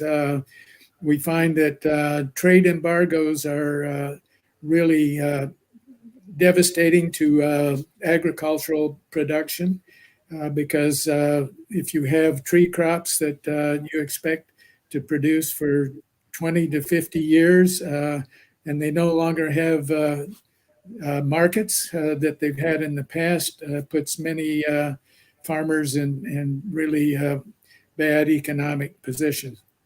And there are workforce issues, aging workforce in the US. The farming communities average age is close to 60 years of age, and not many young folks are returning. Another important thing is education, and we need to be training individuals better than we do now, and make sure that they're able to adapt to the sophisticated technology that is coming along, and the management of farming operations. So those are some of the major things that we see as of importance. We have the same situation here in Europe, and especially in Greece. The issue of the aging workforce in farming is quite pressing. So within this global context, what is the One Health approach, and how does it fit into the overall effort for creating sustainable food systems? And how are technological solutions being leveraged in this effort? Well, thank you. One Health is the concept of the interrelations and relatedness of animal, people, plants in the environment in which we all share. And the important thing is the sharing and balancing of what takes place. The cycle or food chain for food production starts with the soil, which is the source of nutrients for plant growth. The plants are consumed by herbivores and convert plant products into meat and milk, which are then consumed by people. So this is a cycle that fits in nicely with the food cycle of soil, plants, animals, and people. So waste from plants and animals and people is then returned to the soil for the organic recycling of things and replenishing the microbiome in both the soils as well as for plants, animals, and people. So all of this is fine if we have it in balance, but we also know that there are disruptors. And some of the disruptors we like to call bad bugs, but they consist of things like bacteria, viruses, fungi, parasites, and the like, which do cause disease problems in people, animals, and plants. And we need to find ways in which we can more or less mitigate some of the major issues associated with it. So in order to address the complexity of the food systems, we see One Health needing to bring together multiple disciplinary teams to address problems. And we're out to address problems, and that's our major focus as we move forward. So we do this with multiple disciplines. It can be medicine, veterinary medicine, animal science, plant science, engineering, social sciences, but it's to bring them together as teams to begin to address problems that come about because of these so-called bad bugs. And I'd like to maybe give you an idea of an example that I think fits nicely into this. So that example that I'd like to use is one that actually took place a few years ago, and it was a foodborne outbreak, which was traced back to, well, it originally recognized to occur in 11 states in Western United States and into Canada. This outbreak was first recognized by physicians and public health people, and they took samples from many of the people in these different states, and they found that the cause was E. coli 0157H7. So that was characterized, a fingerprint, in other words, made of that particular bacteria. And they went to find where the source of this was. Where did these people in 11 different states, what did they consume? And so public health folks went in to their refrigerators and kitchens and the like, and found that all of them, as they'd been reported by these folks, had been consumer or had a spinach salad. And with that salad, there's barcodes that they found in the grocery stores that were selling this. So the barcodes were of great help to them because it indicated the source of the agent or the spinach at the time of day that it was harvested, the plants that it went through, and the transportation methods to get the products to these different distributed places within the 11 states. So with that, they went back and took aerial surveillance of with drones and remote sensing from satellites to zero in on this. They could go to the exact farm that the spinach was raised on. With that, they went to the area that was harvested at a particular time in the afternoon, and they were able to go ahead and examine that area, and they actually found fecal material in the field. It turns out that happened to look like fecal material was from a pig, but they wondered where are the pigs? We don't see pigs in and around the field, but they took samples that were identical to what was found in the spinach and also from the disease in people that had caused the serious illnesses and deaths. But by using remote sensing, they had an idea of this farm, and this particular spinach field was between a vineyard and a stream, and across the stream was pasture land, and they would observe wild boar in that area. And this is an amazing example, Benny, and it's all about traceability and how animal health and soil health and human health are interrelated. Yes. So let me just, I'm a bit mindful of the time. I could be talking to you and, listening to your experiences for longer. However, we do have another 3 minutes almost. So a last question for you. So besides being a top scientist, you're also involved in farming. And I know you have experience both in calf raising and almond farming operations. So at what extent are, circular and regenerative practices that are key in the One Health approach are adopted by the industry today? So if you could provide us with examples from the industry that you know best, it would be, I think, very helpful for our audience.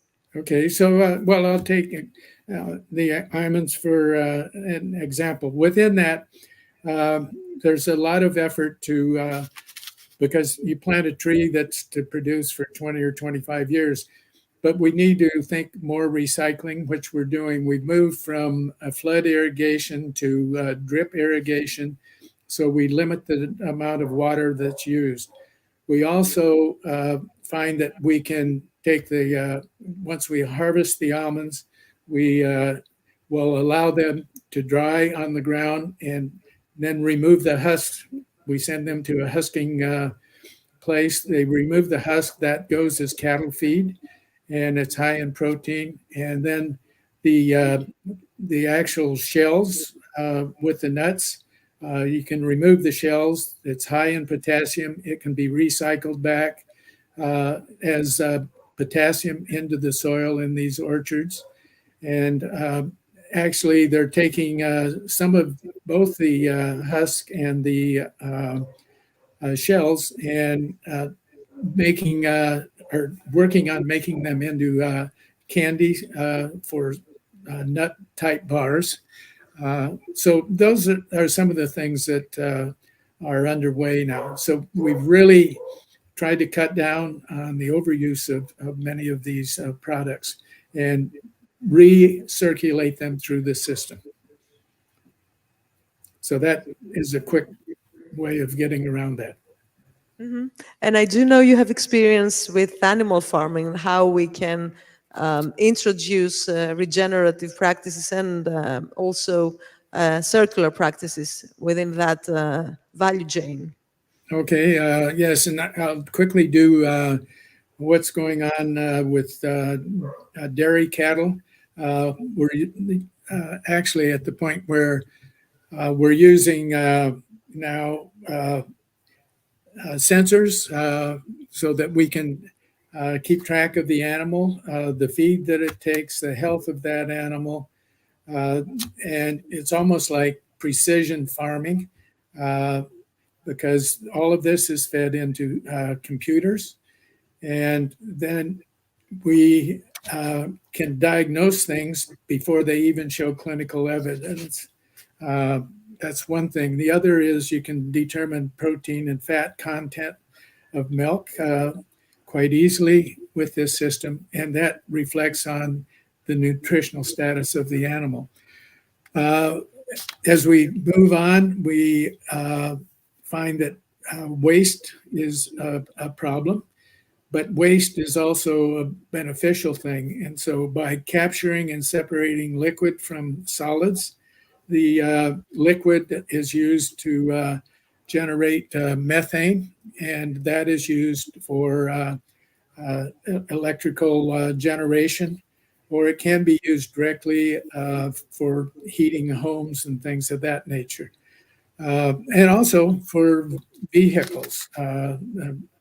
There are truck lines now that are using methane that comes from dairies. And then you have the solid waste, which can be placed back on the land for fertilization and the like.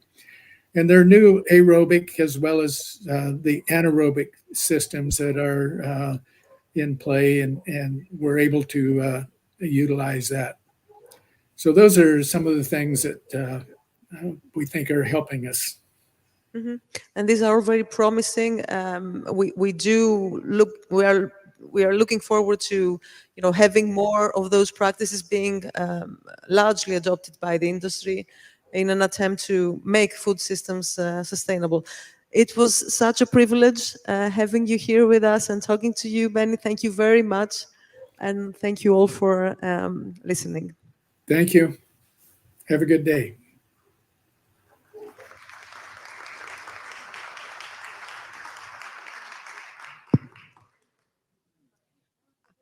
Να δώσω την πάσα στην κυρία Έννη Μιχαηλίδου. Γεια σας. Χαίρομαι πολύ που βρίσκομαι εδώ. Ευχαριστώ στους. Έννη Μιχαηλίδου, πρόεδρος και διευθύνουσα σύμβουλος της εταιρείας ΕΒΙΠ, θυγατρικής της Ευεία Μιχαηλίδης.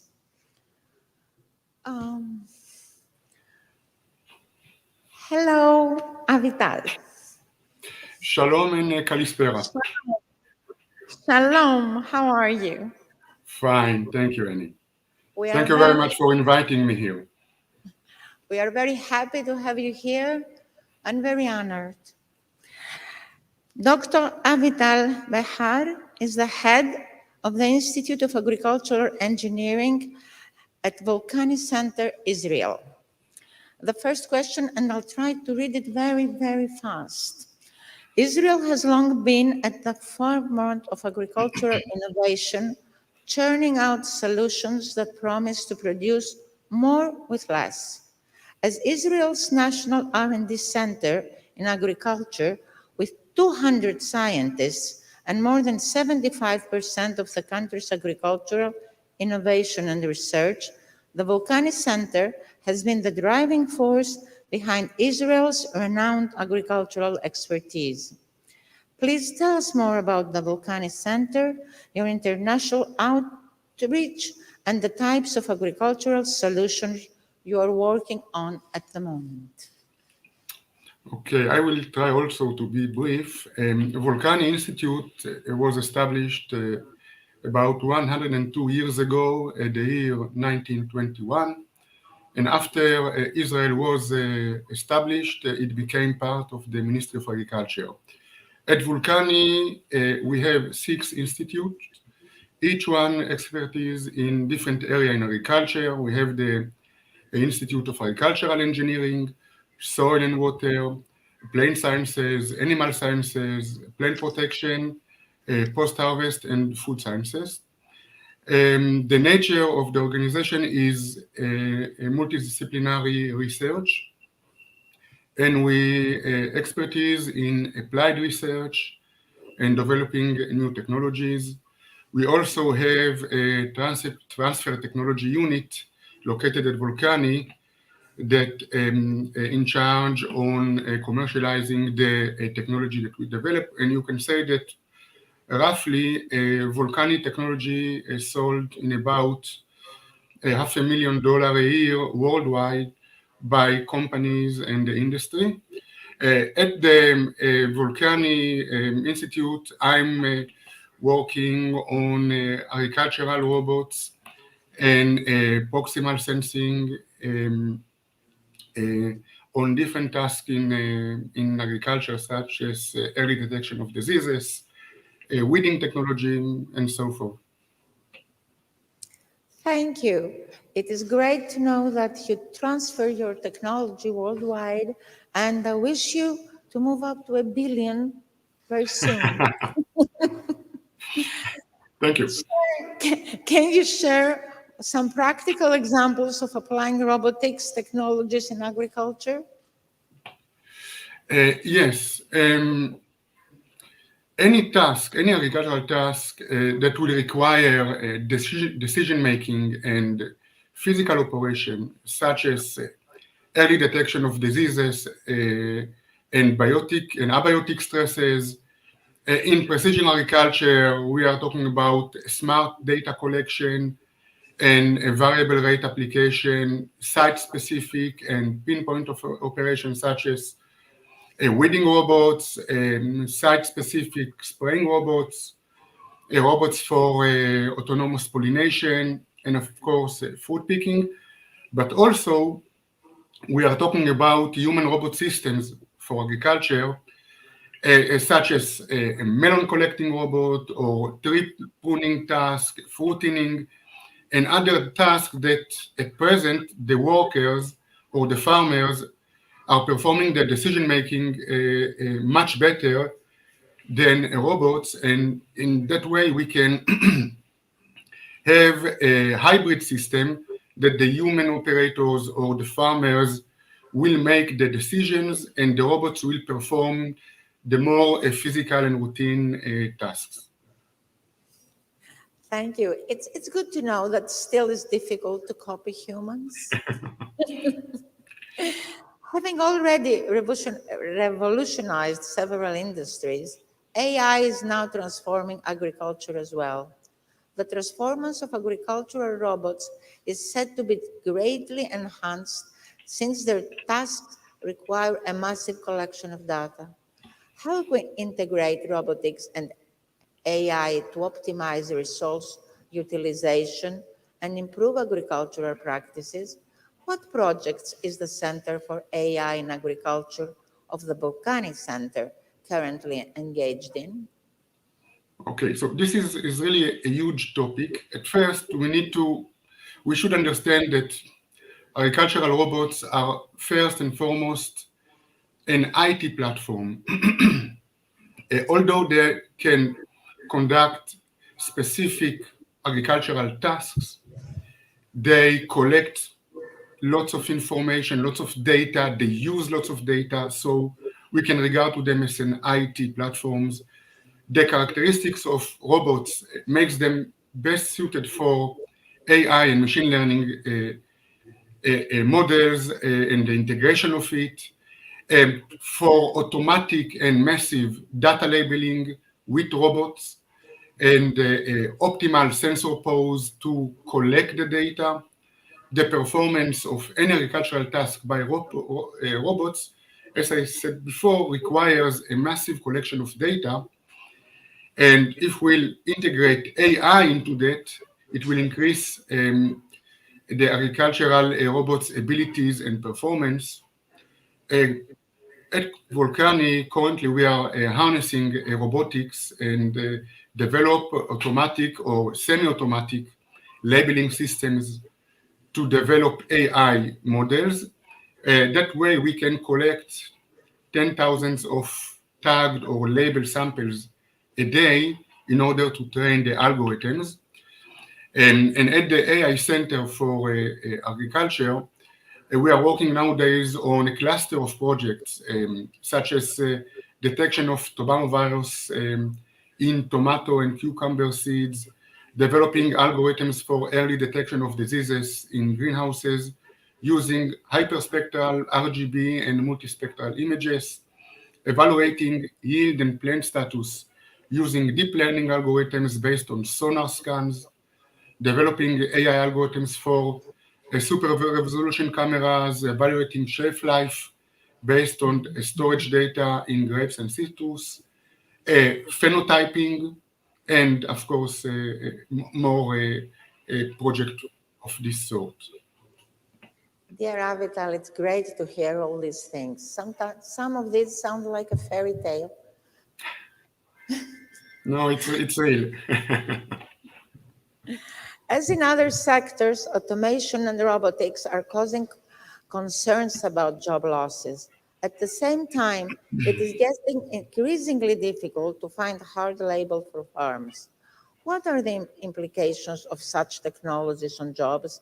And can we realistically expect to completely remove the human factor from the primary sector one day? Okay, so in first world countries, robotics and automation will not replace workers, but it will increase the production efficiency and the production potential of the farms. It will help to cope with the lack and unavailability of labor in agriculture. We can say that the number of professional and technological workers in agriculture and in the supporting industry will increase with appearance of robotics and automation systems in agriculture. Human workers will still be needed and will focus on supervising and controlling these kind of systems and in analyzing the data and information and in making the decisions required and that will require the agricultural knowledge. So I don't think that it will replace human labor. I think it would require shifting of the expertise of human laborers. That's human and technology working together. It's great. And I think that we all feel grateful that the workers will not be eliminated from the farms. It's really great news. And here comes the 1.5 minutes I promised you yesterday. What are the One and a half. What are the major obstacles hurdling the widespread adoption of these technologies by farmers? And what set of skills and training should they equip themselves with? Okay, so we are conducting research in agricultural robotics for about 30 plus years. And now we can say that we start to understand what is needed for agricultural robot to be operational. I think that more research and development is needed to make the robotic and automation systems more reliable and with better performance that could match the farmer requirements and expectations. Farmers should be trained to work, operate, and use this kind of systems and understand their benefits. New type of jobs or new type of skilled workers will need to be hired in the agricultural industry in order to work with robotics and automation systems.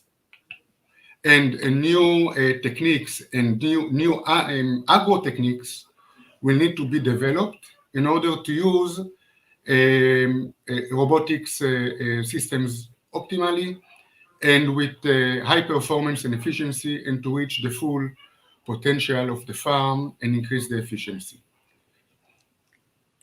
Thank you very much, Avital. I think we all feel confident that the better performance will be soon reached and the body of skilled workers trained for the job will be created to help and lead the way for the farmers worldwide. Thank you very much. Hello to Israel, all my love. Thank you very much, and Kalisperia.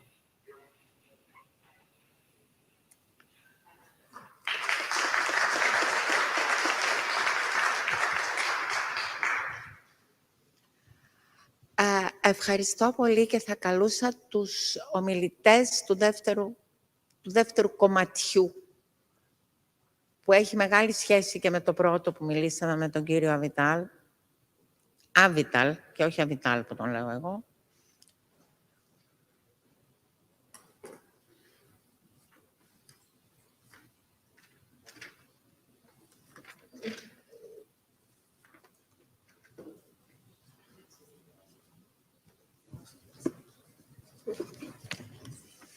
Σας καλωσορίζω. Χαίρομαι που είστε εδώ μαζί μας.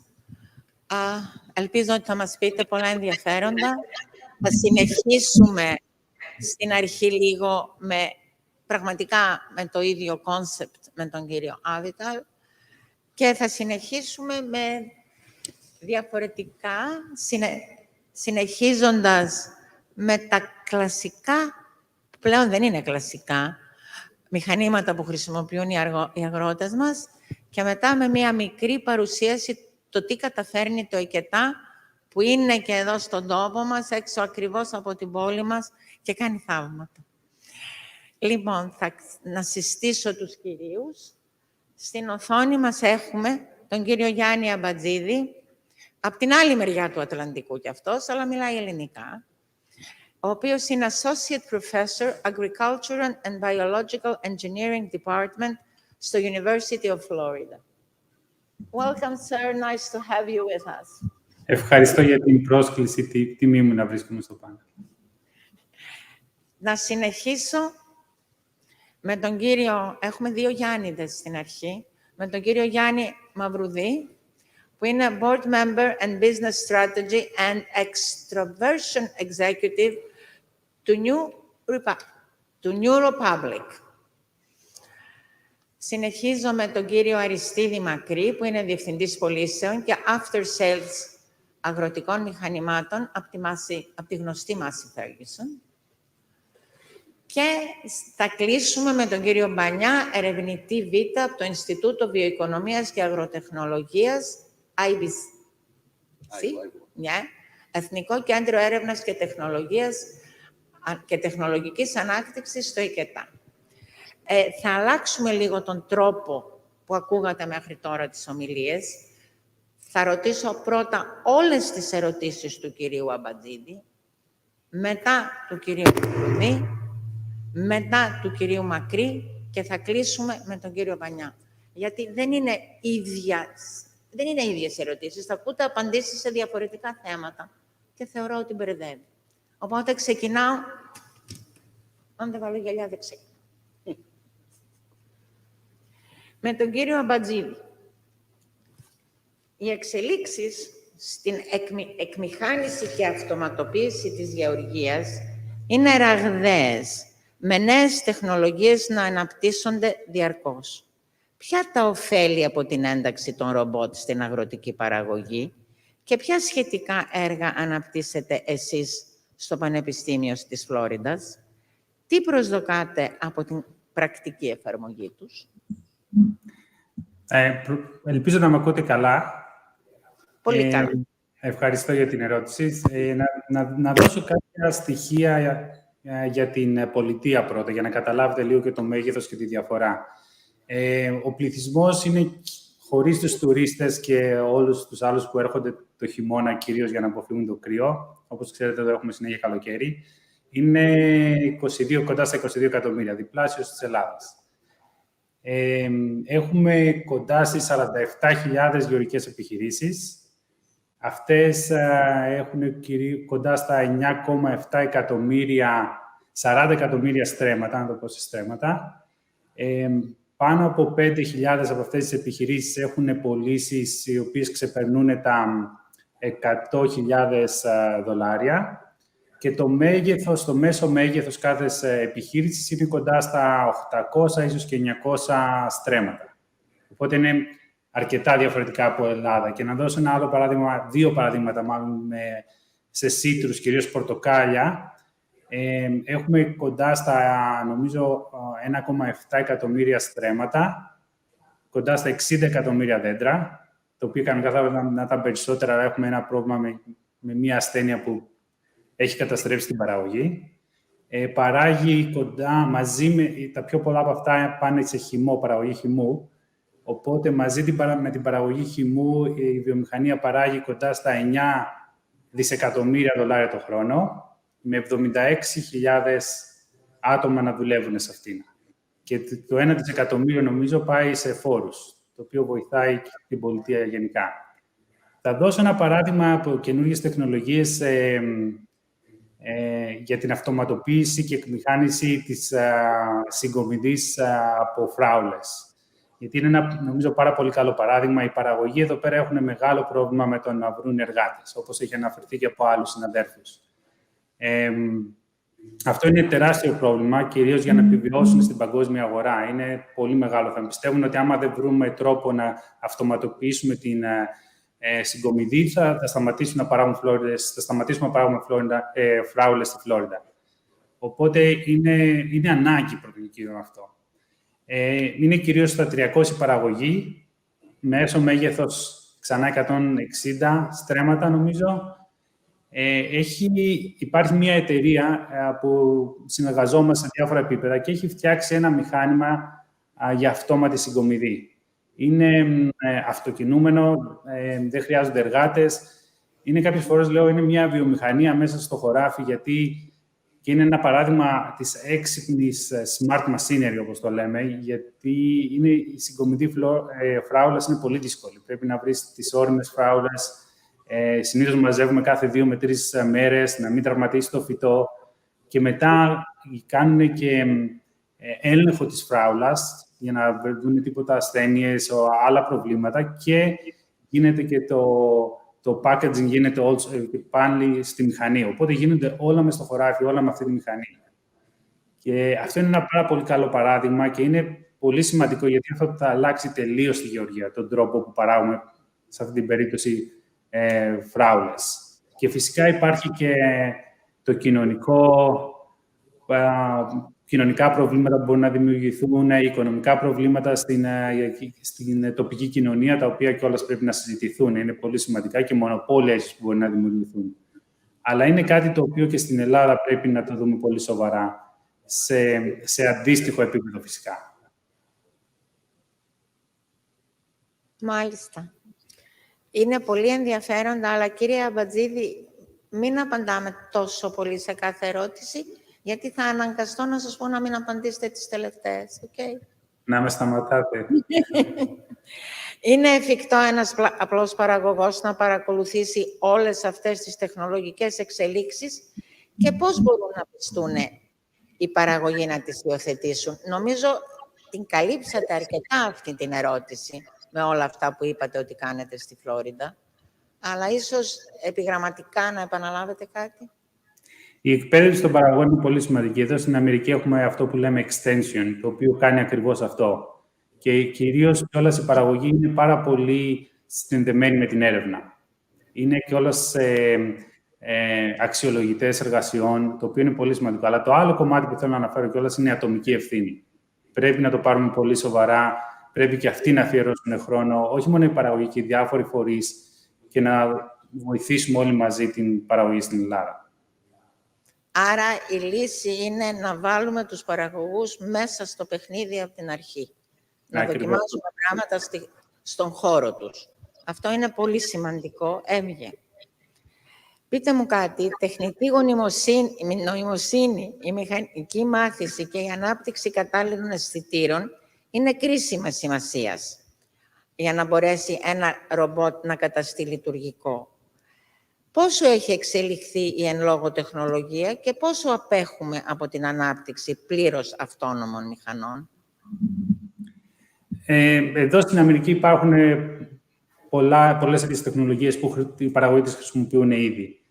Στη Φλόριντα έχουμε αυτό που λέμε specialty crops, δηλαδή λαχανικά και φρούτα, αλλά σε άλλες καλλιέργειες όπως σιτηρά π.χ. υπάρχουν τελείως αυτοκινούμενα οχήματα, για παράδειγμα, τραχτέρ, τα οποία ήδη χρησιμοποιούνται.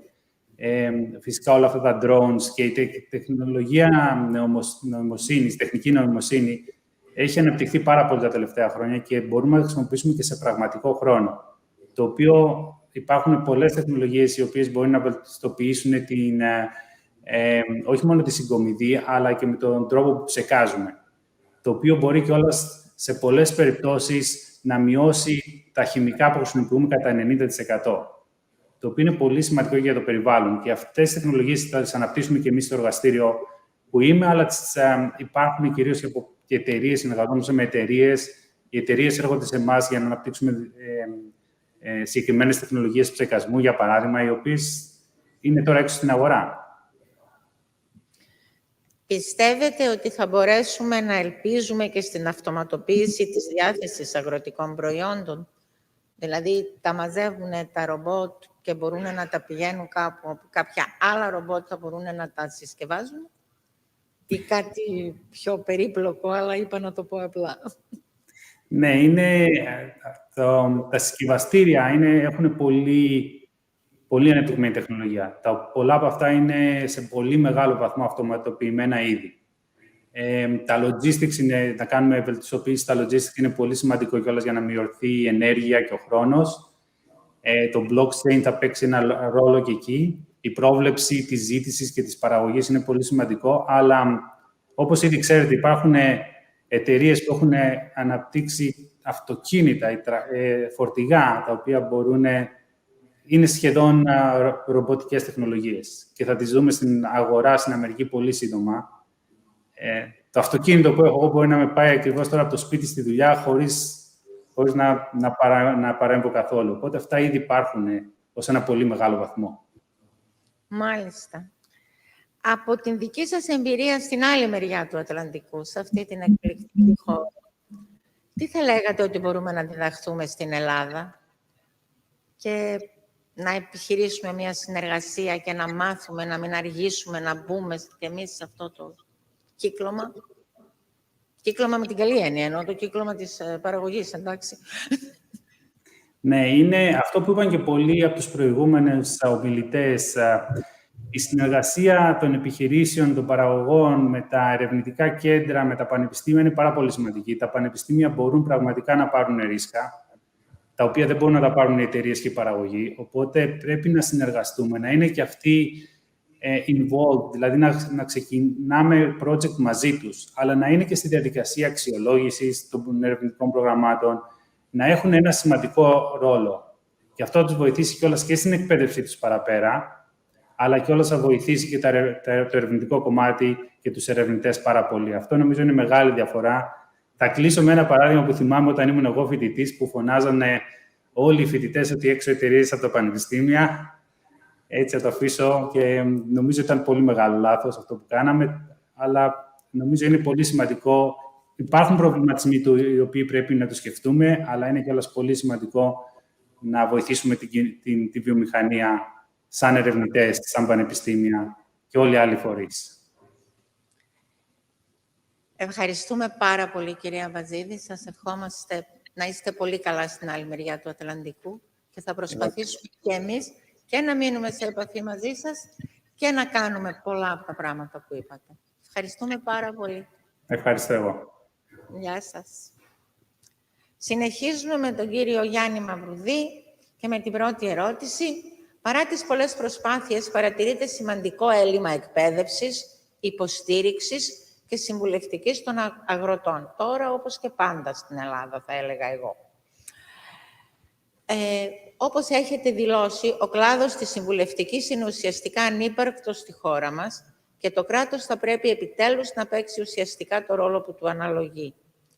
Από τη στιγμή που υπάρχουν ανάγκες, κονδύλια και στελέχη, τι πιστεύετε ότι είναι αυτό που εμποδίζει την οργανωμένη κρατική στήριξη του αγρότη και πώς μπορεί να κινητοποιηθεί ο κρατικός μηχανισμός? Νομίζω ότι ένα βασικό θέμα είναι η εκπαίδευση των αγροτών, των παραγωγών στις νέες τεχνολογίες και καλύτερο μέσο από την υποβοήθηση των αγροτών δεν μπορεί να είναι παρά ο σύμβουλος, ο γεωπόνος πεδίου που λέμε. Αυτό στη χώρα μας έχει ξεκινήσει, έχει περιγραφεί σαν μέτρο, είναι το περίφημο μέτρο 2, το Γεωργικό Σύμβουλο, το οποίο υποτίθεται ότι θα ήταν ένα οριζόντιο μέτρο που θα έτρεχε κατά τη διάρκεια της προηγούμενης ΚΑΠ. Τώρα ευελπιστούμε έχει κινητοποιηθεί τώρα η πολιτική ηγεσία, το έχει τρέξει λίγο αυτό το έργο μας σε φάση να ξεκινήσει η υλοποίηση. Λίγο αργά, αλλά ποτέ δεν είναι Μια χαρά. αργά. Πρέπει να καταλάβουμε ότι ο παραγωγός, για να αφομοιώσει όλες αυτές τις τεχνολογίες, να τις χρησιμοποιήσει στο χωράφι, δεν αρκούν ούτε ιδιωτικές εταιρείες, ούτε κάποιες φορές συνεταιρισμοί, αλλά χρειάζονται άνθρωποι που θα είναι δίπλα του, θα τον υποστηρίζουν. Τα αποτελέσματα και οι συμβουλές που βγαίνουν από τα ευφυή συστήματα που αναπτύσσουμε σαν εταιρείες πληροφορικής πρέπει να έχουν ένα φίλτρο. Και αυτά πρέπει να απευθύνονται στο γεωπόνο πεδίου που λέμε, στο γεωπόνο σύμβουλο, ο οποίος θα είναι αυτός που θα δίνει την τελική έγκριση για τη συμβουλή που θα παίρνει ο παραγωγός. Άρα, όλο αυτό το σύστημα πρέπει να δομηθεί. Πάνω σε αυτό υποτίθεται ότι η νέα ΚΑΠ, η νέα κοινή αγροτική πολιτική που θα τρέξει για την επόμενη προγραμματική περίοδο, θα στηρίζεται και πρέπει να αξιοποιηθούν και όλα αυτά τα γεωπονικά γραφεία που υπάρχουν σε όλη τη χώρα. Δομές ιδιαίτερα καλές σε ορισμένες περιοχές, με πολύ αξιόλογους συνεργάτες, που και σε αυτούς πρέπει να δοθεί μια υποβοήθηση από το κράτος. Παράλληλα και οι φορείς του κράτους, αυτοί που έχουν αναλάβει τα εκπαιδευτικά προγράμματα, θα πρέπει να κάνουν και αυτή τη δουλειά τους. Βλέπουμε ότι τώρα τελευταία έχει αρχίσει και κινείται και όλη αυτή η διαδικασία, επειδή η τεχνολογία αναγκαστικά περνάει πάνω στο χωράφι, μέσα στο χωράφι, και πρέπει και αυτοί να παίξουν τον ρόλο τους. Τώρα ευελπιστούμε ότι στη νέα προγραμματική περίοδο όλα αυτά θα γίνουν πια. Μια πραγματικότητα. Να έχετε δίκιο. Η δικιά μου εμπειρία από παιδί είναι λίγο πιο απογοητευτική από αυτό που λέτε εσείς. Εμείς είμαστε αισιόδοξοι. Δεν πειράζει. δούμε. Ας ελπίσουμε ότι θα πάμε καλύτερα. Αποτελεί πλέον κοινό τόπο ότι ο παραγωγός θα πρέπει να εξελιχθεί σε αγρότη επιχειρηματία. Για τον σκοπό αυτό θα χρειαστεί δεδομένα που μόνο τα τεχνολογικά εργαλεία μπορούν να του δώσουν. Ταυτόχρονα και παρά την αυξανόμενη ανασχόληση νέων, ο αγροτικός πληθυσμός της χώρας παραμένει γυρισμένος και πιο σκεπτικός σε αλλαγές. Πώς μπορούν να πέσουν οι αντιστάσεις των παραγωγών σε νέες τεχνολογίες και τι σχετικές εμπειρίες έχετε αποκομίσει εσείς στην Europublic? Κοιτάξτε να δείτε. Τώρα, ένα πραγματικό πρόβλημα, νομίζω ότι αυτό συμβαίνει σε όλη την Ευρωπαϊκή Ένωση, είναι η γύραση του αγροτικού πληθυσμού και η έλλειψη εργατικών χεριών. Νομίζω αναφέρθηκε και από άλλους ομιλητές. Τώρα τα προγράμματα των νέων γεωργών που τρέχουν, τα νέα παιδιά που εξ ανάγκης κάποιοι, έχοντας έτσι την πεποίθηση ότι μπορεί να φέρουν νέα πράγματα, έχουν μπει πια στο χωράφι, οπότε αυτοί αφομοιώνουν πιο εύκολα τις νέες τεχνολογίες. Το πρόβλημα που έχουμε δει εμείς από το 2014 προσπαθούμε να περάσουμε την ευφυή γεωργία έτσι στο χωράφι, είναι ότι στην αρχή υπήρχε πολύ μεγάλη αντίσταση, υπήρχε πολύ μεγάλη αντίδραση.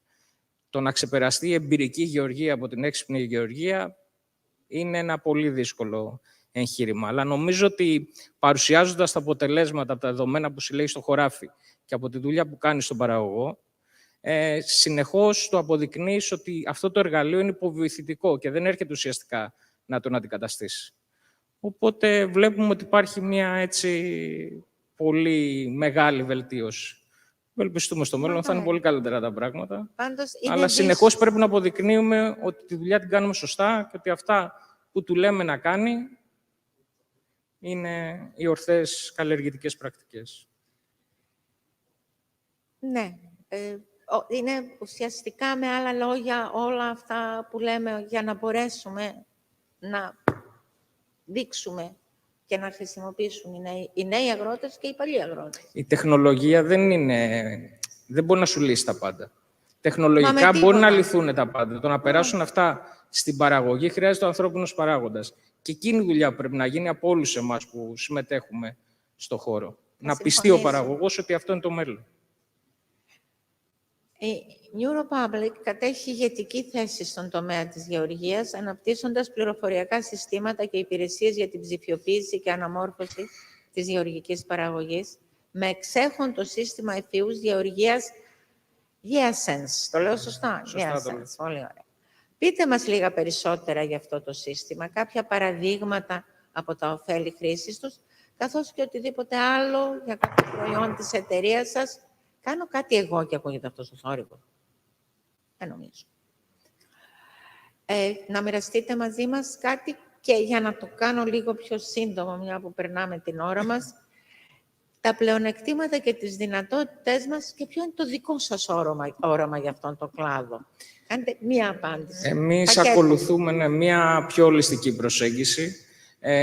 Κατασκευάζουμε τηλεμετρικούς σταθμούς. Τώρα ολοκληρώσαμε και μια επένδυση στην έδρα μας στον Πειραιά με ένα χώρο παραγωγής τηλεμετρικών σταθμών. Χρησιμοποιούμε δορυφορικές εικόνες και εφαρμογές και για το γεωπόνο και για τον παραγωγό. Με σκοπό όλα αυτά να καταλήξουν σε μια συμβουλή και για την άρδρευση και για τη λίπανση και για τη φυτοπροστασία. Πάντα με τη χρήση του δικτύου γεωπόνων, που είτε μπορεί να είναι δική μας, είτε μπορεί να είναι από τα συνεργαζόμενα γραφεία σε όλη τη χώρα. Συγκριτικό πλεονέκτημα νομίζω ότι έχουμε ξεκινήσει αρκετά νωρίτερα από όλους τους υπόλοιπους. Έχουμε αυτή τη στιγμή το μεγαλύτερο ιδιωτικό δίκτυο τηλεμετρικών σταθμών στην Ευρώπη, σαν εγκατάσταση. Βρισκόμαστε σε 6 χώρες αυτή τη στιγμή, και στην Ευρώπη και στη Βόρεια Αφρική. Και ευελπιστούμε ότι όλο αυτό το παράδειγμα που δίνουμε εδώ πέρα, το πώς η εφηγή γεωργία μπορεί να γίνει και εύκολα και σε ένα κόστος προσιτό για τον Έλληνα αγρότη, ελπίζουμε και βλέπουμε ότι περνάει και σε άλλες καταστάσεις. Είναι τόσο ευχάριστο να βλέπουμε ότι Ευχάριστο έχετε ένα είναι, ναι. θετικό όραμα. Άμα το ζείτε απ' έξω είναι ευχάριστο. Είναι ό,τι καλύτερο. Ευχαριστούμε. Κύριε Μακρύ, εσείς θα μας μιλήσετε για όλα αυτά τα εξαιρετικά πράγματα που κάνουν πλέον τα καινούργια τρακτέρ. Έτσι δεν είναι? Σωστά. Λοιπόν, πώς έχει κινηθεί η αγορά των αγροτικών μηχανημάτων τα τελευταία χρόνια και πώς επηρέασε η κρίση και η πανδημία τον κλάδο? Η αγορά των μηχανημάτων τα τελευταία χρόνια χαρακτηρίζεται από την επιρροή των κρίσεων επάνω της. Ναι. Είτε οικονομικής φύσεως, είτε σχετιζόμενη με τον COVID. Θα έλεγα ότι η αγορά των μηχανημάτων επηρεάστηκε περισσότερο από την κρίση την οικονομική παρά από την υγειονομική, καθώς κατά την υγειονομική κρίση οι αγρότες μας δεν σταμάτησαν να εργάζονται. Ευτυχώς. Πολύ περισσότερο επειδή ο πρωτογενής τομέας ακριβώς ήταν ο τομέας που βοήθησε την οικονομία στην υγειονομική κρίση. Συνεπώς, η μόνη πρόκληση που τουλάχιστον εμείς είδαμε στην υγειονομική κρίση ήταν η διαθεσιμότητα μηχανημάτων από τα εργοστάσια κατασκευής και η διαθεσιμότητα ανθρώπων. Χαρακτηριστικό είναι την τελευταία πενταετία η αγορά των μηχανημάτων σχεδόν τετραπλασιάστηκε. Οπότε, τα περισσότερα από αυτά τα χρόνια ήταν χρόνια COVID. Είναι ενδεικτικό ότι δεν επηρεάστηκε η αγορά των μηχανημάτων από την κρίση. Αυτό είναι πολύ ευχάριστο να το ακούει κανείς. Φυσικά όχι να καταλήξουμε στο κάθε αγρότης και 2 τρακτέρ. Σωστό. Εντάξει, γιατί και αυτό είναι και αντιοικονομικό και αντιπαραγωγικό. Τι πιστεύετε για τα σχέδια βελτίωσης αγροτικών εκμεταλλεύσεων και πώς μπορεί να χρησιμοποιηθεί το πρόγραμμα για την ανανέωση του γερασμένου ελληνικού στόλου αγροτικών μηχανημάτων? Προφανώς δεν είναι πλέον τόσο γερασμένος αν γίνουν όλες οι πωλήσεις που είπατε. Ποια άλλα προγράμματα θα μπορούσαν να βοηθήσουν προς την κατεύθυνση της εκμηχάνησης? Τα σχέδια βελτίωσης σίγουρα είναι ο καταλύτης για εμάς τις εταιρείες εννοώ, για να λειτουργήσουμε και για να προχωρήσουμε και στην ανανέωση του στόλου. Δρούνε ως ένα κομμάτι που δημιουργεί ένα κύκλο πωλήσεων που φτάνει μέχρι τα 3-4 χρόνια, μέχρι την επόμενη ανακοίνωση. Φυσικά, εκεί πέρα δημιουργείται και το εξής πρόβλημα. Πάντοτε στο τέλος της περίοδου, όπως είμαστε τώρα αυτή τη στιγμή, στο τέλος της περίοδου αυτού του κύκλου, εκεί προκαλείται ανάσχεση. Εκεί σταματάνε τα πάντα, περιμένουν όλοι το καινούριο σχέδιο, κανένας δεν αποφασίζει τίποτα, οπότε είμαστε σε μια κατάσταση αναμονής όλοι μας. Δεν ξέρω αν έχει έρθει και ο Υπουργός. Είναι φυσικό, εννοείται. Απλά πιστεύω ότι θα πρέπει να πάμε σε μια πιο καινούργια κατάσταση, εκτός από τη χρήση των σχεδίων βελτίωσης των αναπτυξιακών νόμων, να πάμε σε πιο στοχευμένες δράσεις που θα αφορούν συνολικά τα μηχανήματα, τα παρελκόμενα, με την χρήση της γεωργίας ακριβίας, την επιδότηση τέλος πάντων αυτού του κομματιού και με την ενσωμάτωση της κυκλικής οικονομίας συνολικά σε αυτό το πακέτο που έχει να κάνει με τα μηχανήματα. Έτσι, γιατί τα αγροτικά μηχανήματα γίνονται όλο ένα και πιο περίπλοκα, συνδυάζοντας μηχανικά και ηλεκτρονικά συστήματα, αισθητήρες και συστήματα πλοήγησης. Τι νέο φέρνουν οι τεχνολογικές εξελίξεις και πόσο ενημερωμένος είναι ο Έλληνας αγρότης για τα ωφέλη που μπορεί να αποκομίσει για την εργασία και αποδοτικότητα της εκμετάλλευσής του. Πόσο μεγάλος είναι ο ρόλος των εταιριών στην ενημέρωση και στην εκπαίδευση και υπάρχει ρόλος του κράτους, έτσι, για να κάνουμε... Θα ξεκινήσω από το τέλος. Σίγουρα οι εταιρείες παίζουν ένα πολύ μεγάλο ρόλο σε αυτό το κομμάτι. Εμείς στην ουσία πρέπει πλέον να μην είμαστε παραδοσιακά οι πολιτές των μηχανημάτων, αλλά να είμαστε περισσότερο σύμβουλοι προς την κατάλληλη επιλογή ενός μηχανήματος μέσω είτε εκπαιδεύσεων, είτε συνολικά της παρακολούθησης των νέων τεχνολογιών. Τώρα, για αυτό που είπατε για τη νέα γενιά αγροτών, είναι σίγουρα, πιστεύω, πιο ενημερωμένοι από ποτέ, γιατί γνωρίζουν ότι αυτές οι λειτουργίες των μηχανημάτων, οι τεχνολογικές εξελίξεις που έχουν πάνω τους τα μηχανήματα, είναι αυτές που θα τους βοηθήσουν να εξοικονομήσουν πόρους, χρήματα, χρόνο μέσα στο χωράφι. Ένα μηχάνημα τεχνολογικά στο επίπεδο που έχει φτάσει αυτή τη στιγμή θα μπορέσει να τους βοηθήσει να έχουν ακόμα και περισσότερο χρόνο με τις οικογένειές τους. Τα μηχανήματα έχουν φτάσει σε ένα τεχνολογικό επίπεδο που δεν απαιτεί το αγρότης να είναι όσο χρόνο ήταν παλαιότερα μέσα στο χωράφι. Οπότε είναι πολύ σημαντικό κομμάτι η τεχνολογική εξέλιξη στα μηχανήματα. Συχνά όμως γινόμαστε μάρτυρες ατυχημάτων από αγροτικά οχήματα. Τι μέτρα παίρνονται, ή μάλλον παίρνονται κάποια μέτρα ώστε να καταστούν περισσότερο ασφαλή και ποιες οι αναγκαίες αλλαγές στο νομικό πλαίσιο ώστε να αποφεύγονται παρόμοια περιστατικά? Και εδώ θα βάλω μια δική μου ερώτηση. Θυμάμαι πριν από αρκετά χρόνια δεν χρειαζόταν δίπλωμα οδήγησης για να οδηγήσεις τρακτέρ. Αυτό έχει αλλάξει. Έχει αλλάξει, ναι. Δόξα τω Θεώ. Πώς μπορείτε να απαντήσετε? Έχει αλλάξει, απλά δεν τηρείται. Ναι. Άλλο κάτι. Είναι κάτι ψηφίζεται στη Βουλή, αλλά δεν εφαρμόζεται ποτέ. Σωστό. Έχετε δίκιο. Είμαστε μάρτυρες κάθε χρόνο ότι δημιουργούνται πάρα πολλά ατυχήματα με αγροτικά μηχανήματα και κάποιες φορές αυτά καταλήγουν και σε δυστυχήματα, όχι μόνο σε ατυχήματα. Μα ναι, προς Θεού, εδώ έχουν πάθει άνθρωποι πράγματα. Δεν είναι Σωστά. Το πρώτο βήμα ήταν ο περιορισμός των μεταβιβάσεων παλαιών μηχανημάτων όπου δεν έχουν προστατευτικές αψίδες. Αυτό ήταν το πρώτο βήμα. Αλλά κατά τη γνώμη μου τα βασικά βήματα τα οποία πρέπει να ακολουθήσουμε είναι, το είπανε προηγούμενοι ομιλητές, είναι θέμα εκπαίδευσης και θέμα συνείδησης ασφαλούς χρήσης. Αυτή τη στιγμή δεν υπάρχει αυτή η συνείδηση. Το ξαναλέω, το είπανε πολλοί ομιλητές, είναι θέμα συνολικά της εκπαίδευσης και το πόσο εμείς έχουμε συνείδηση ότι θα πρέπει να πάμε σε μια πιο ασφαλή και μια πιο λογική, σε ένα πιο λογικό χειρισμό ενός αγροτικού μηχανήματος, που δεν πάβει να είναι ένα μηχάνημα το οποίο απαιτεί εξειδικευμένη γνώση. Δεν είναι κάτι το οποίο, επειδή ξέρω να οδηγώ ένα αυτοκίνητο, να πάρω να οδηγήσω ένα τρακτέρ. Η ισορροπία μεταξύ της ανάγκης των αγροτών για άμεση και χαμηλού κόστους αυτοσχέδιας επισκευής των μηχανημάτων και των δικών σας και γενικά της κατηγορίας και τις τάσεις των εταιριών να ελέγξουν πλήρως τους στόλους με χρήση πιστοποιημένων ανταλλακτικών, ώστε να παρακολουθούν καλύτερα την απόδοση και το τι γίνεται με τα μηχανήματά τους, πού νομίζετε ότι θα μπορέσει να βρεθεί? Πού πιστεύετε και αν πιστεύετε ότι μπορεί να μπορέσει να βρεθεί? Πρώτα απ' όλα, νομίζω ότι είναι λογικό για τις εταιρείες να θέλουν να ελέγξουν τα πιστοποιημένα ανταλλακτικά και την ορθή προσέγγιση στην επισκευή. Αυτό νομίζω ότι είναι αυταπόδεικτο για εμάς.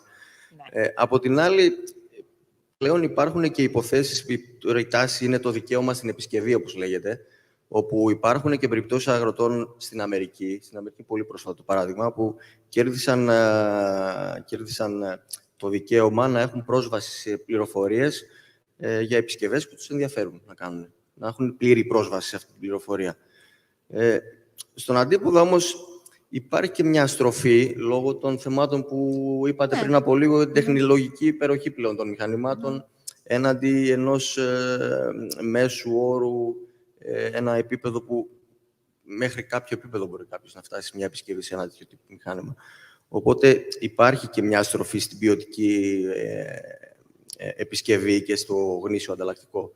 Εκεί θα πρέπει να βρεθεί μια ισορροπία μεταξύ των εταιριών και των αγροτών, ούτως ώστε και οι αγρότες να έχουν στην διάθεσή τους το μηχάνημα όταν το χρειάζονται, γιατί ναι μεν μια αυτοσχέδια οικονομική επισκευή πάντοτε είναι αυτό που θέλουμε, Αλλά αυτό μπορεί να οδηγήσει σε καταστάσεις όπου εγώ να έχω κάνει μια τέτοιου τύπου αυτοσχέδια οικονομική επισκευή και στην κρίσιμη στιγμή και λόγω της κλιματικής αλλαγής ή λόγω του είδους καλλιέργειας, εγώ να θέλω το μηχάνημά μου και εκείνη την ώρα να μην το έχω. Οπότε εκεί θα έχω ένα έξτρα κόστος, το οποίο σίγουρα δεν θα είναι αυτό που τελικά στόχευα. Μια που έχουμε 55 δευτερόλεπτα, θα σας πω κάτι. Εμείς στα εργοστάσια, σε όλα τα κλάρ και όλα τα μηχανήματα τα οποία είναι ανυψωτικά, έχουμε υποχρέωση να τα πιστοποιούμε και να είναι πιστοποιημένα αν έρθει ένας έλεγχος. Αυτό το σκέφτηκε ποτέ κανείς για έξω από τα εργοστάσια? Τα εργοστάσια είναι εύκολο μέρος για να επιβάλλει κανείς πράγματα. Εκεί επιβάλλονται τα πάντα. Έχετε δίκιο. Σας ευχαριστώ πάρα πολύ, κύριε Να είστε Μακρύ. καλά. Ελπίζω να είναι πολύ καλά όλα τα τρακτέρ που πουλούνται στην Ελλάδα και όλα τα παρόμοια μηχανήματα και να χρησιμοποιούνται πάρα πολύ καλά από τους αγρότες μας. Κύριε Μπανιά, last but not least.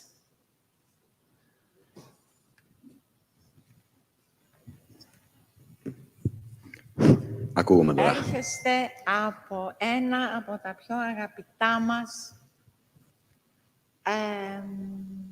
κέντρα, Ινστιτούτα και κέντρα ερεύνης.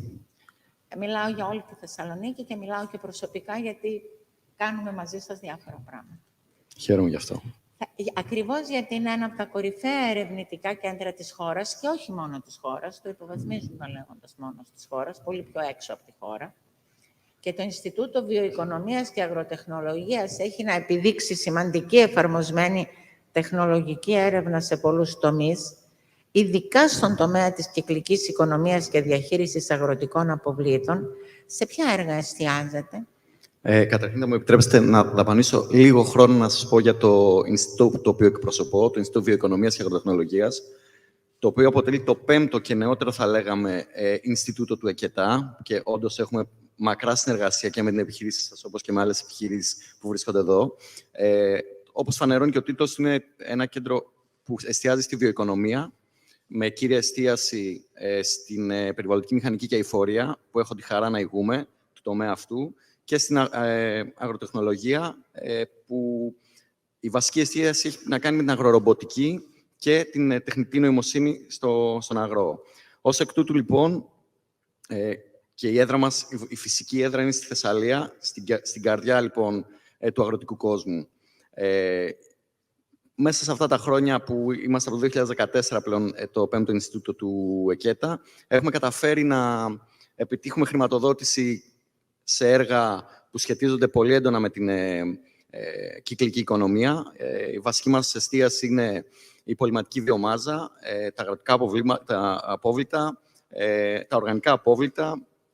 Και πάνω σε αυτό, λοιπόν, έχουμε καταφέρει σε ευρωπαϊκό έργο το Blue Biochain Φερρυπίν να αναπτύξουμε καινοτόμες εφοδιαστικές αλυσίδες βιοδηληστηρίων για την αξιοποίηση υγρών αποβλήτων για την παραγωγή βιολογικών προϊόντων από μικροφύκη, με τη στόχευση να βγει καλλιτικά σκευάσματα, πρόσθετα τροφών για εχθιοτροφείο, πρόσθετα χρωστικές ουσίες για φαγητό. Επίσης, έχουμε καταφέρει μέσα στο πλαίσιο ενός εθνικού έργου του Ερευνό Δημιουργό Καινοτομό να παράξουμε εναλλακτικό σιτηρέσιο για χειροτροφική μονάδα με την αξιοποίηση με την αξιοποίηση, θα λέγαμε, παραπροϊόντων τροφίμων, απολιγμένα τρόφιμα, τέλος πάντων. Και τρίτο εδώ, μαζί με τον κύριο Σαββάκη, που ήταν προηγουμένως εδώ, και τον ευχαριστούμε πάρα πολύ για το mentality και την νοοτροπία που φέρνει και στην εταιρεία του, αλλά και στην πόλη. Τρέχουμε ένα έργο που αφορά στην εκτίμηση και την αξιολόγηση της βιομάζας στην περιφέρεια της Κεντρικής Μακεδονίας για την ανάπτυξη προϊόντων, πράσινων προϊόντων προστιθέμενης αξίας, το Biomass RCM. Αυτά τα τρία ενδεικτικά είναι τα έργα που εστιάζουν κατά βάση στην κυκλική οικονομία. Δεν θέλω να δαπανίσω παραπάνω χρόνο, αλλά συνοπτικά οι τομείς είναι η πολυματική βιομάζα, οργανικά απόβλητα, απόβλητα τροφίμων, που κοιτάμε πάρα πολύ έντονα στο Ινστιτούτο αλλά και στο εργαστήριό μου. Πάρα πολύ ενδιαφέροντα όλα αυτά. Αν συνεχίσετε να μιλάτε, δεν θα κάνω καμιά άλλη ερώτηση. Θα μιλήσετε εσείς Έχετε ό,τι απόλυτο πείτε. δίκιο. Τα αγροτικά απόβλητα μπορούν να αποτελέσουν σημαντική πηγή ενέργειας, αλλά και πρόσθετου εισοδήματος για τους Έλληνες παραγωγούς. Πού βρίσκεται ο κλάδος αυτή τη στιγμή στη χώρα μας και πώς μπορούμε να προσεγγίσουμε τον ευρωπαϊκό μέσο όρο, ποια κίνητρα πρέπει να θεσπιστούν για να μπορέσει να επιταχυνθεί. Πολύ, πολύ συνοπτικά, λοιπόν, εδώ θα προσπαθήσω να κερδίσω λίγο χρόνο, λοιπόν. Η χώρα μας προφανώς χαρακτηρίζεται από το υψηλό τεχνικά εκμεταλλεύσιμο δυναμικό αγροτικής βιομάζας. Ως επιτοπλίστων, η κυριαρχούσα πρακτική στις μέρες μας είναι η ανεξέλεγκτη καύση στον αγρό, στο χωράφι. Άρα, όπως καταλαβαίνετε, είμαστε αρκετά πίσω σε επίπεδο, σε σχέση με τους μέσους όρους των χώρων της Ευρωπαϊκής Ένωσης.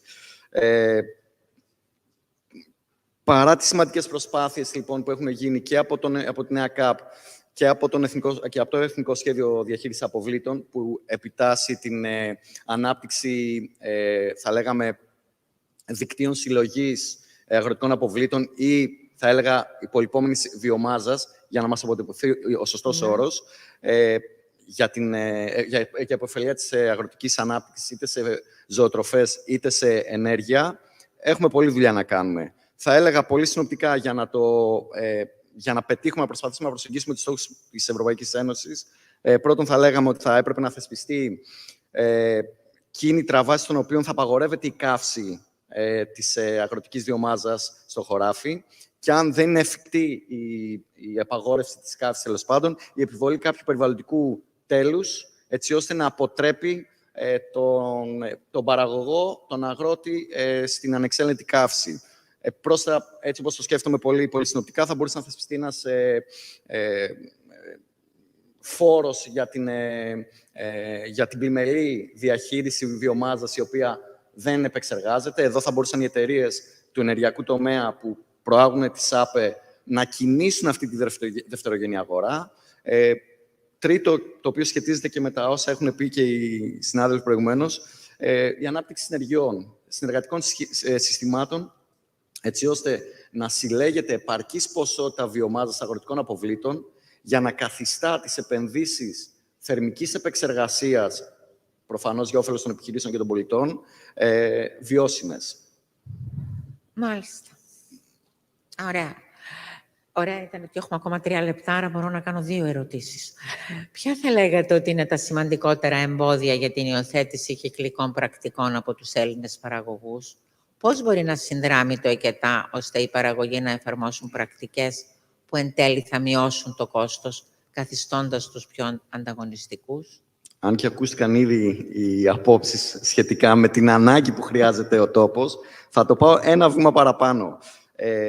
Δυστυχώς υπάρχει έλλειψη κουλτούρας. Υπάρχει έλλειψη κουλτούρας συνεργασίας. Από τη μία, ο ακαδημαϊκός και ερευνητικός ιστός της χώρας βάζει κόκκινες γραμμές στην πραγματική αγορά. Από την άλλη, οι επιχειρήσεις έχουν δαιμονοποιήσει, θα λέγαμε, τη συνεργασία με τον ερευνητικό και ακαδημαϊκό ιστό της χώρας, με αποτέλεσμα να χανόμαστε κάπου στη μετάφραση. Άρα, η λέξη που θα ήθελα να χρησιμοποιήσω για να υιοθετηθούν και οι κυκλικές πρακτικές στην καθημερινότητα των αγροτών ή των επιχειρήσεων του αγροδιατροφικού τομέα είναι η συνέργεια. Υπάρχει ξεκάθαρα έλλειψη γνώσης και από την πλευρά των ερευνητικών φορέων που δεν ξέρουν τα πραγματικά προβλήματα. Είμαστε κλεισμένοι στα εργαστήρια και παλεύουμε να πετύχουμε αποτελέσματα, τα οποία πολλές φορές δεν τα ξέρουν οι επιχειρήσεις. Και αφετέρου, θα πρέπει να υιοθετήσουμε ξεκάθαρα το τρίγωνο της γνώσης που λένε. Η εκπαίδευση γεννά νέα γνώση. Νέα γνώση γεννά καινοτομία. Καινοτομία γεννά νέο προϊόν. Όταν όλα αυτά μπορέσουν να συνυπάρξουν αρμονικά, μόνο κέρδος έχουμε να επιδείξουμε. Πολύ ωραία. Κάνω την τελευταία ερώτηση και προσπαθώ όσο πιο γρήγορα να τη διαβάσω. Η ανάγκη μείωσης των αποβλήτων τροφίμων που καταλήγουν στο σχητά είναι δεδομένη, ενώ με τις κατάλληλες διεργασίες μπορούν να αξιοποιηθούν ως ζωοτροφές. Το ΕΚΕΤΑ υλοποιεί σχετικό έργο με το ακρονίμιο Sea Pig Feed, με στόχο την προώθηση των αρχών της κυκλικής οικονομίας για τη σύντηση και παραγωγή χείρων. Πείτε μας κάτι περισσότερα σε 1,5 λεπτό. Τρέχοντας, λοιπόν, θα σας πω ότι είναι ένα έργο το οποίο καμαρώνω που έχω την επιστημονική υπευθυνότητα αυτού του έργου. Το οραματιστήκαμε γύρω περίπου στο 2019, θέλοντας να καλύψουμε δύο μεγάλες ανάγκες. Πρώτον, τα απόβλητα τροφίμων. Σύμφωνα με τα τελευταία στοιχεία της Ευρωπαϊκής Ένωσης, έχουμε 88 εκατομμύρια τόνους αποβλήτων το χρόνο. Αυτό αντιστοιχεί περίπου σε 143 κιλά απόβλητα αναπολίτη, Ευρωπαίο πολίτη το έτος, και στην Ελλάδα είναι περίπου 80 κιλά στον πολίτη το έτος. Αντίστοιχα, η κτηνοτροφία και ιδιαίτερα οι χειροτρόφοι την τελευταία δεκαετία είχαν από τις σημαντικότερες μειώσεις περιορισμό των εισοδημάτων τους, περίπου στο 30 με 35%, και ήταν από τις πιο πληγέντες τομείς στην κτηνοτροφία. Πάνω σε αυτό, λοιπόν, σκεφτήκαμε ότι να μπολιάσουμε τα απόβλητα με το στηρέσιο. Έτσι, λοιπόν, αξιοποιώντας τα παραπροϊόντα αρτοποιίας, το ονομαζόμενο bakery meal, λοιπόν, που έχουμε κάνει, και αξιοποιώντας πλατφόρμες βελτιστοποίησης της ευωδιαστικής αλυσίδας, δημιουργήσαμε ένα εναλλακτικό σιτηρέσιο, το οποίο το ενσωματώσαμε στο συμβατικό σιτηρέσιο των χείρων, το οποίο έχει ως αποτέλεσμα βελτιστοποίηση της ποιότητας του κρέατος, μείωση των αποβλήτων που καταλήγουν στο χυτά, πολύ σημαντική αύξηση του περιθωρίου κέρδους των χειροτρόφων και κατ' επέκταση αποδοχή σε πραγματικό πρόβλημα της κτηνοτροφίας. Είναι ένα πολύ πετυχημένο έργο, το οποίο φτάνει στο τέλος του και πολύ σύντομα θα έχουμε και περισσότερα αποτελέσματα να παρουσιάσουμε επί τούτου. Είστε εξαιρετικοί. Έτρεξα λίγο. Με αγχώσατε. Σας ευχαριστώ όλους. Νομίζω ήταν πάρα πολύ ενδιαφέροντα όλα αυτά που είπαμε, μαζί με τον κύριο Ακριτίδη από την άλλη μεριά του. Από την ανεπίδεικτη μαθήσεως, είναι τρίτη φορά που μου το λέει. Από την άλλη μεριά του Ατλαντικού. Ευχαριστούμε πάρα πολύ. Ελπίζω όλοι να πετύχουμε αυτά που θέλουμε και όλοι να βοηθήσουμε τον αγροτικό τομέα και να σηκωθούμε, γιατί θα αργήσουν ακόμη παραπάνω οι επόμενοι.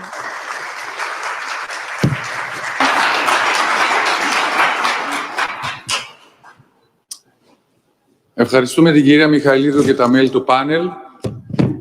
Ξέρω ότι είστε κουρασμένοι, κάντε λίγο ακόμα υπομονή, παραπάνω από 20 λεπτά ακόμα δεν έχουμε. Όλα αυτά που συζητάμε δεν είναι δυνατόν, όπως καταλαβαίνετε, να επιτευχθούν χωρίς κατάλληλη χρηματοδότηση. Οπότε, επιτυγχάνοντας βιώσιμες επενδύσεις στον αγροτικό τομέα, είναι το θέμα της επόμενης μας ενότητας. Καλώ να έλθουν στο βήμα η κυρία Χρυσοχώου, της Ήπεθρος χώρας, και ο κύριος Ιωάννης Χανιωτάκης, Senior Director της Ανάπτυξης Εργασιών του Αγροτικού Τομέα της Τραπέζης Πειραιώς.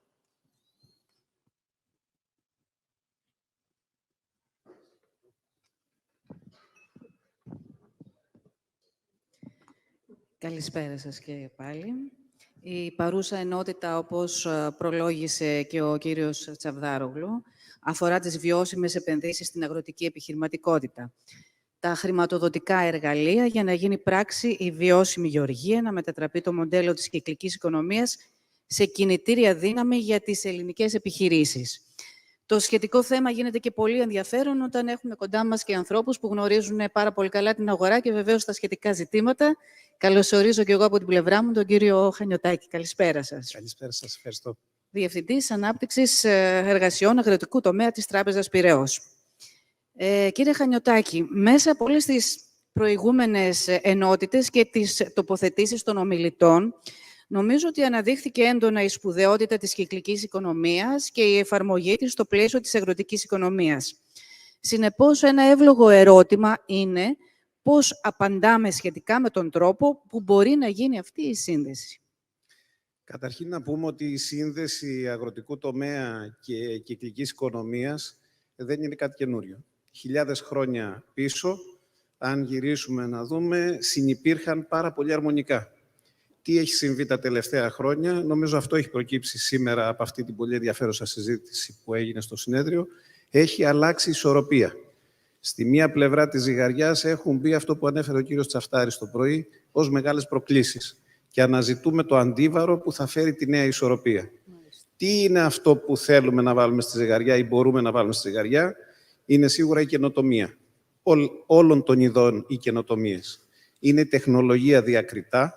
Είναι νέες πρακτικές που μπορεί να είναι παλιές πρακτικές ντυμένες με νέες λύσεις που θα δώσουν σύγχρονες απαντήσεις στα προβλήματα που έχουμε, και όλα αυτά που συζητάμε χρειάζονται επενδύσεις. Και εκεί μάλλον είναι που μπαίνει και το τραπεζικό σύστημα. Σωστά. Πώς τοποθετείται λοιπόν η Τράπεζα Πειραιώς στο παραπάνω και ειδικότερα ποιες χρηματοδοτικές προτάσεις μπορεί να προτείνει και να εφαρμόσει, έτσι ώστε αυτές οι τόσο αναγκαίες επενδύσεις να είναι αποδοτικές για τους συντελεστές της παραγωγικής αλυσίδας του πρωτογενούς τομέα? Είπατε αποδοτικές, αποτελεσματικές επενδύσεις.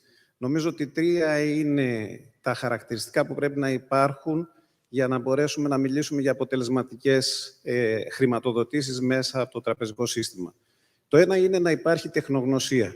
Η τεχνογνωσία που θα δίνει τη δυνατότητα σε μια τράπεζα να κατανοεί το περιβάλλον, να κατανοεί τις λύσεις και να κατανοεί το πώς πρέπει να κινηθεί σε έναν ιδιαίτερο τομέα όπως είναι ο αγροτικός, σε σχέση με τους υπόλοιπους τομείς της οικονομίας, αλλά και σε σχέση με μεθοδολογίες που έρχονται από την κυκλική οικονομία και όχι μόνο, και από τη βιώσιμη ανάπτυξη. Το δεύτερο που χρειάζεται, νομίζω, είναι να υπάρχει δέσμευση. Η δέσμευση από την τράπεζα ότι θα δώσει προτεραιότητα σε αυτές τις χρηματοδοτήσεις.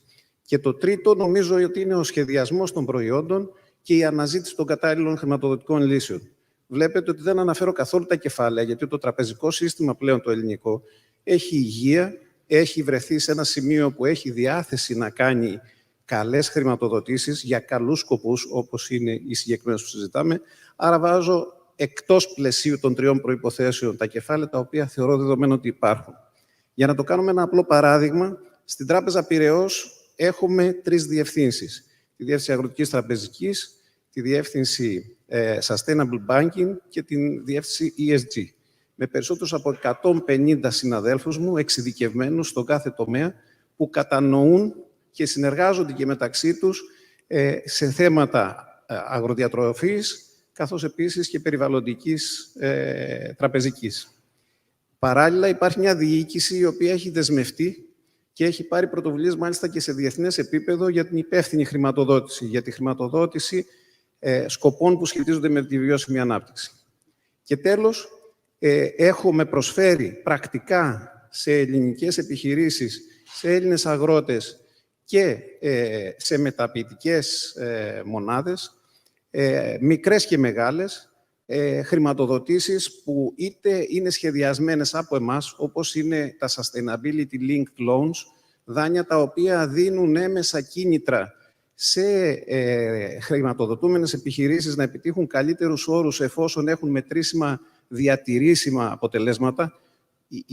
Τα μετρήσιμα αποτελέσματα πλέον είναι πάρα πολύ σημαντικά σε όλα τα επίπεδα, γιατί ακόμα και στις στρατηγικές της Ευρωπαϊκής Ένωσης, αναφέρθηκε το Green Deal, το Farm to Fork, μιλάμε πλέον για συγκεκριμένους στόχους και για συγκεκριμένα μέτρα. Στη νέα κοινή αγροτική πολιτική πλέον οι επιδοτήσεις είναι συνδεδεμένες με την απόδοση η οποία θα πρέπει να είναι μετρήσιμη. Άρα μετρήσιμα αποτελέσματα επιτυγχάνουν καλύτερους όρους. Και παράλληλα αξιοποιούμε κάθε διαθέσιμο χρηματοδοτικό εργαλείο σε συνεργασία με ελληνικούς και διεθνείς φορείς. Για παράδειγμα, έχουμε το Bioeconomy από το EIF, σε συνεργασία με το European Investment Fund. Έχουμε το Ταμείο Εγγυήσεων Αγροτικής Ανάπτυξης, το οποίο έχει προκύψει από το Πρόγραμμα Αγροτικής Ανάπτυξης, σε συνεργασία με το Υπουργείο Αγροτικής Ανάπτυξης.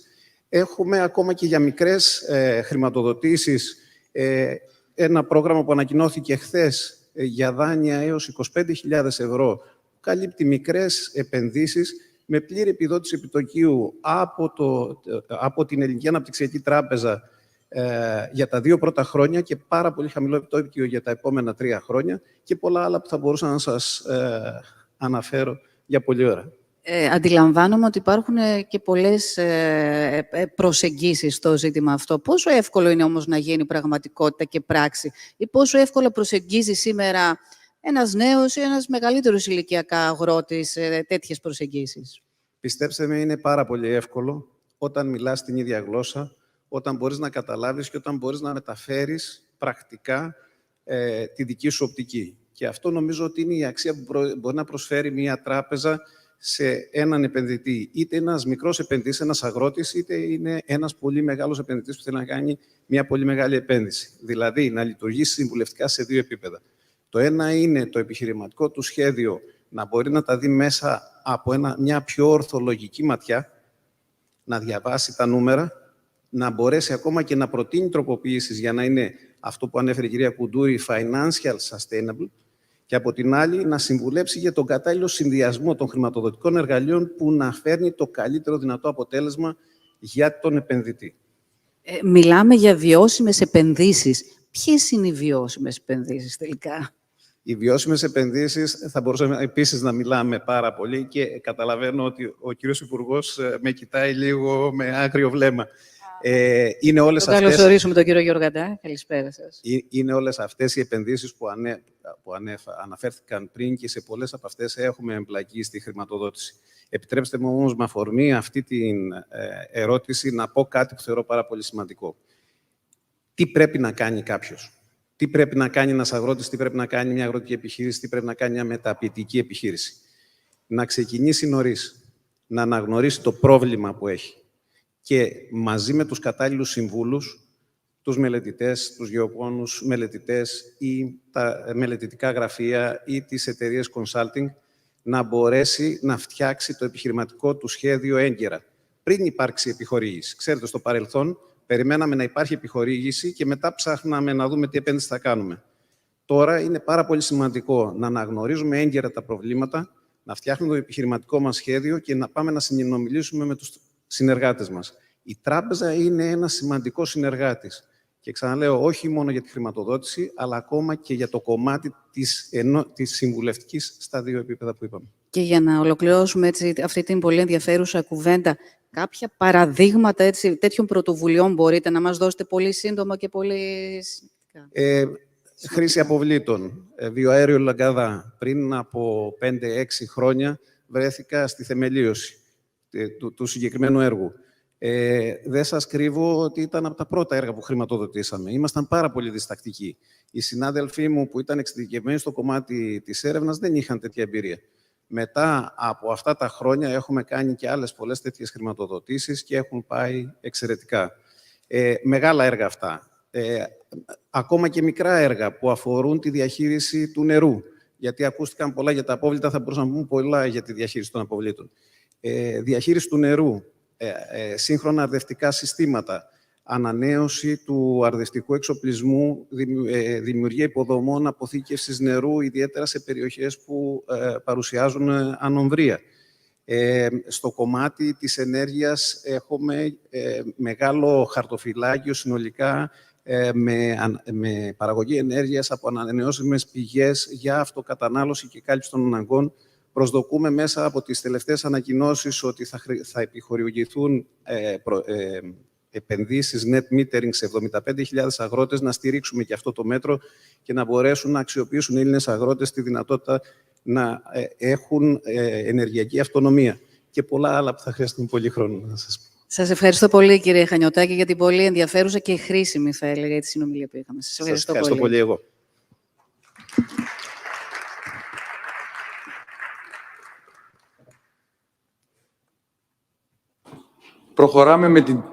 Ευχαριστούμε πάρα πολύ. Προχωράμε με την τελευταία μας ενότητα για σήμερα.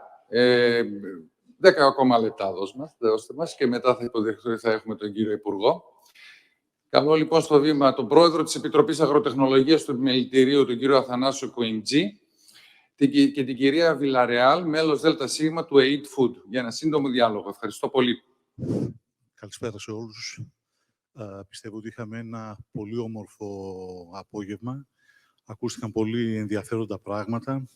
Θα έλεγα ότι ο τίτλος που μπορούσε να μπει σε όλους μας είναι ότι η τεχνολογία ολοένα και περισσότερο έχει μπει στο πρωτογενή τομέα. Η τεχνολογία είναι αυτή που θα κάνει τη σημαντική και πολύ μεγάλη διαφορά. Το ακούσαμε σε όλες τις ενότητες, είτε ήταν κυκλική οικονομία, είτε ήταν πρακτικές που εφαρμόζονται σε μια νέα εξέλιξη στα νέα δεδομένα. Θα έλεγα ότι από τα πιο σημαντικά πράγματα, τα οποία μας μένουν και βλέπουμε ότι είναι από τα βασικά που πρέπει να έχουμε στην επόμενη μέρα μας, είναι οι νέες τεχνολογίες. Μαζί μας έχουμε μια πολύ καλή γνώριμη στην ελληνική αγορά από το European Institute of Innovation and Technology, την κυρία Πεγκώνα Περές Villarreal, and I hope I explained it well, η οποία έχει επισκεφθεί πάρα πολλές φορές στην Ελλάδα. Θα έλεγα η τελευταία φορά ήταν τον Οκτώβριο στην έκθεση Beyond. Αφιέρωσε πάρα πολύ χρόνο για να δει ακριβώς το πάντρεμα που μπορεί να γίνει και τις δυνατότητες. Τη φέρνει εδώ πέρα μετά τον Οκτώβριο, έχοντας κάνει πολύ καλές επαφές. Θα έλεγα ότι έχει ένα full διήμερο, έχει συναντήσει πάρα πολλούς και από τους σύνεδρους, έχει έρθει σε επαφές με ένα σημαντικό αριθμό εταιριών και θεωρήσαμε καλό σαν κλείσιμο να μοιραστεί μαζί μας κάποια κομμάτια, οπότε θα προχωρήσω στην αγγλική κάνοντας 4 ερωτήσεις και ώστε να μοιραστεί μαζί μας η κυρία Villarreal. Ms. Villarreal, I just gave an introduction. I just say about a few things. First of all, how familiar you are with the Greek market by now. In your responsibility, you are member of the board of the European Institute of Innovation and Technology. For the South, you are responsible for Greece, Portugal, Italy, Israel. Did I forget any countries? Spain, yes.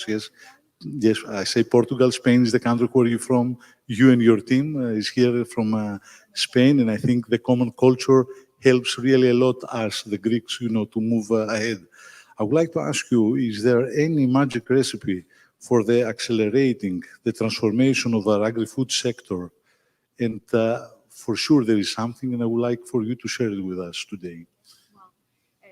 Thank you first for the organizers. It's an honor to be here. Is it, I think... Like that? Okay. I was saying thank you to the organizers. It's an honor to be here in company of this resilient sector and the resilient audience, because it has been a long day for all. And yes, what is the magic from my point of view to be a community? Even if in the agriculture sector we like very much the silos, please don't act as silos. If we need to have impact, we need to act as a value chain all over. We need to include academia. I have seen in the program here, even if I have not been able to follow, very present, the academia. We need them. Of course, the companies, the cooperatives, as well, the entrepreneurial ecosystem is needed to go more quickly. And can you tell us about the main initiatives of the European Institute, the one that you are leading, the food in order to transform agricultural production? Yeah.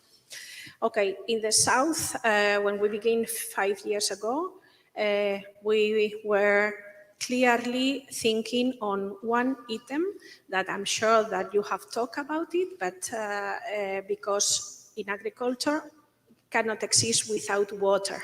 So for me, water management is a key element of our activity, especially in South Europe. As we all know, water is the gold of this century. We need to have it very present when we do any technology.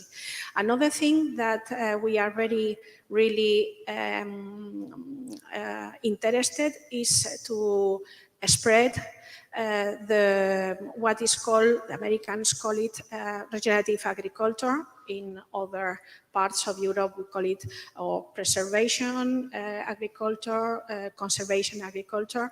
That means the agriculture that takes care of the soil, of the quality of the soils, of the density, the nutrient density of the food.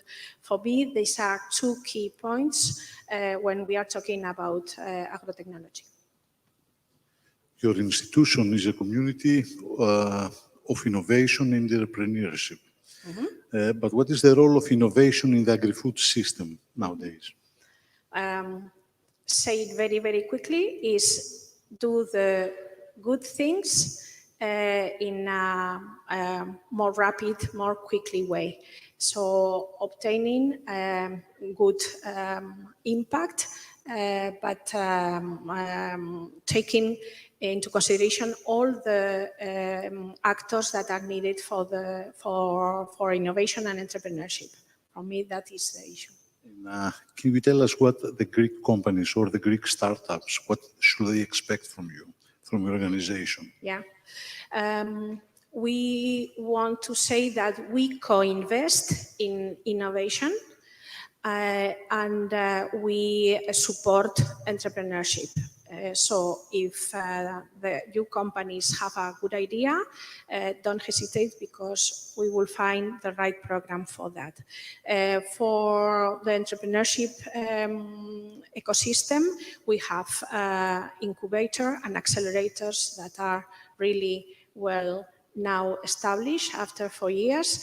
And we have programs specifically, for example, one on women entrepreneurship that is called EVA, that we do every year here in Greece, where 10 women related with good ideas related to the agro-food can present their ideas, and they will have training during 6 months with individual mentorship.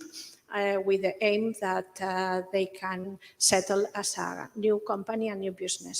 A lot of them, they are coming from the rural areas. Yeah. Well, thank you very much. Thank you for being present, for spending all your time here with us. It's an honor, you know, to share with us your experience and your good ideas. Θα ήθελα να σας ευχαριστήσω και εγώ από πλευράς μου. Θα ήθελα να προσκαλέσω τον κύριο Υπουργό και τον κύριο Τσαβδάρογλου να κάνει την ανάλογη εισήγηση.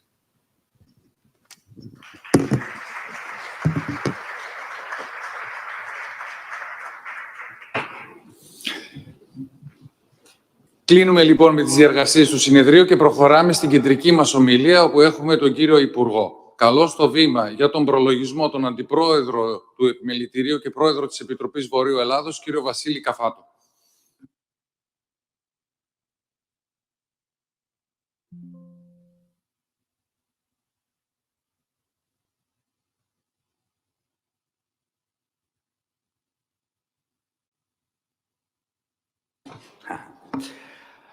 Καλησπέρα. Αξιότιμε κύριε Υπουργέ, αγαπητά μέλη και φίλοι του Ελληνοαμερικανικού Εμπορικού Επιμελητηρίου, θα ήθελα καταρχήν να ευχαριστήσω την Επιτροπή Αγροτεχνολογίας, τον Πρόεδρο και τα μέλη της, για μια εξαιρετική διοργάνωση του 11ου Συνεδρίου Αγροτεχνολογίας, καθώς και για το ευρύτερο έργο της Επιτροπής για την αναβάθμιση της ανταγωνιστικότητας των αγροδιατροφικών προϊόντων της χώρας μας.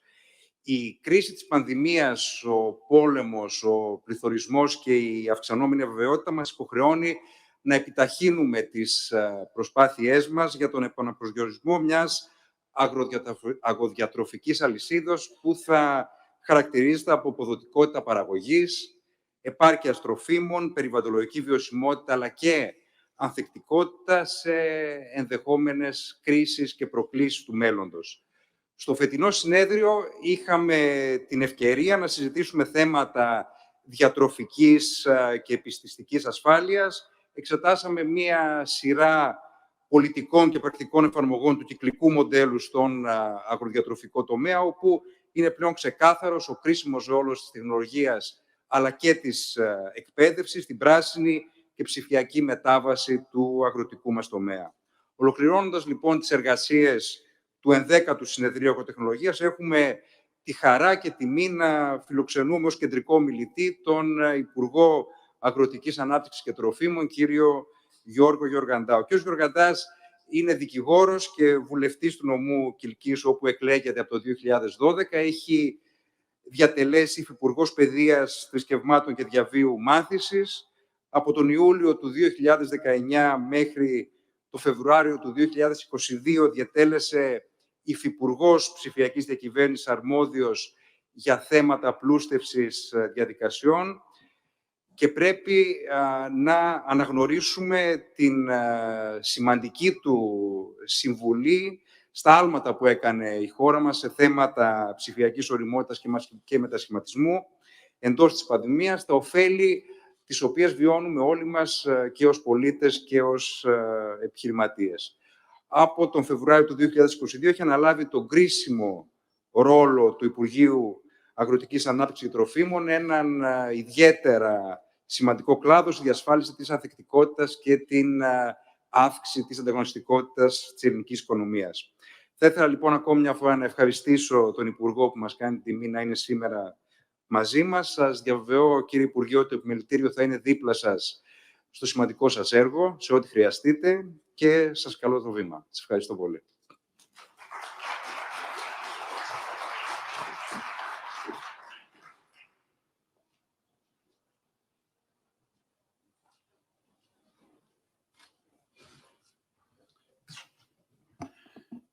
Καλησπέρα σε όλους. Για τις ανάγκες και της μετάφρασης υπήρχε μια συγκεκριμένη ομιλία την οποία και κατέθεσα.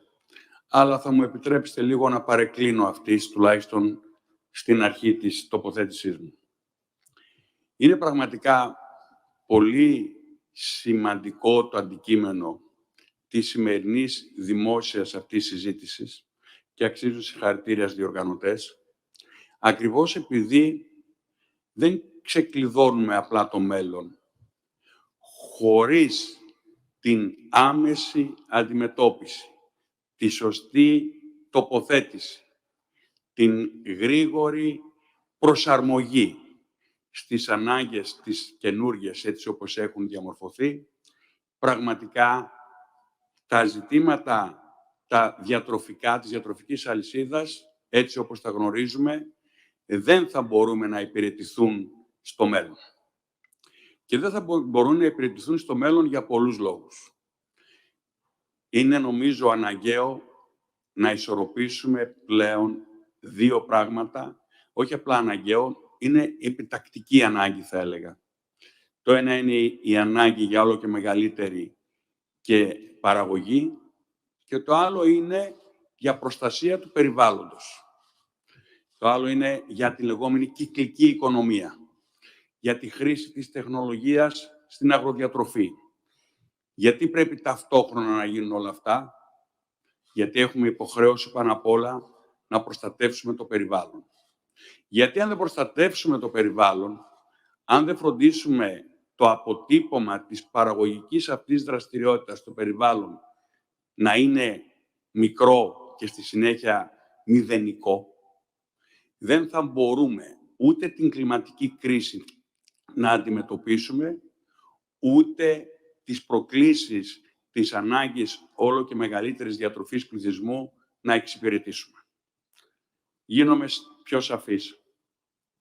Αυτή τη στιγμή η χώρα μας, όπως και η Ευρώπη και όπως όλος ο κόσμος, αντιμετωπίζει την κλιματική αλλαγή ως μια πραγματικότητα, η οποία ήρθε και η οποία για να αντιστραφεί περιμένει ενέργειες και κινήσεις από εμάς.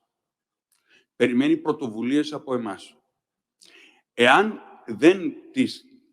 δεν πάρουμε τις πρωτοβουλίες αυτές γρήγορα, εάν δεν οργανώσουμε την παραγωγική αυτή δραστηριότητα με τον τρόπο ο οποίος θα δίνει τη δυνατότητα της παραγωγής, αλλά με το μικρότερο αποτύπωμα στο περιβάλλον, είναι σίγουρο ότι και παραγωγές θα καταστρέφονται και θα λείπουν και από τους αγρότες και από τις κοινωνίες και ζητήματα κοινωνικής συνοχής θα υπάρξουν.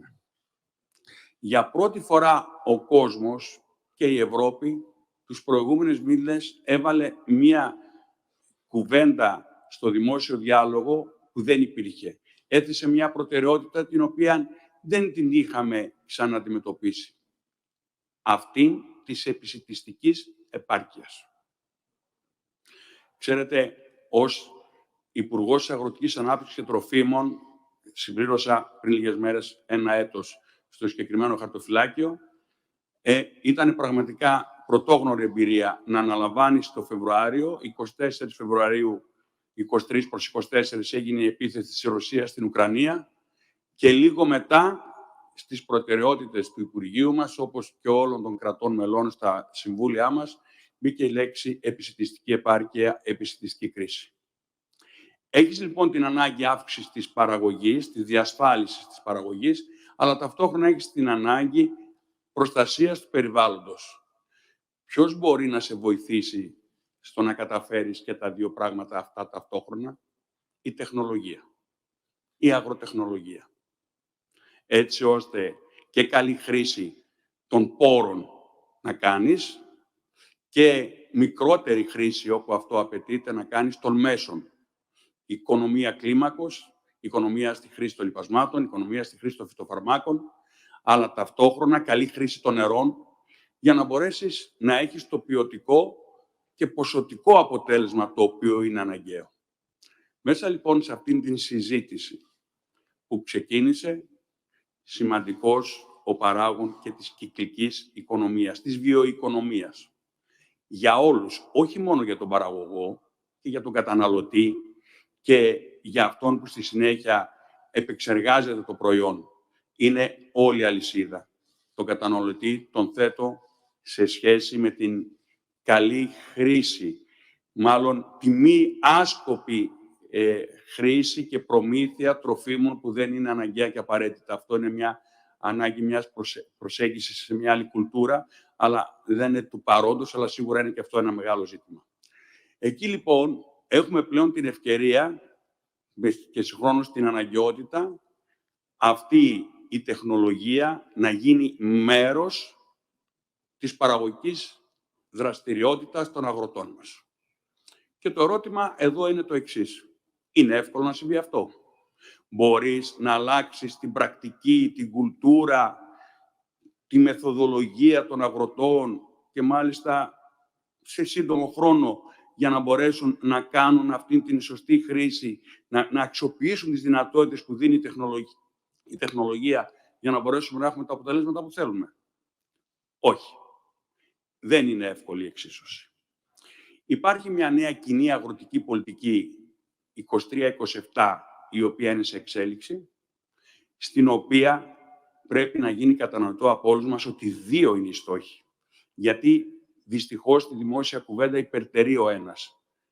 Αυτό που υπερτερεί είναι θα έχουμε τους ίδιους πόρους και τα ίδια έσοδα από αυτήν τη νέα κοινή αγροτική πολιτική για τους αγρότες μας? Σημαντικότατο ερώτημα, σημαντική η απάντηση. Ναι, θα τα έχουμε, γιατί είναι ίδιο το ποσό των χρημάτων το οποίο δίνεται στη χώρα μας και για αυτή τη νέα περίοδο της κοινής αγροτικής πολιτικής. Όμως ταυτόχρονο ερώτημα, πρόκληση και ζητούμενο είναι να πετύχει και η λεγόμενη πράσινη συμφωνία. Είναι να πετύχουν και οι στόχοι αυτής της κοινής αγροτικής πολιτικής, οι οποίοι το 2050 θα οδηγήσουν σε μηδενικό αποτύπωμα από τη συγκεκριμένη παραγωγική δραστηριότητα, όπως βέβαια ταυτόχρονα γίνεται και με τις άλλες οικονομικές δραστηριότητες του ανθρώπου, είτε είναι βιομηχανικές ή οτιδήποτε άλλο, στην Ευρώπη αρχικά, γιατί η Ευρώπη πάντα είναι πρωτοπόρος.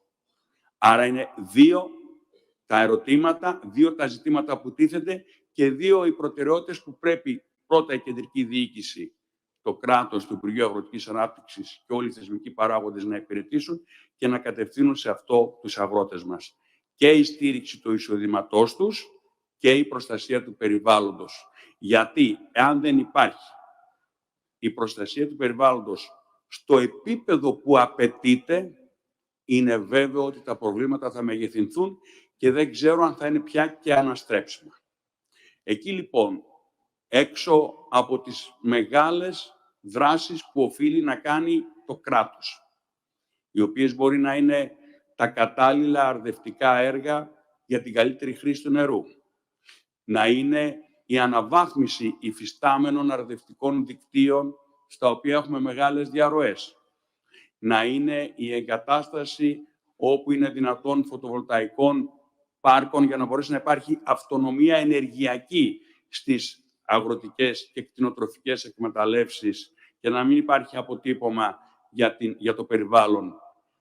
Πρέπει να υπάρξει και η κατεύθυνση και η καθοδήγηση των αγροτών μας. Υπάρχει ένα πρόγραμμα γεωργικών συμβούλων ύψους 80 εκατομμυρίων ευρώ, το οποίο το επόμενο πολύ σύντομο διάστημα θα δοθεί στη διάθεση των αγροτών μας για την παροχή δωρεάν συμβουλών, οι οποίες θα πληρώνονται μέσα από το πρόγραμμα, για να μπορέσουν ολοκληρωμένα να έχουν τις κατευθύνσεις αιτήσεις σε σχέση με την καλλιέργειά τους και την προσαρμογή τους στις νέες ανάγκες, έτσι ώστε να υπάρχει πραγματική προσθέμενη αξία στη δικιά τους δουλειά, αλλά ταυτόχρονα να ικανοποιούνται και να εκπληρώνονται και οι κανόνες τις οποίες προανέφερα.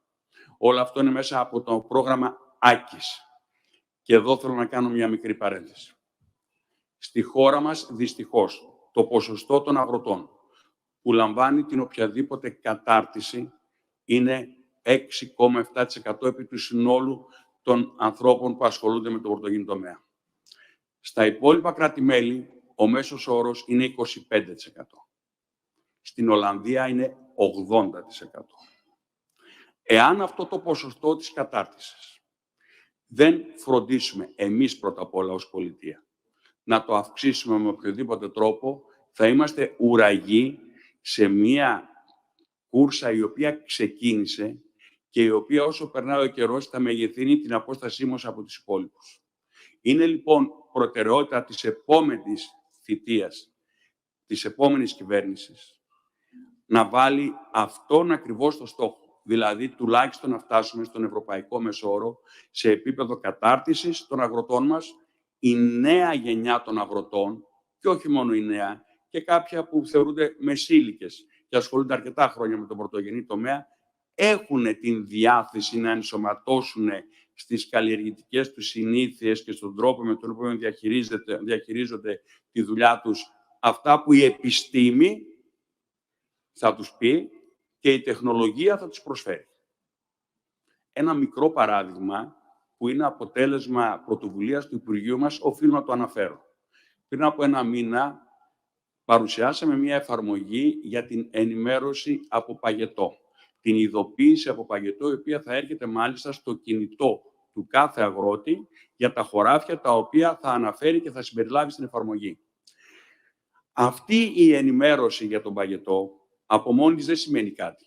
Όμως ταυτόχρονα η επιστήμη δίνει τις δυνατότητες εκείνες που έχουμε είτε πριν την εκδήλωση του φαινομένου, είτε μετά την εκδήλωση, με συγκεκριμένες δράσεις που μπορεί να γίνουν στο χωράφι, στην καλλιέργεια, να περιορίσουμε πολύ τις συνέπειες του παγετού.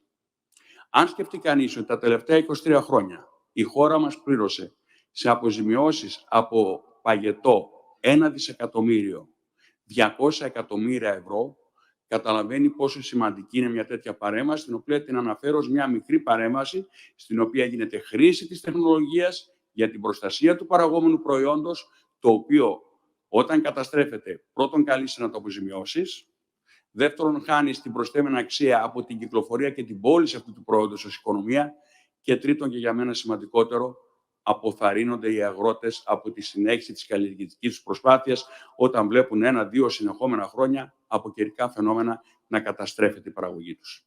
Είναι λοιπόν πολλά αυτά τα οποία μπορούν να γίνουν. Είναι σίγουρο ότι κάποιες χώρες έχουν προχωρήσει πιο καλά από εμάς στα ζητήματα χρήσης της τεχνολογίας. Υπάρχουν καλά παραδείγματα κοντά μας. Είναι λοιπόν δικιά μας υποχρέωση να κάνουμε δύο πράγματα και να δώσουμε τις κατευθύνσεις και να δώσουμε και τα χρηματοδοτικά εργαλεία και νομίζω πριν αναφέρθηκαν πολλά από αυτά, έτσι ώστε να έχει την δυνατότητα ο αγρότης με αυτά τα χρηματοδοτικά εργαλεία να κάνει μέρος της παραγωγικής του δραστηριότητας, τα εργαλεία που του δίνει η τεχνολογία για την καλύτερη στόχευση σε όλα αυτά που προανέφερα.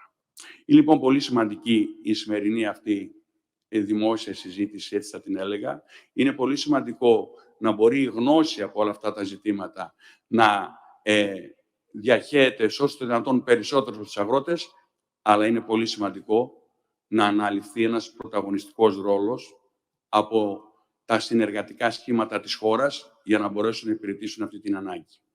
Δεν είναι εύκολο μόνο μέσα από μεμονωμένες προσπάθειες να έχουμε αυτή την εξέλιξη που επιθυμούμε.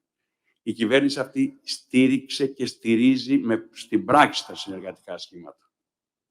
Τα στηρίζει Γιατί πραγματικά μέσα από τα συνεργατικά σχήματα μπορεί πολύ πιο εύκολα να έχουμε τη διάχυση όλης αυτής της γνώσης στους αγρότες και στην παραγωγική τους δραστηριότητα.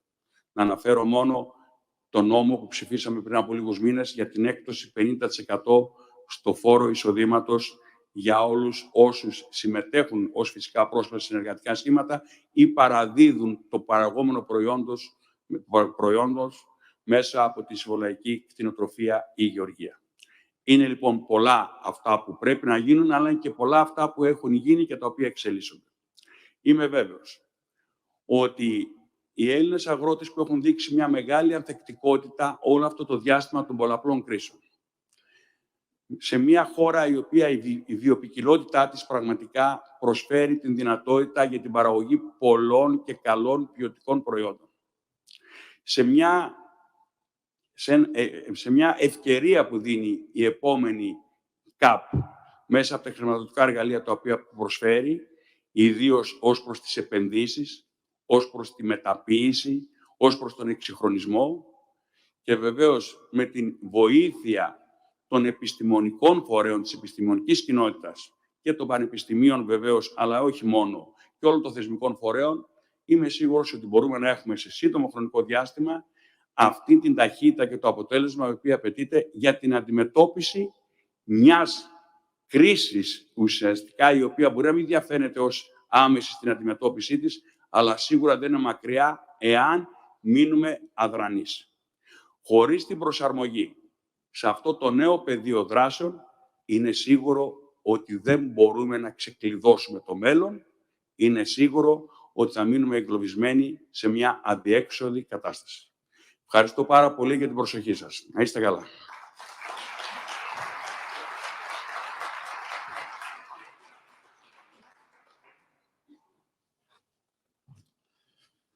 Κύριε Υπουργέ, σας ευχαριστούμε για τις όμορφες σκέψεις που μοιραστήκατε και για την παρουσία που δώσατε, όπως το κάνετε σε κάθε κάλεσμά μας.